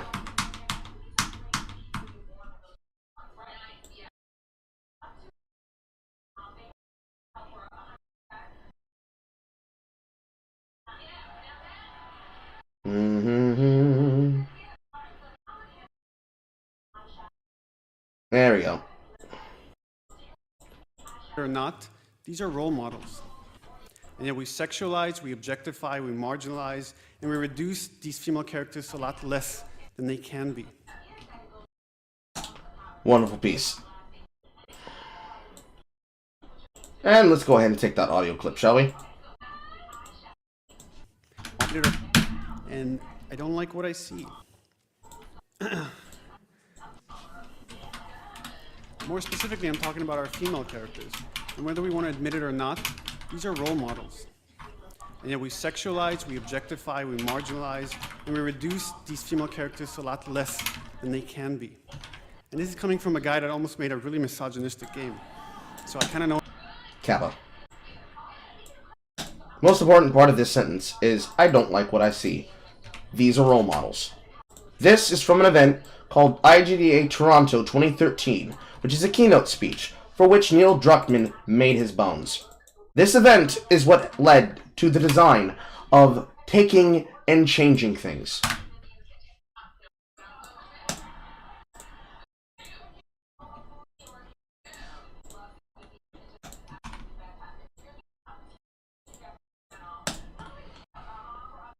In your attempt to say, excuse me, Chud, have you seen women? You don't understand things. You need a reality check. Your direct words from the word of God that you all elevated to the position of a fucking king literally disagrees with you. And this is the problem. This is why it goes in a loop. Boneheaded does not begin to explain the issue here. Moving forward. I think if they went for a walk in a public park, their heads would probably explode. Also, there's a further disturbing tendency here, which is the conflation of certain common adult facial features with common masculine facial features, and then using that designation to brand adult women who have those features as unfeminine or ugly. When, no, some women have prominent cheekbones, prominent jawlines, there is nothing necessarily gendered or even to do with attractiveness about those features. The problem with Hades 2, of course, is choice, it's diversity, it's that there is more than just the one thing on offer. And this answers my question about Baldur's Gate 3 from earlier, by the way, because while yes, in that game you can play a straight-down-the-line heterosexual cisgender man and pursue a relationship with a conventionally attractive woman, you have to select that option. You have to be involved in the process to declare your own desires. You have to press 1 for English, basically. The anti-woke gamer men we're talking about today don't want that. They don't want to be a part of diversity. They want to be separate from and superior to it. Again, we're talking less about sex or sexuality and more about who media is being made for. For the anti-woke crowd, this is what is actually attractive about Stellar Blade. It's not the sex, because there isn't any, and it's not the romance, because there isn't any, and it's not even the sexualization, really, in isolation, because they will turn on a game with sexualized characters if they perceive it to be too diverse or inclusive. It's the lack of diversity and the objectification. It's a fine line between definitions here, but there are certain conservatives who dislike sex and sexuality in media because they view it as a kind of modern moral...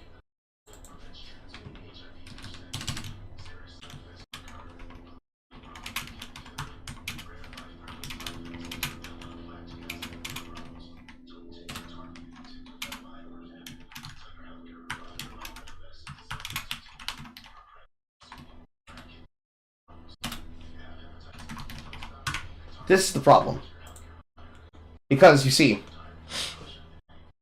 with the thing you just said, you went from, excuse me, have you seen women? Women have strong jawlines.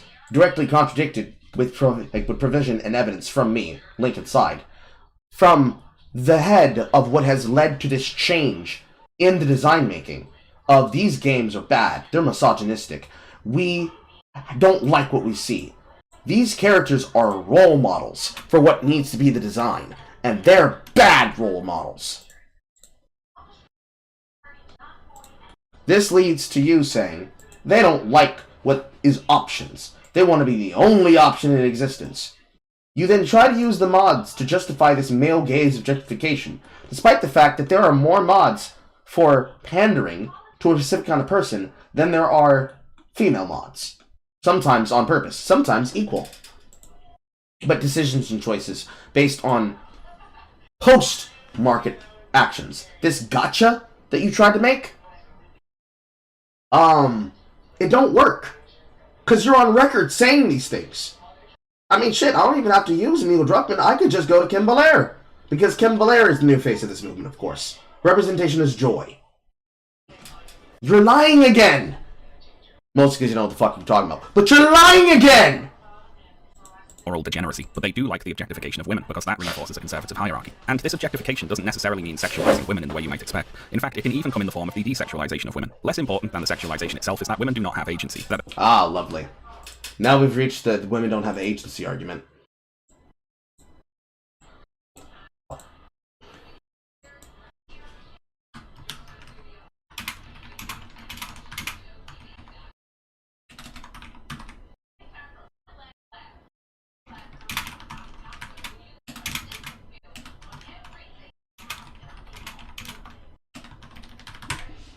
And the only thing exemplified by this is I saw it on Twitter.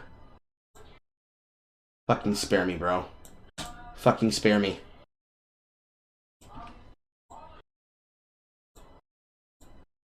Something that equates to a fucking topical meme of the week. You try to push into something that isn't real.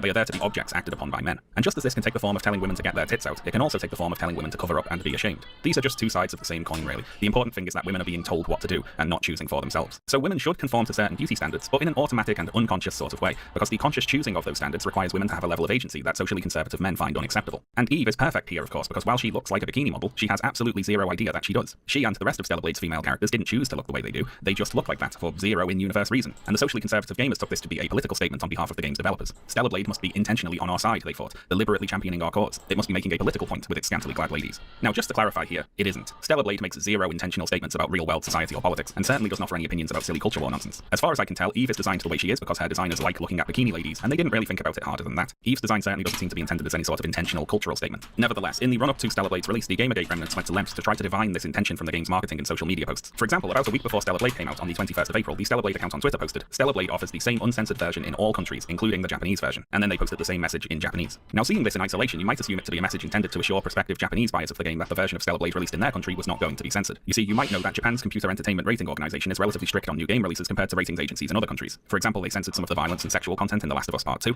and they've previously refused to issue ratings to games that feature violent content like Dead Space and the Callisto Protocol, to name a couple of examples. So this tweet was clearly intended to dispel worries that their Japanese audience might have about receiving a censored product, you might think. But no, it turns out this tweet wasn't about that. It was actually Stellar Blade giving a middle finger to the woke. That's right, just before the game releases, there's barely enough time to squeeze in one more discourse cycle about Stellar Blade versus the woke mob. Stellar Blade uncensored worldwide, Shift Up announces amidst puritanical and feminist criticism. Stellar Blade scores massive win against the woke. Game will be uncensored for the entire world. I can't be censored, says Eve. I like this video thumbnail, which has Eve flipping off the other person there. Someone who I guess we're supposed to infer is a woke person who really wants Stellar Blade to be censored. Can you believe these sorts of video thumbnails are still being pumped out, by the way?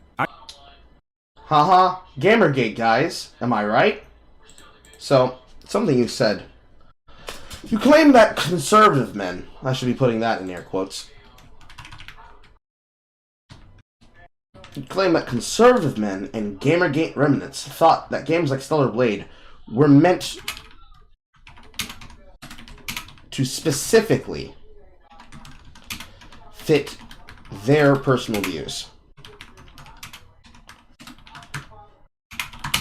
and sexual appetites. Question. Why would a conservative person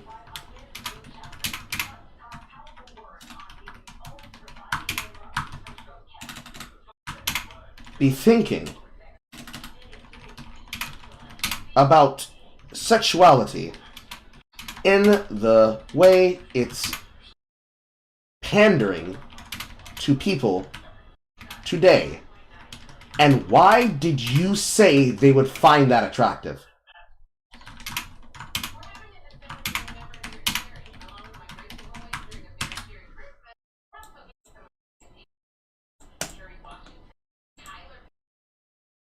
Why would you say that?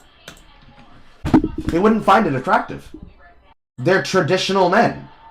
They wouldn't find this kind of in-your-face sexuality appealing. They would hate it.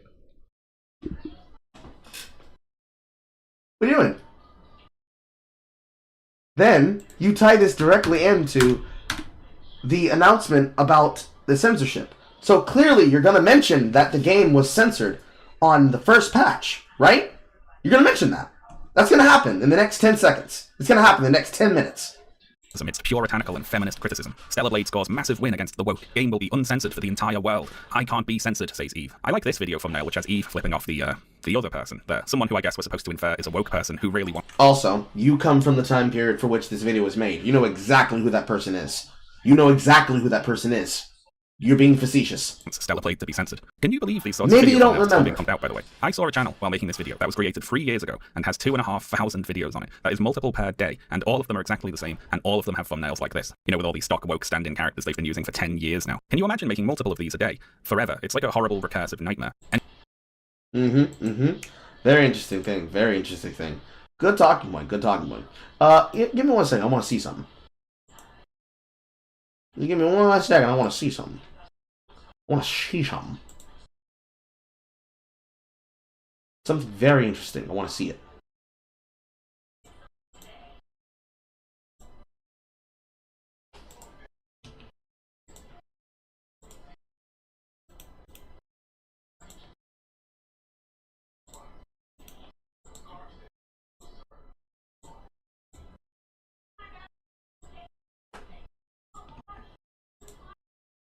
Just give me a second. Also, I find that very cute. You even tried to hide a couple of videos and a couple of types here. But let's go ahead and see something. You know, it's hard. I can't believe it. How could somebody be able to make videos with similar-ish and same thumbnails? Oh, even worse! You've deleted content! This is not all your work! Okay. Easy. That was easy. Can you imagine making content for years with thumbnails like this? Yes, I can. I remember exactly what your thumbnails were like. They used to be annoying, like, pieces of shit thumbnails like this, where you tried to make fun of other people who were a part of that culture war, like Teal Deer, or Saga of Akkad, or Lauren Southern, or Wonder Woman. I wonder what that would feel like. I wonder what that would feel like if you didn't delete your content to try and change your face. Just a fucking wonder, isn't it? Just a fucking wonder. Hypocrisy. Thy name is shame and trolls remorse. Back to you, dumbass. Anyway, this rather generous extrapolation of the tweet about censorship cemented Stellar Blade's reputation as the anti-woke flagship game of the moment. Stellar Blade is refusing to be censored. It's taking a stand against the woke. It's going to take us back to the past and make video games great again. Now, unfortunately, something happened to interrupt this rather premature victory lap. Yes, it was Sean. I don't know how it took you that long to recognize that, considering that's his fucking skull emoji in the bottom right corner, but... Stellar Blade came out. Oh no, what's this? Stellar Blade censored on day one. Gamers are pissed. Stellar Blade censored now. They betrayed us. PSN accounts cancelled over Stellar Blade censorship. Well now, what's happened here then? Let's go to our reporter live on the scene, Mark Kern, and see if we can figure out what's going on. More rumours coming in about Stellar Blade as the situation is organic. People are reporting that these outfit nerfs were weeks before the day one patch. There's speculation that the more risque versions of the outfits may be New Game Plus unlocks, but there is no confirmation yet. Taking down the Stellar Blade outfit post until I can get more confirmation. Stellar Blade needs to release a statement now. I'm waiting for more confirmation tonight/tomorrow. Another case example of Grums being a bad reporter. He would not have pushed on the situation until he found out what the information was. He could be able to see that there were people talking about it, and there were people rumoring about it, but he would have done his job to know that the thing that is happening should have been confirmed before you said anything, period. But he didn't do it. He didn't do his work because he's stupid. Thinking is better than reacting. Took down my tag post of Stellar Blade. Let's see what happens tomorrow. As more information comes to light, I'm taking down my tweet about should I buy Stellar Blade until I see full confirmations tomorrow. One thing to be aware of is that there are people who want Stellar Blade to fail. There can and will be misinformation posted, so we should all be vigilant. They want those pre-orders cancelled. And as I've pointed out before, in corporate warfare, the bad actors can be rival company PR firms. Be careful. I post. It's actually laughable. And this is embarrassing fucking floundering from him. But you see, Sean's the one doing it, so apparently I'm supposed to be contrarian and say, no, actually, no, this is exactly what's supposed to happen. We're supposed to laugh at him. No, we will point and laugh at Grumps, because this is exactly the reason why he shouldn't be doing this. This is why he can't do his job. But listen, guys, cultural remnants. Some of us weren't even involved in the event. Some of us were in college. Living life, being outside, seeing many women's faces, doing many things to men and women's faces. But don't you believe the blackmail in front of you? He's a grifter. How do you know? He looks smug while he disproves me. I need to be.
Someone wouldn't touch a man. It's like, yeah, I know what I did. I am a mega idea. I want to scream.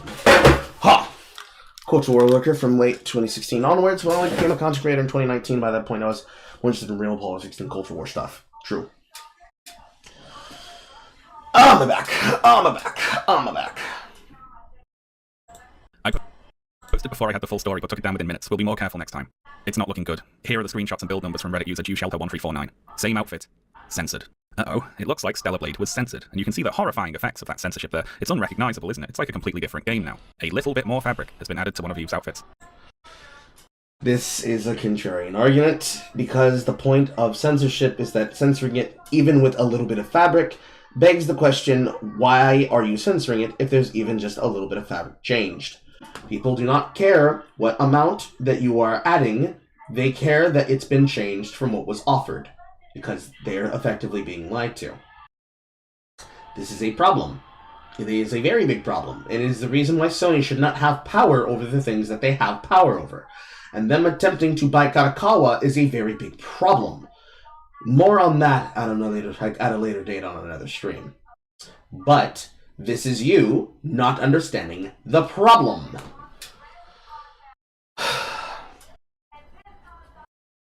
But wait, if you can believe it, things get even worse. This is another confirmed outfit censored in Stellar Blade, original on left. We're working on changing it back.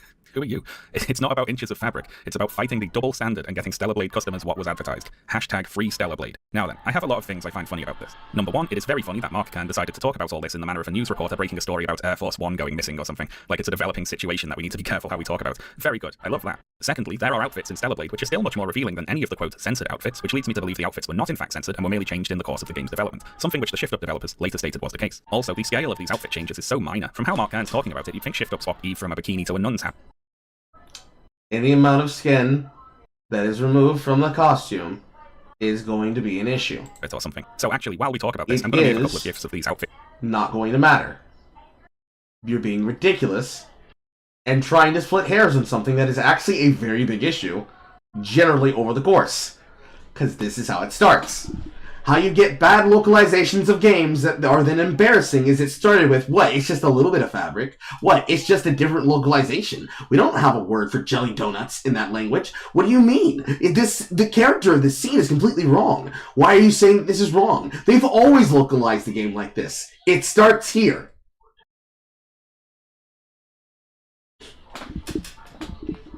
Anyways. Fit changes on the screen just so we don't lose perspective on what exactly it is we're talking about here. Next, I think it is completely hilarious that Mark Kern is up in arms about Stellar Blade customers, quote, not getting what was advertised, given that his job is selling skins for a video game that doesn't even exist. And you'd think that he would understand how this sort of thing works, given that he's a game developer himself, remember? For example, Mark, have a look at this. Here's the Ember Twitter account advertising an in-game character skin for purchase, represented by a 3D character model of a cat girl. It's a mock-up because there is no game to put her in yet, of course. The thing is, though, you had already sold access to this skin before, when it was represented by 2D character art. And the earlier version of the skin, which you sold on your website for money, is more revealing than the newer version. Look how much more fire is showing in the earlier version of the skin. You sold this, and then you changed it to be less revealing. So can we get a discourse cycle out of this, maybe? Hashtag free Ember, perhaps? Because this is exactly what you're criticizing Shift Up for doing. Well, it's not exactly the same, I suppose, because their game actually came out, didn't it? Next, I really appreciate that this air quotes Kappa censorship controversy. He's correct. Became so quickly. By those same standards, he needs to be fucking negotiated. But here's the thing. Here's the thing, Sean. We already are, have, and did, and continue to. Which is why he's retreating the way that he is. You're not doing anything on new grounds. We already know. We were doing it before you did. Get your ass in line. After the Twitter post which stated the game would not be censored, Shift Up unintentionally caught the anti-woke culture war YouTubers off balance there. They were led into seeing Stellar Blade's uncensored release as a victory over the imaginary woke mob they were pretending were trying to censor the game, but then the game came out, and it was censored. The mob is not who censored the game. Sony is who censored the game. Because you're not showing the releases that came from the pressers given by the alerts that said that the costume changes were not in the first patch. That these were pushed to patch. Or at least they thought it was, which turned their fake victory into a real defeat. They built this imaginary woke strawman that was trying to censor Stellar Blade, and then it won. So I'll claim that victory then on behalf of the woke mob. Well done, everyone. We won that one, and we didn't even have to do anything. Congratulations. Now, one of Mark Kern's tweets there talked about changing Stellar Blade back and said hashtag free Stellar Blade. So let's talk about that. You see, in the wake of all this traumatizing news, Mark Kern posted a change.org petition with the aim of getting Shift Up to revert the outfit changes to the versions shown in the game's trailer. And let's read that page together. Stellar Blade is a phenomenal new game that just launched on PlayStation 5 worldwide, but it has a problem. The content has been censored from the original trailer version posted by Sony. We, as gamers, want this content back. We relied on it. We made the game the #1 pre-order worldwide because of it, and this is the true game we want. What do you mean you relied on it? You relied on this. Stellar Blade is more than a game. It's become a cultural beacon for freedom of expression in a time where game publishers like Sony are censoring games more than ever. See, the problem is... the thing is, Boster, as you say that, to get names from the mob and to demonstrate the examples about people who conversed about it, well, we already covered that, you see? You see, by asking for evidence, we just end up right back here. You might have noticed, I seem to have drawn the notes in the particular arc of a loop. Let's just go ahead and finish that loop, and this is the problem. Pointing more inwards this way. This is the problem. This is the game loop. This is the content game loop. This is why we can't escape. We cannot escape. We cannot get out. Every single time we criticize them, they just keep going on a loop.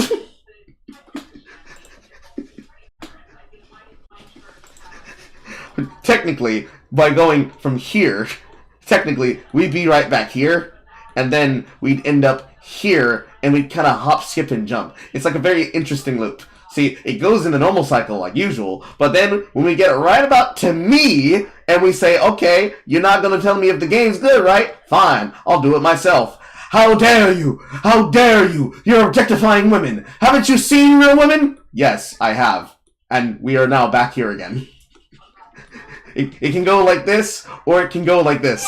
It can just skip those last two parts, because that's just a bunch of yap to justify them hating people on the internet. It's what I like to call the FD signifier clause. If you have somebody who makes a think please, you could skip all the way through here and just say, hey, this is why they're dumb. Even when you have the names and examples, it's never enough. The goalposts will always move. Anyways, let's finish this fucking video. Stellar Blade was a breath of fresh air, and Gamer rallied behind it because it meant things were changing, getting better, and the voice of creative freedom was ringing loud and clear. Beautiful. Notice here how Mark Kern is avoiding saying that Sony censored the game, because of course he has absolutely no evidence that that is true, so he has to say things like game publishers. The evidence is the fact that the patch was pushed! Are you serious? Sean! Sean, Sean. The evidence of censorship is right there in your smugness. Let's make it bigger so everyone can see it. It's like Sony asked Canis to change in public You eye. put it on the screen. So turned their canary woke mob they were pretending were trying to censor the game. That's but then the they didn't, censorship. And it was censored. Or It's they right thought it was, there. Which turned their fake victory into It's a right there. Imaginary woke straw. But look at how little fabric it is. The censorship is right there. Version 1, version 1003. The original patch is different than the update patch. The censorship happened.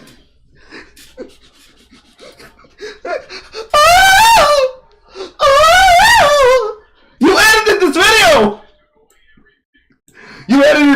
You made this video. You edited this content. And somehow you missed your own point. How stupid are you? Oh man, that was trying to censor Stellar Blade, and then it what relations for this Tron, and let's read censored from the number one piss more than a breath of fresh air, and Gamer rallied behind it because it meant things were changing, getting better, and the voice of creative freedom was ringing loud and clear. Beautiful. Notice here how Mark Kern is avoiding saying that Sony censored the game, because of course he has absolutely no evidence that that is true, so he has to say things like the game evidence that you're publishers presenting like Sony are directly on censoring screen. games in general. Talking about creative freedom and freedom of expression is also funny because 1, I didn't see you talking about that when you were sharing edits made to the work of other game designers, and 2, of course the only word out of shift. Correct. Because everybody who does art editing is fucking annoying asshats that fuck with other people's work because they want to use the art as an opportunity to dunk on people on Twitter, when what they should be doing is showing people who are showing an alternate way to look at the art and an alternate way to enjoy the character. And instead, debase it to culture war. Unironically, it is literally when Sardon said, "Holy book." It never stopped being the holy book.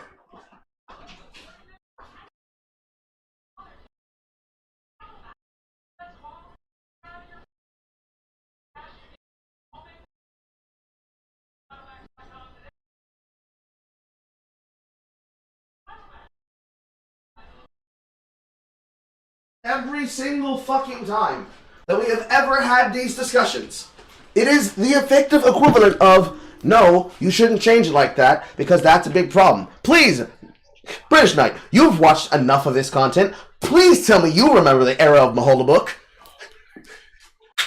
Every single argument that is on this cycle can be debased to, hey, didn't you guys act hypocritical when it came to people liking this and doing that? Mahola Book! Didn't you guys get upset that Bayonetta is not a lesbian? Mahola gay! Mahola gay! Every single choice. Like, my holy book. So, there's a meme. I might have to explain this one for Boster. This is a deep cut. There is a meme from Sargon Lacan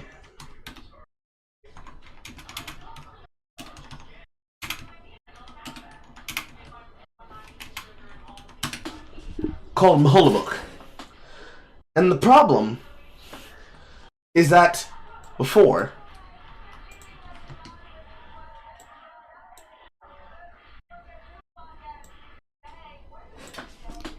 I'm not sure if I'll be able to pull it up on Twitter because I feel like they'll have censored it.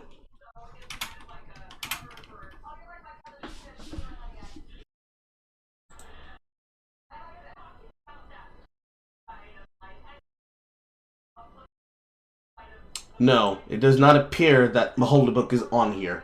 There's a bunch of edits of him with his cigar, but none on Mahola Book. But there is a meme about whenever dealing with a person that talked about the Quran or the Bible or the Torah, that every single time they were contradicted by or contradicting something that happened in another type of text or in another type of religion, that the response was, you can't do that, it's not in my holy book.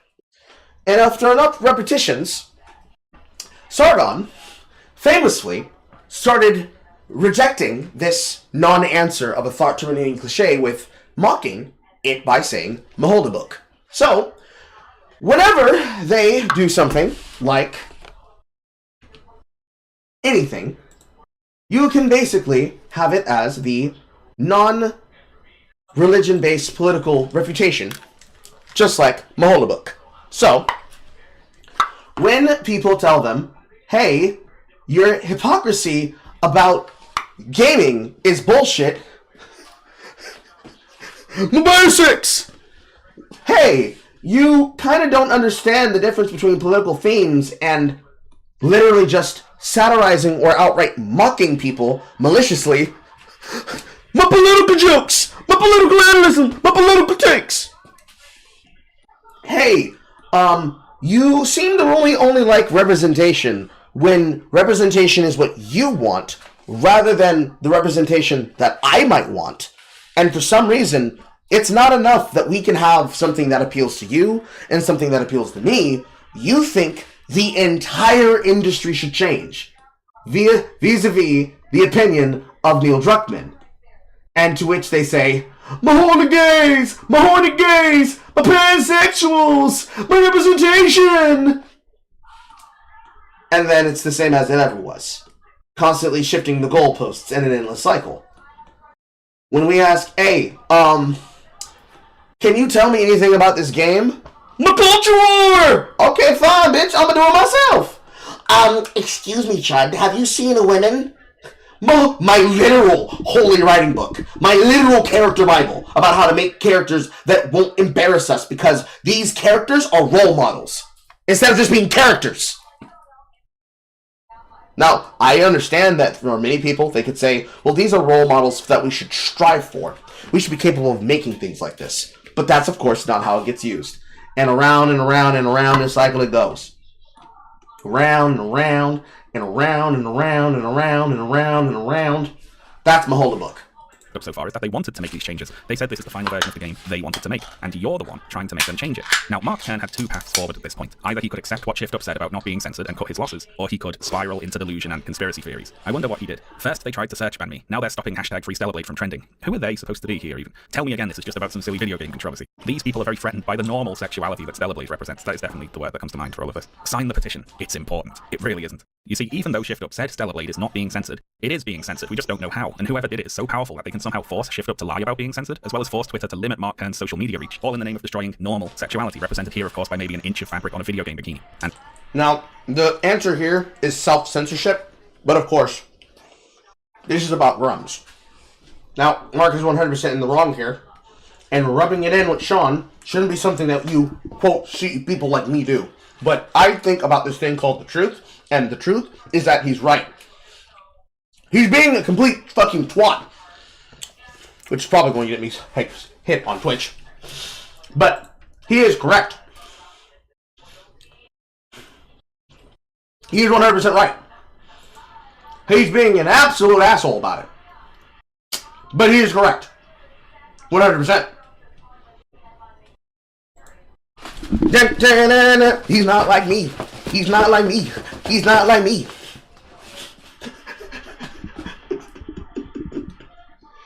Anyways.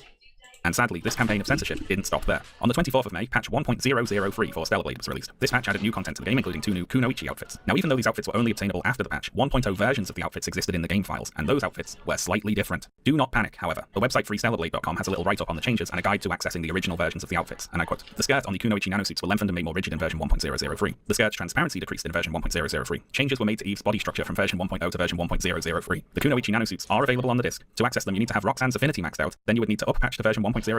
As soon as you load into the game, you should receive a prompt with the rewards. Immediately back out of the game and downpatch to avoid save file incompatibility. I just thought I'd give that a signal boost here so we can all get access to the earlier versions of the outfits. It certainly looks worth the effort, doesn't it? Now, this patch also added in 2 other outfits for Eve, Midsummer Alice and Midsummer Red Hood. These are 2 variants of 2 of the controversially changed outfits we've been talking about. The Red Hood outfit swaps Eve's undershirt for a body harness and adds thigh-high stockings, and the Alice outfit adds in a bow, a collar, and some lights down the front. So these are new outfits, but they are also clearly iterations on the earlier versions of the supposedly censored outfits that Mark Kern and the Horny Goblins are upset about. Now, this introduced a little awkwardness into the FreeStellarBlade movement. You see, ShiftUp added in 2 outfits, which are kinda like the ones we said we wanted, so we could claim that as a win, but... Now, here's the shortcut to this answer. Okay? This right here, this whole problem here, mods. Solved by mods. Rotate my thumb this way. Makes my thumb hurt. This right here gets solved by mods. We can all understand this, right? We all agree. This issue right here, mods. Mod them back in. PC undefeated. StellarBlade PC. This is not a shift-up problem. This is a console problem. I'm going to say it again. I'll say it slower. This is not a shift-up mistake or problem. This is a console issue. Get it on PC and mod it in. If you want to go as far as jailbreaking your PC, or excuse me, jailbreaking your console,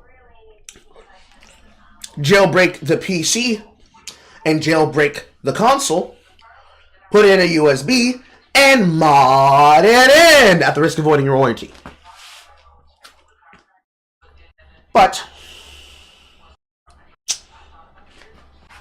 the issue is that this is a console release made for a system by a company who is known for being hypocritical. Look no further than Mortal Kombat or most FCGs.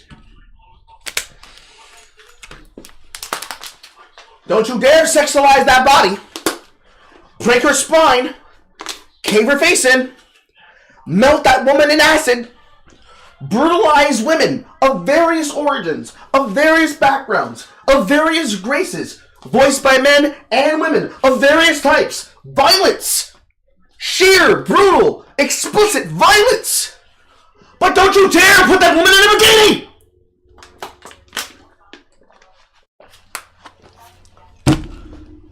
See, these characters are role models. We shouldn't allow them to express things in the context which they do. But as we desexualize the women, and then hypersexualize the men, and then say it's justified to hypersexualize the men have never been hypersexualized like this before. Insist that if you choose to change this in your own free will, in your own time, and have a different opinion than an industry head, a very bad industry head, you're a chud misogynist that deserves to be banned from the internet, and your opinions should be mocked so that people like Sean can make money off of you. World-breaking delusion.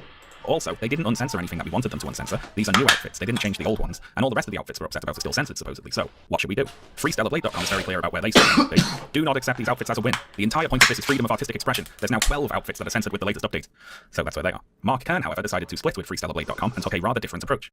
We did it. You did it. Hashtag FreeStellarBlade celebrates as Shift Up and Stellarblade uncensor outfits. Thank you everyone who participated in the 8-step plan and the petition. Please sign the petition, which will now be sent as a gift to Shift Up. Lucky them. So many have helped to make this possible. Everyone worked so very hard. That's right, we did it. Stellarblade has released 2 new outfits for the game, and that means we win. That's what we were asking for all along, of course, 2 new outfits, and we got them. In my favourite history podcast, The History of Rome, host Mike Duncan has a recurring joke about generals and emperors who would extract themselves from an unwinnable military situation by simply declaring victory and going home, and this is the culture war version of that, basically. Even though 0 of our original concerns were addressed, we won. And the replies to this tweet are quite funny. We've won nothing. The original censorship is still there, but they've won from your reaction. No, they know they can bribe us and distract us. Your reaction means we've lost. You are wrong, they added outfits in order to distract from your real intention, which is that they are actually just keep spitting on the fans by continuing to censor the game diligently. They are insulting the player's intelligence by thinking we wouldn't notice. Look for yourself, we have nothing to celebrate. It only get worse. Discord in the ranks here. Now, the latest twist in this tale is that ShiftUp recently went public and posted a job listing for an investor relations manager, one of the duties of which is overseeing the publication of ESG reports. Now, you might say, Sean, I don't know what that is, or how it could possibly matter. But no, it does matter, it turns out. ShiftUp sells out and embraces we ESG. know what Stellarblade ESG is. Stellarblade developer ShiftUp goes public, will now publish ESG reports. Stellarblade sells out to ESG, ShiftUp goes public and becomes compromised, and so on and so forth. Also, this news led Mark Kern to rather dramatically declare that ShiftUp has fallen. After going public, they will be required to publish ESG reports. So okay, what the hell are ESG reports? Well, ESG is one of those acronyms, along with DEI, that 2 online right-wingers have come to see as a synonym for wokeness. It stands for environmental, social, and governance, and ESG reports basically detail the environmental... So we're just lying about what an ESG report is. First off, no. DEI is not an acronym that, like woke, that people overreact to. There are people who overreact to it, but it means diversity, equity, and inclusion, which, in theory, when it comes to the understanding of making things with true diversity, equality, and inclusion, would be fine. But the E does not stand for equality, it stands for equity, which means crushing people down to be the same. And the problem with DEI practices is that this is what leads to the fun-sucking and the bad generalized decided by committee choices that are brought into games. Because you see, if you spend so much time working on the appearance of art instead of working on the game mechanics, you have clearly failed the things that I need to enjoy games. But if you then say, excuse me, your criticism means that you're anti-woke, or you're anti-DEI, and your proselytization, and then, nudge the microphone a little bit, and then your political pandering is to the effect of antagonizing that person. Once again, pattern recognition kicks in. Because, in the past, what we would have called DEI is called meritocracy. The best person for the job does the work. We no longer appeal to meritocracy. We appeal to pandering. Political proselytization. Antagonism. Apropos of nothing. Fear-mongering. Saber-rattling. You present people things as though they are meant to be impressed by them, and we are not. Then, to head off criticism, you accuse them of hating queers, hating gays, hating transgenders, hating women, when they have criticisms about your extremely idiosyncratic, short-sighted, and in many cases, hate-fueled rants about how the people that are responsible for the business that you want to be in are somehow bigots and Nazis! Because you just accuse people of being right-wing.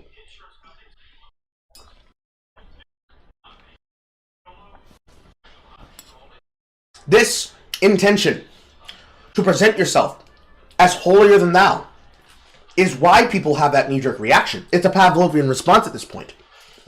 Now, this is the job of individuals to inform themselves. Because, again, I just wanted to play video games. Why do I need to know these things? Because you lie to people! If you stop lying, maybe we can just play video games again! But instead you keep lying. So we have to become the game journalists to demonstrate why this is bullshit. And much like the bullshit that involves DEI, where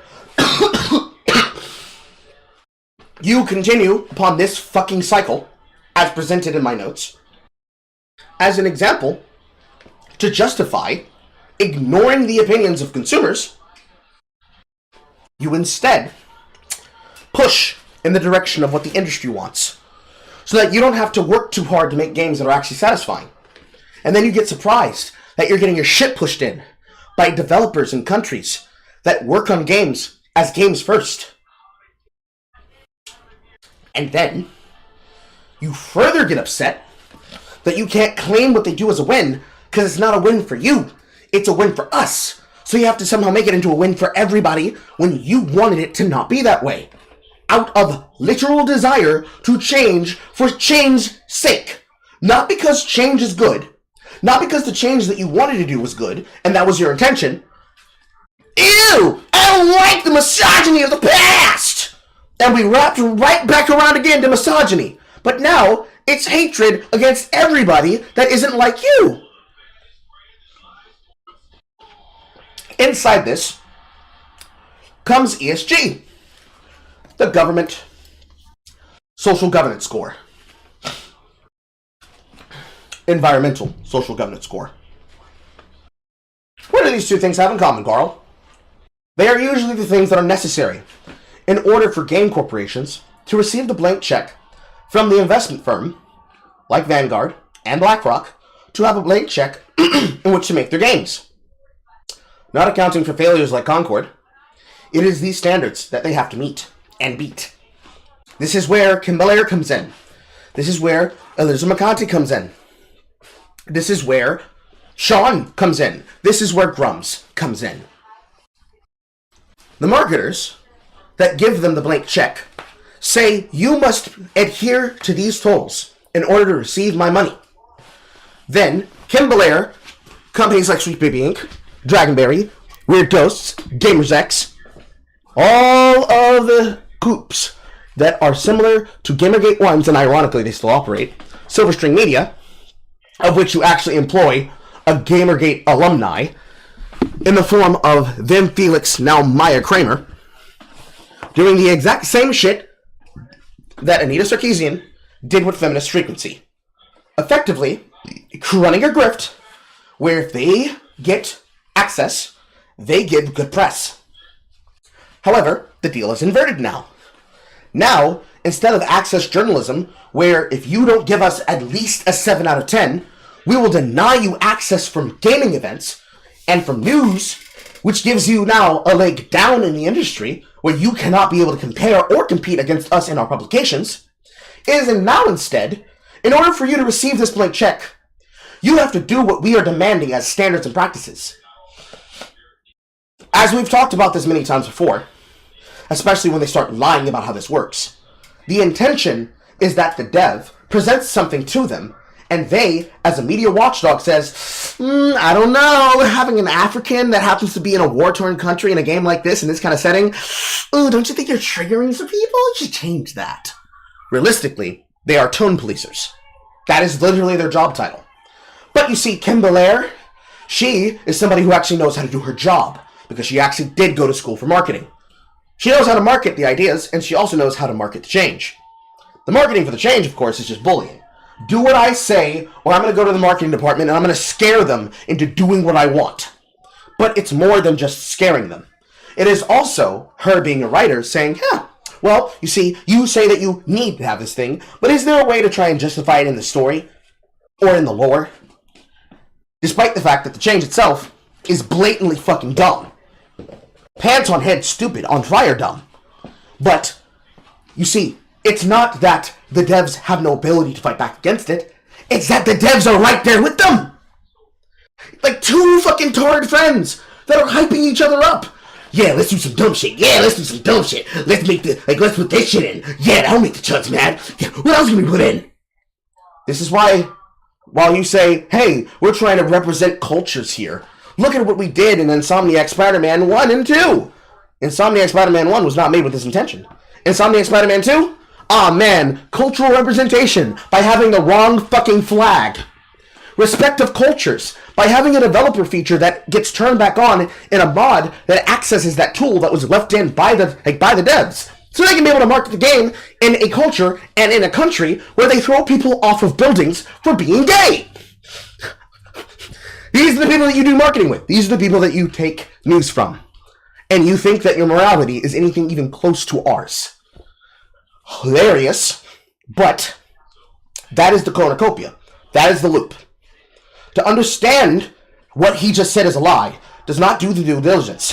What does the due diligence is understanding what I just broke down. I have to explain it like that every single fucking time. Because when you lie and say the other thing, oh, they're just taking words out of context. They're just reacting poorly to things they don't understand. No, we understand it entirely.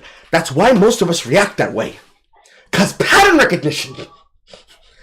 Every single time one of these companies works on a project, especially now in the case of Sweet Baby Inc., what they do is not public. Literally nobody knows. Because when we find out, oh, you guys lied. You committed fraud. You broke the terms of contracts of SAG-AFTRA, BAFTA, AFTRA,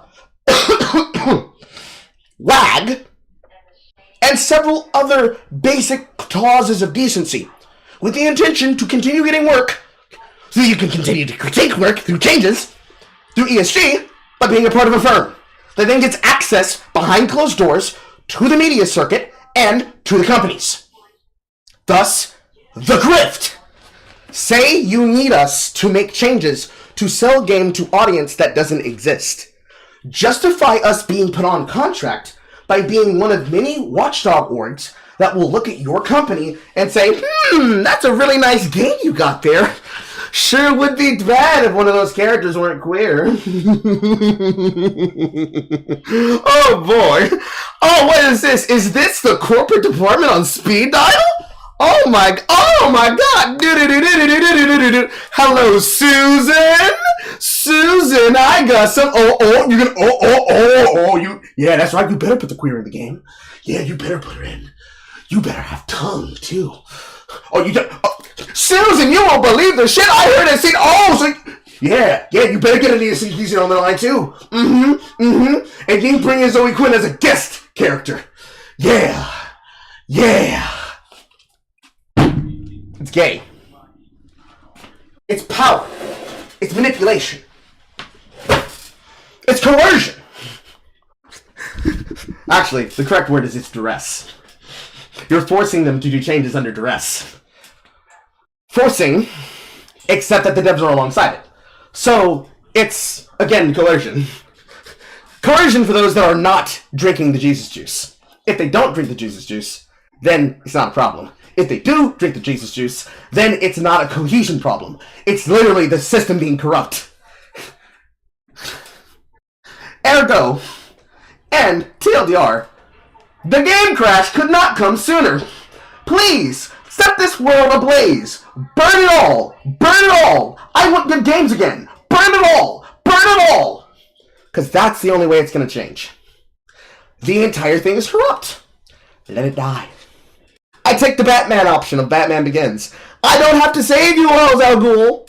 I don't have to save you. I'll just let you burn. Moving on. We're almost done.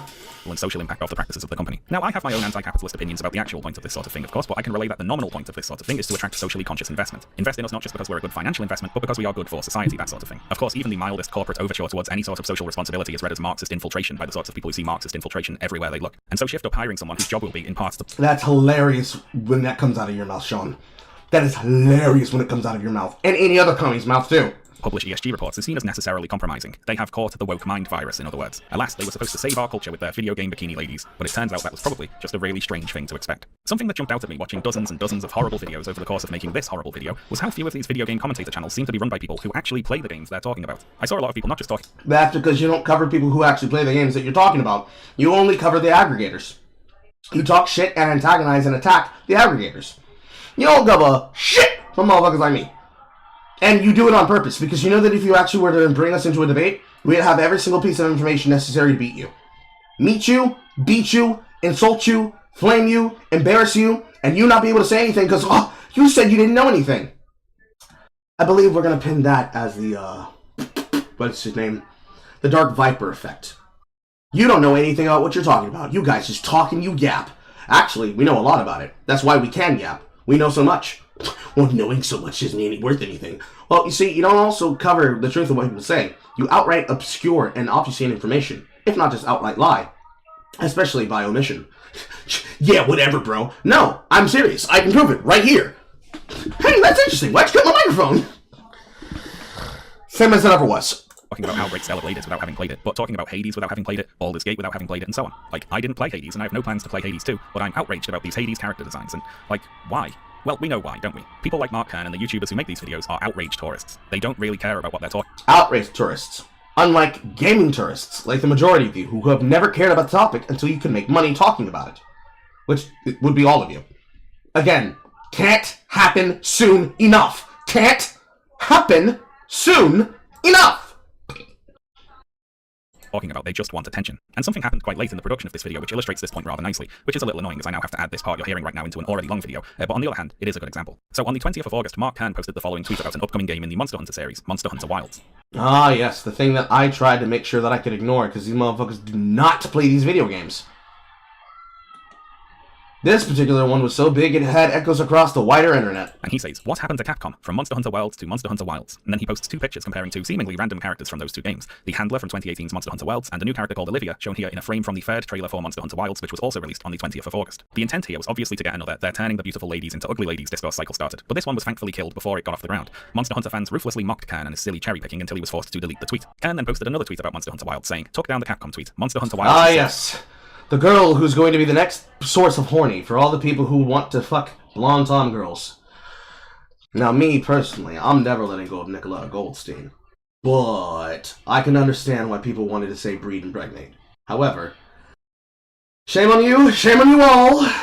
You enabled him You enabled him! My bad. And he attaches a picture of Gemma, another Monster Hunter Wilds character, who he apparently does find attractive. Good for him. But Kern has accidentally revealed something here. You see, Gemma was shown in the first Monster Hunter Wilds. Cough, cough. Just one thing, Carl. When this industry burns to the ground, I'm not sure gaming can even come back. Not at least one that we call as middle market games from the 90s and early aughts.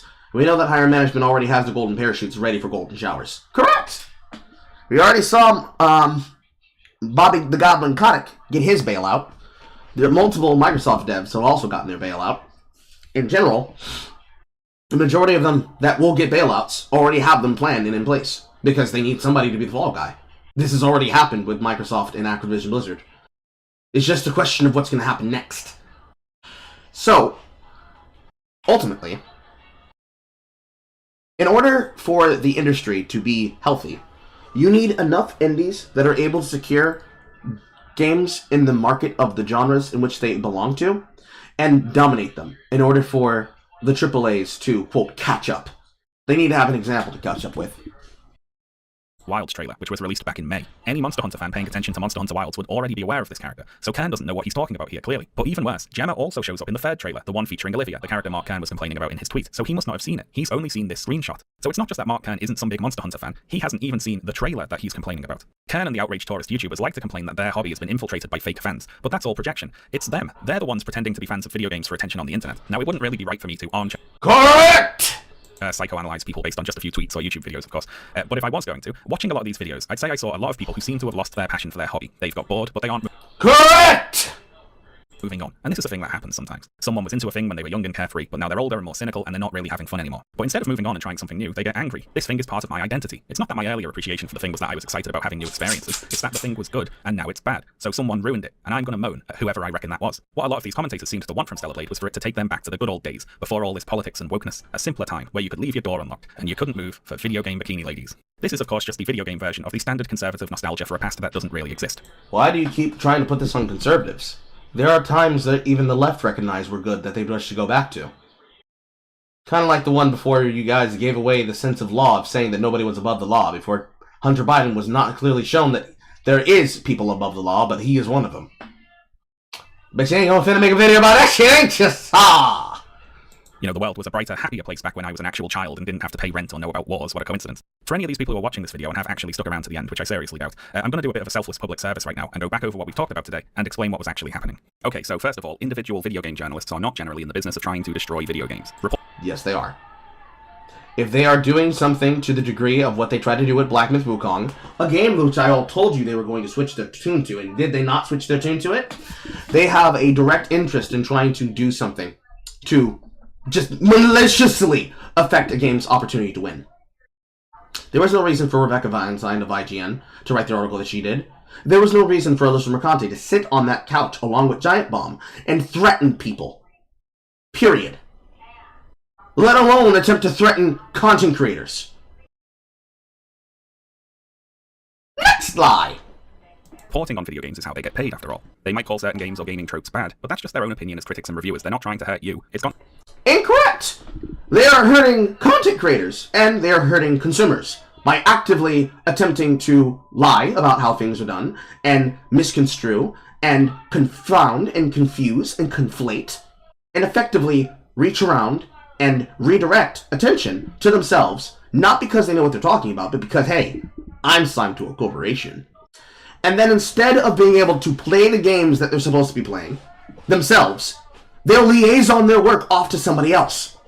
So, they don't even have the ability to say, hey, I had passion and I've lost it and I'm waiting for another game to find it again.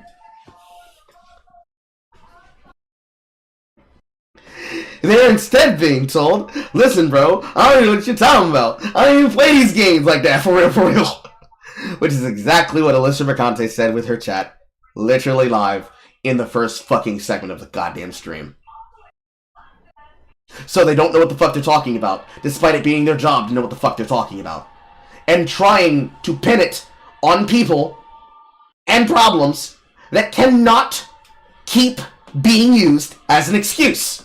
No matter how many times you say, oh, the industry's having a fall because they overpredicted COVID. They shouldn't have overpredicted COVID, because they should have known what the fuck they were dealing with. You tried to take advantage of something.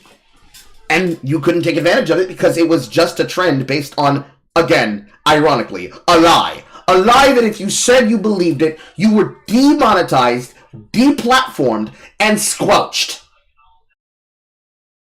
And or had your life ruined. The life ruination is the worst part. The censorship is even worse. That's 4 lies. But let's be simple and say 2 lies. And then British Knight would fucking come up. The problem of a large part of games journalism is that they are not gamers. They're failed corpos who are resentful of where they are in their career, so they decide to treat their audience with contempt. True. True. So even though you told 4 lies, for a total of 5, let's just conclude all of that in a subsection of a lie that has nothing to do with gaming, and then another gaming lie. Next lie! Got nothing to do with you, in fact. They're actually trying to make games better, according to their opinion of what better is anyway, but that's not to spite you. Again, it's got nothing to do with you. That's just what their opinion is. Well, that's another lie. We won't even count that one. We just know that's inherently a lie because they take joy in doing things because they hate the chuds. Their only motivation is to make other people annoyed, cope, and seethe, and upset. We know this in the case of Avowed. Avowed! Featuring a person who is the game director of it, who gets hard thinking about how upset he made Elon Musk. Which would be grounds for termination if we lived in an actual world where a person is destroying the credibility of the game by actively besmirching potential customers. Next lie! Next, big mainstream video game journalism outlets are not generally in the business of trying to destroy video games, especially video games from big publishers like Sony. No, they are just in the business of trying to destroy any opportunities for other people, including those that could replace them.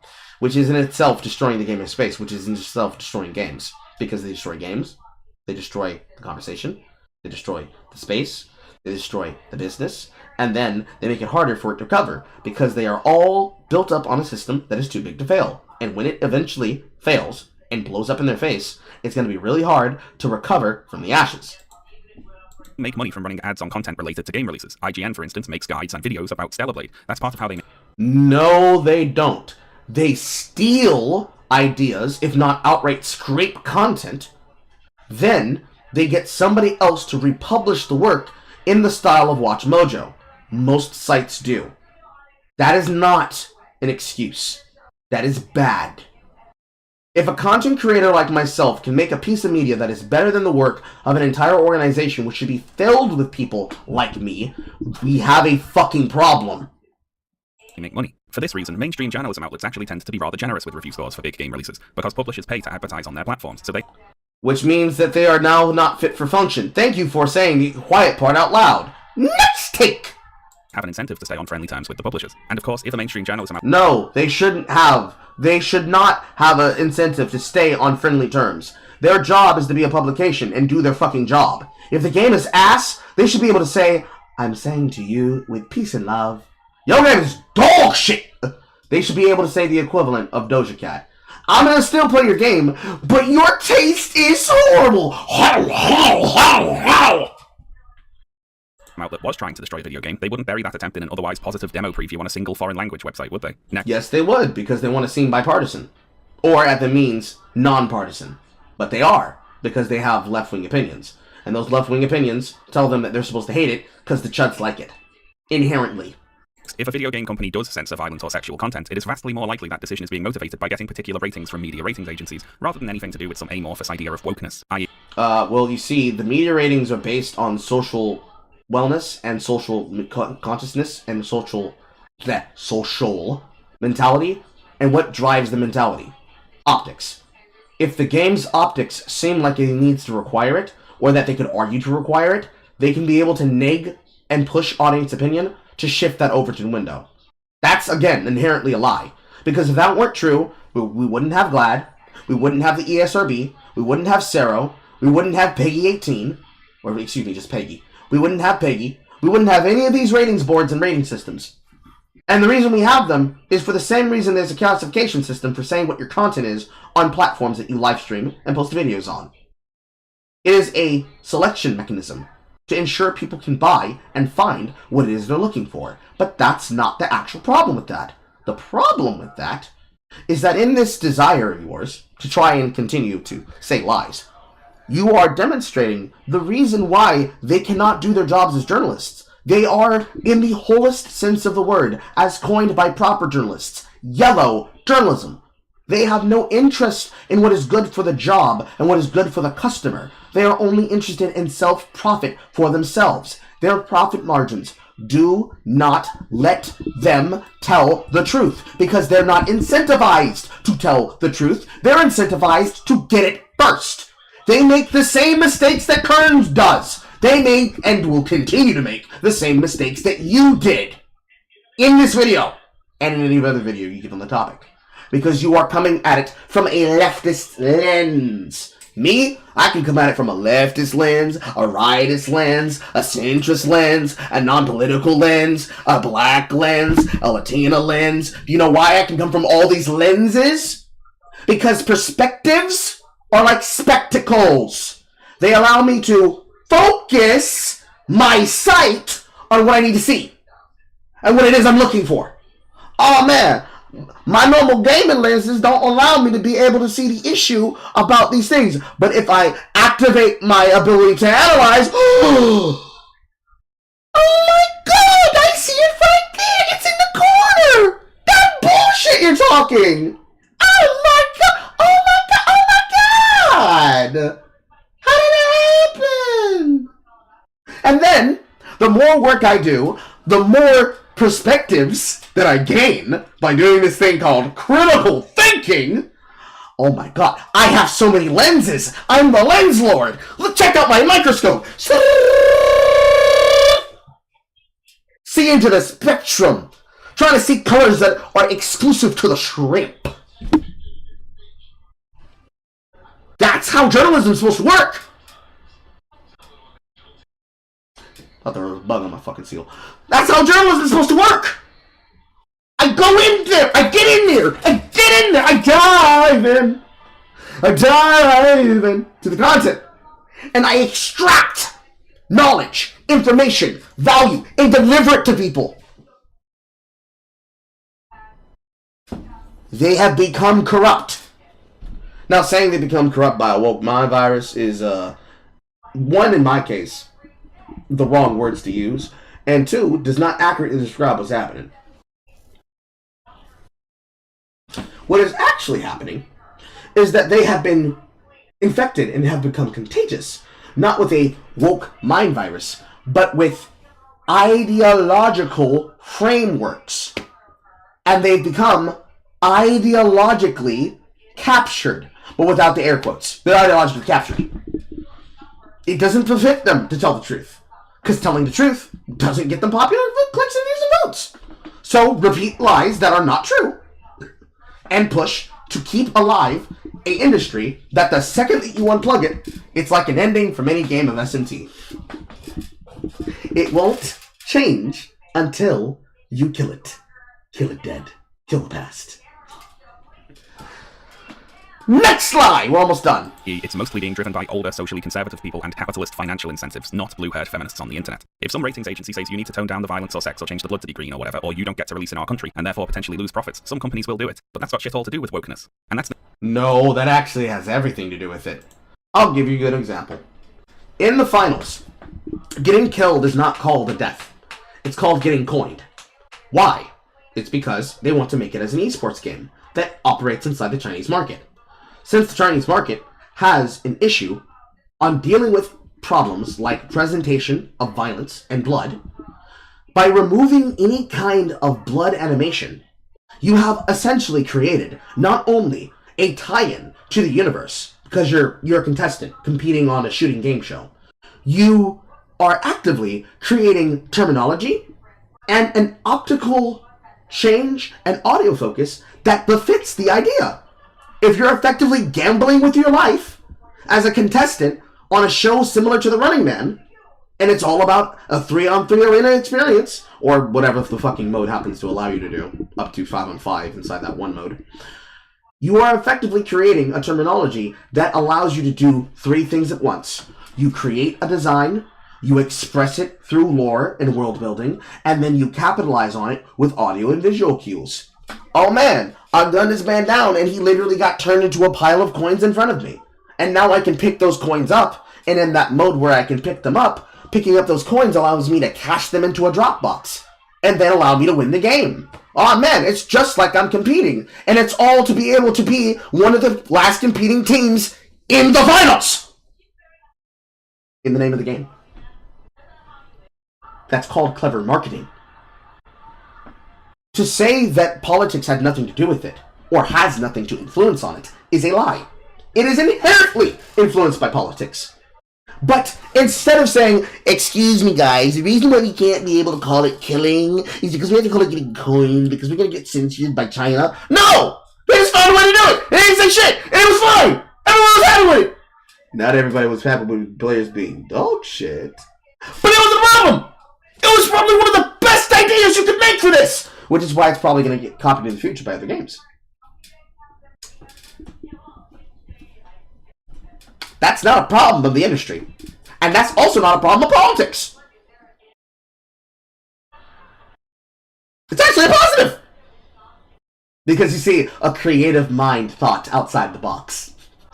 But y'all struggle to fucking color outside the lines. The next point, of course, there wasn't some big woke mob push to ban or censor Stellar Blade. A couple of journalists criticized some aspects of the character designs in the No, it wasn't a couple. It was not a couple. Game, because it's their job to give their opinions about video games, and that is the... No, it is their job to lie. Their job title is that they're supposed to give their opinion about video games. But they don't give opinions about video games. They rely on somebody else's interpretation of a video game. And then when they give their interpretation, they are reinforcing the meta-narrative. They're telling multiple micro-narratives about a larger meta-narrative. And it always starts with, we hate gamers, gamers suck.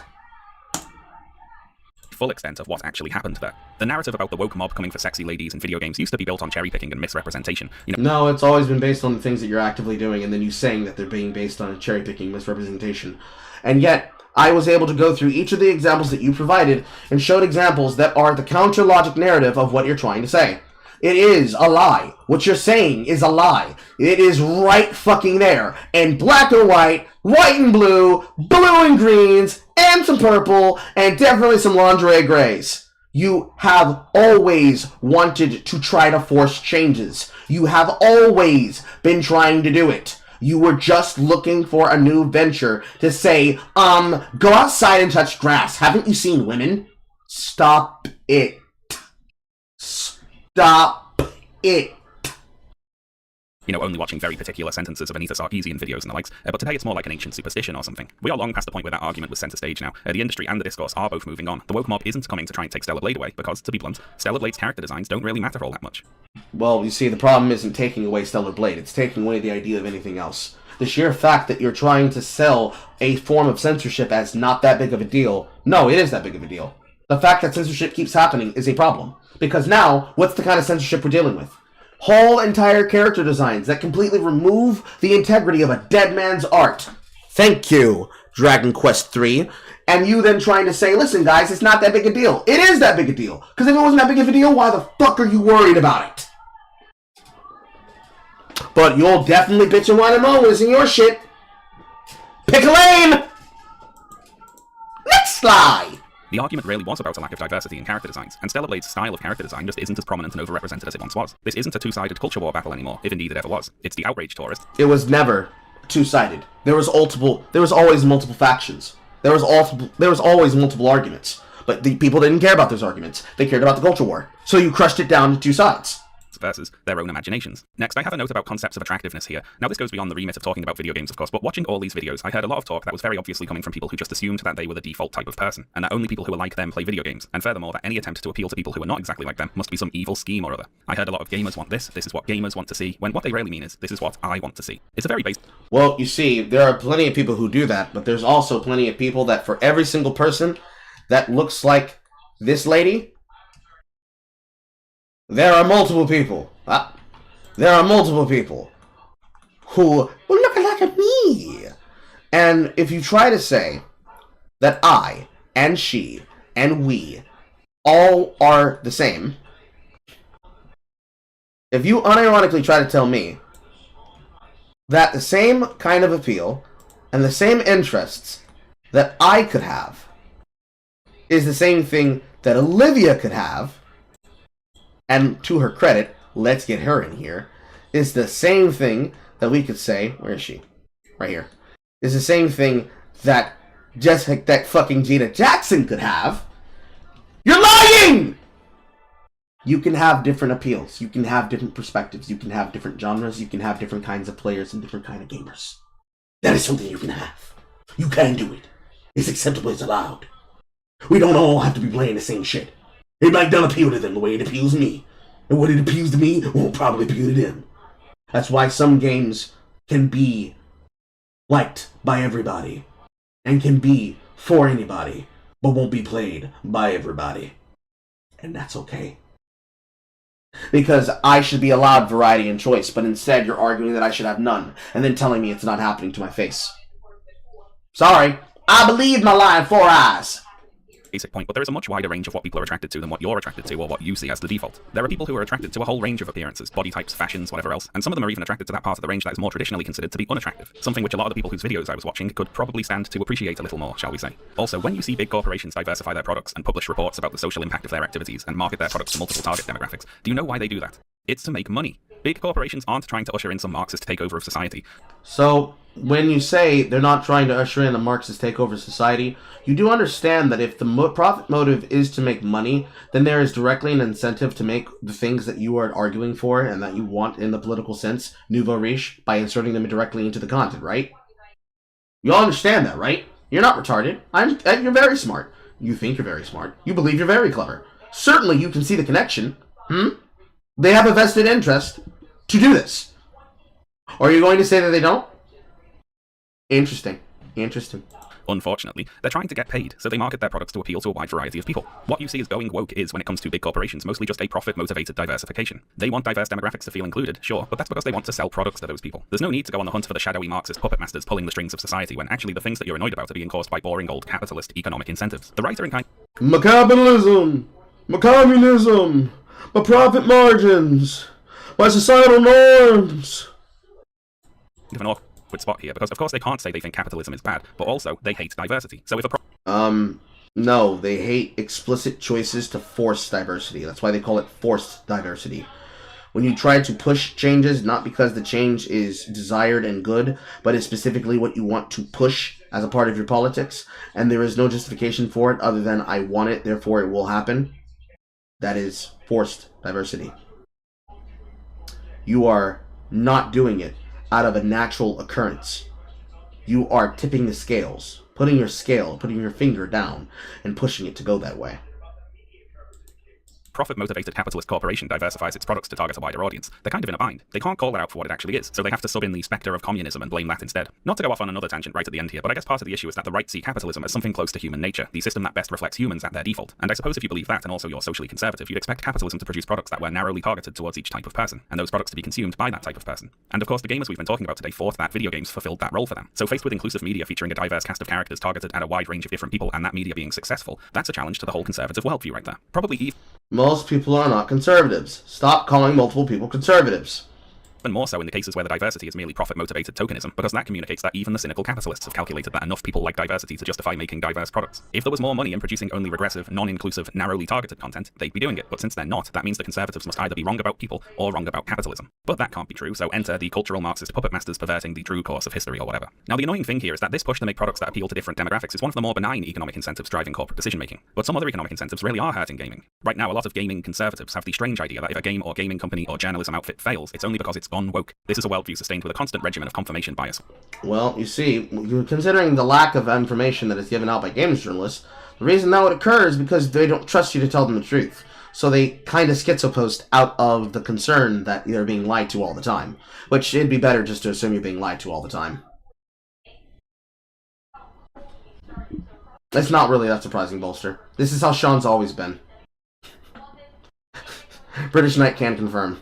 Where all examples that don't work are either ignored or attributed to conspiracy theories. But in truth, it often doesn't matter how well things are doing. You can have the most profitable or critically acclaimed gaming company or website in the world, and it can still be destroyed from the top down by finance people who care more about the next quarter's profits than any sort of long-term sustainability. Correct! So why do you think we're tired of people like Bobby Kotick? We've seen companies broken up, sold for parts, the employees all fired or poorly replaced by air quotes AI. We've seen games ruined by pay-to-win mechanics, arbitrary microtransactions, and other predatory monetization schemes. We've seen CEO payouts skyrocket while their employees, the ones who actually make the games, can get laid off at a moment's notice. These are the actual things that are hurting the games industry. Anyway, I'll wrap up today with a message to Mark Kern. So, Mark, you can't just hitch your culture war wagon to whatever new game is passing by and expect that to reset media back to how you thought it was 30 years ago. Obviously, it's not going to happen. It's not possible. And if you think I'm wrong there, and it is possible for a video game to do that, you are supposedly a video game developer. You are allegedly making a video game, if you can remember. So why don't you be the change you want to see in the world? Listen to the people who, for some reason that I do not understand, actually still look forward to Ember. If all you do is react in the culture war, you lose. You're not going to get anywhere by just complaining about how the tide is turning against you. You need to create your own things, and not just for silly culture war reasons. You have taken a lot of money off people with assurances that you would make a video game. But Grums is much too busy, of course. You see, Subnautica 2 has some characters who aren't white in the trailer. He doesn't True. like the new Tomb Raider cartoon. The next Assassin's Creed game has a black character in it, Hephaestus from Don't you love how he just passed over the fucking Yasuke situation? That's a whole fucking thing that's about to bring down Ubisoft in a serious goddamn way, guy. Okay. Just gonna skip. We're gonna just scoochie-moochie right on past that. Okay, alright. Wind that shit back. Characters who aren't white in the trailer. He doesn't like the new I don't play Subnautica 2. I do not care. Tomb Raider cartoon. The next Assassin. The Tomb Raider cartoon, while animated nicely and voiced by Haley Atwell, does not interest me. And hearing that they supposedly changed her character does not please me either. This is not things that I've asked for. I didn't ask for this. Nobody asked for this. Why are you giving this to us? I do not care.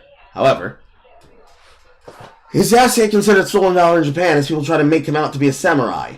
The Wiwa samurai situation, dear sir, has elevated past, black character. They might actually get fucking sued over this, and they might have a destructive gameplay quality over this.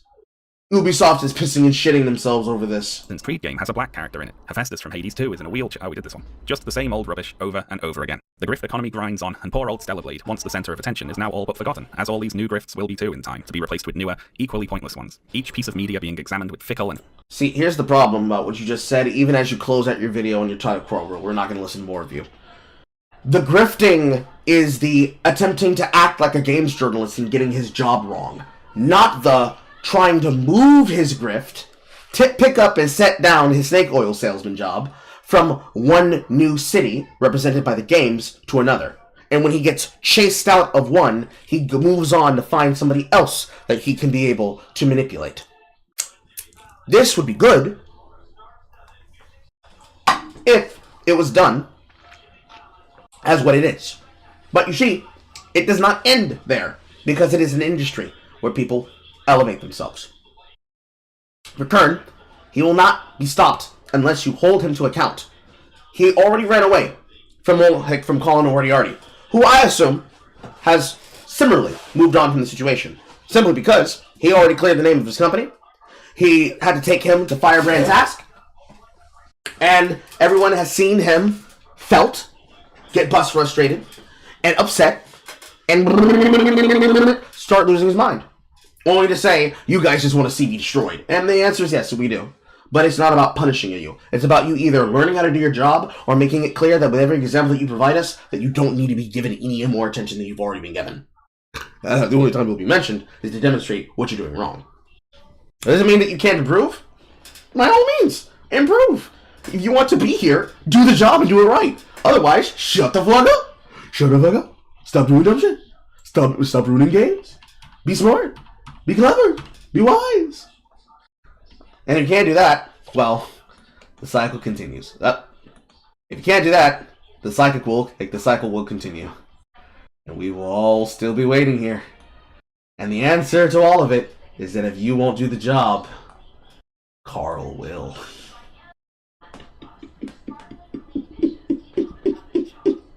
Anyways, that's all I have for you today.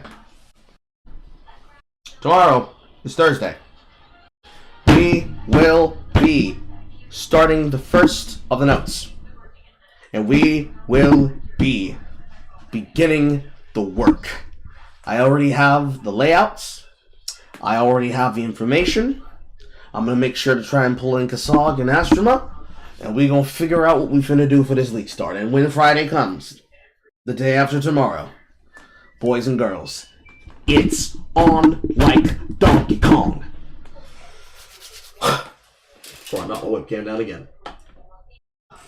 So, Once again, before I leave, which is to say, before I start it up again and start playing video games, the launch is Friday. POE2 will launch Friday. I do not know when in Friday it will launch, but I will be live as soon as I possibly can be, and I will be waiting down that timeline, right next to everybody else who's going to be playing. 2, I will start the Subathon on Friday. If you want to send direct donations, the best place to do so would be as super chats, so that I can follow up with you, so that we can get the audio that you want recorded and then put into the game. Or you send me the idea of what it is that you want on the filter to be put into the game. I will be putting them and collating them into a list when I receive them and as I receive them. And when the filters are implemented into the game, they will be going into the filter blade and they will be played for the entirety of the season. And I think I will probably do that every single time there is a season launch release that I'm going to be playing in either of the 2 games, for Path of Exile 1 or Path of Exile 2. I think it'd be smart, namely because I enjoy the game so much, but also because you can only have one Path of Exile 2 launch. And for those that have never played the game, it's an entirely new, different game, with an entirely similar, but yet still different system. Might not appeal to you, and that's okay. If you want to see how it plays, you can simply watch us play it. If you want to be able to get into a game that's like it, but you do not have the $30 to be able to get into the Path of Exile 2 Early Access timer, that will be open for 6-ish months, I believe they've said, you can always still be able to play Path of Exile 1. And when there's news about Path of Exile 1, you can find me there too. And yet, in the meanwhile, as we set that up, keep your eyes to the sky for any particular upcoming content.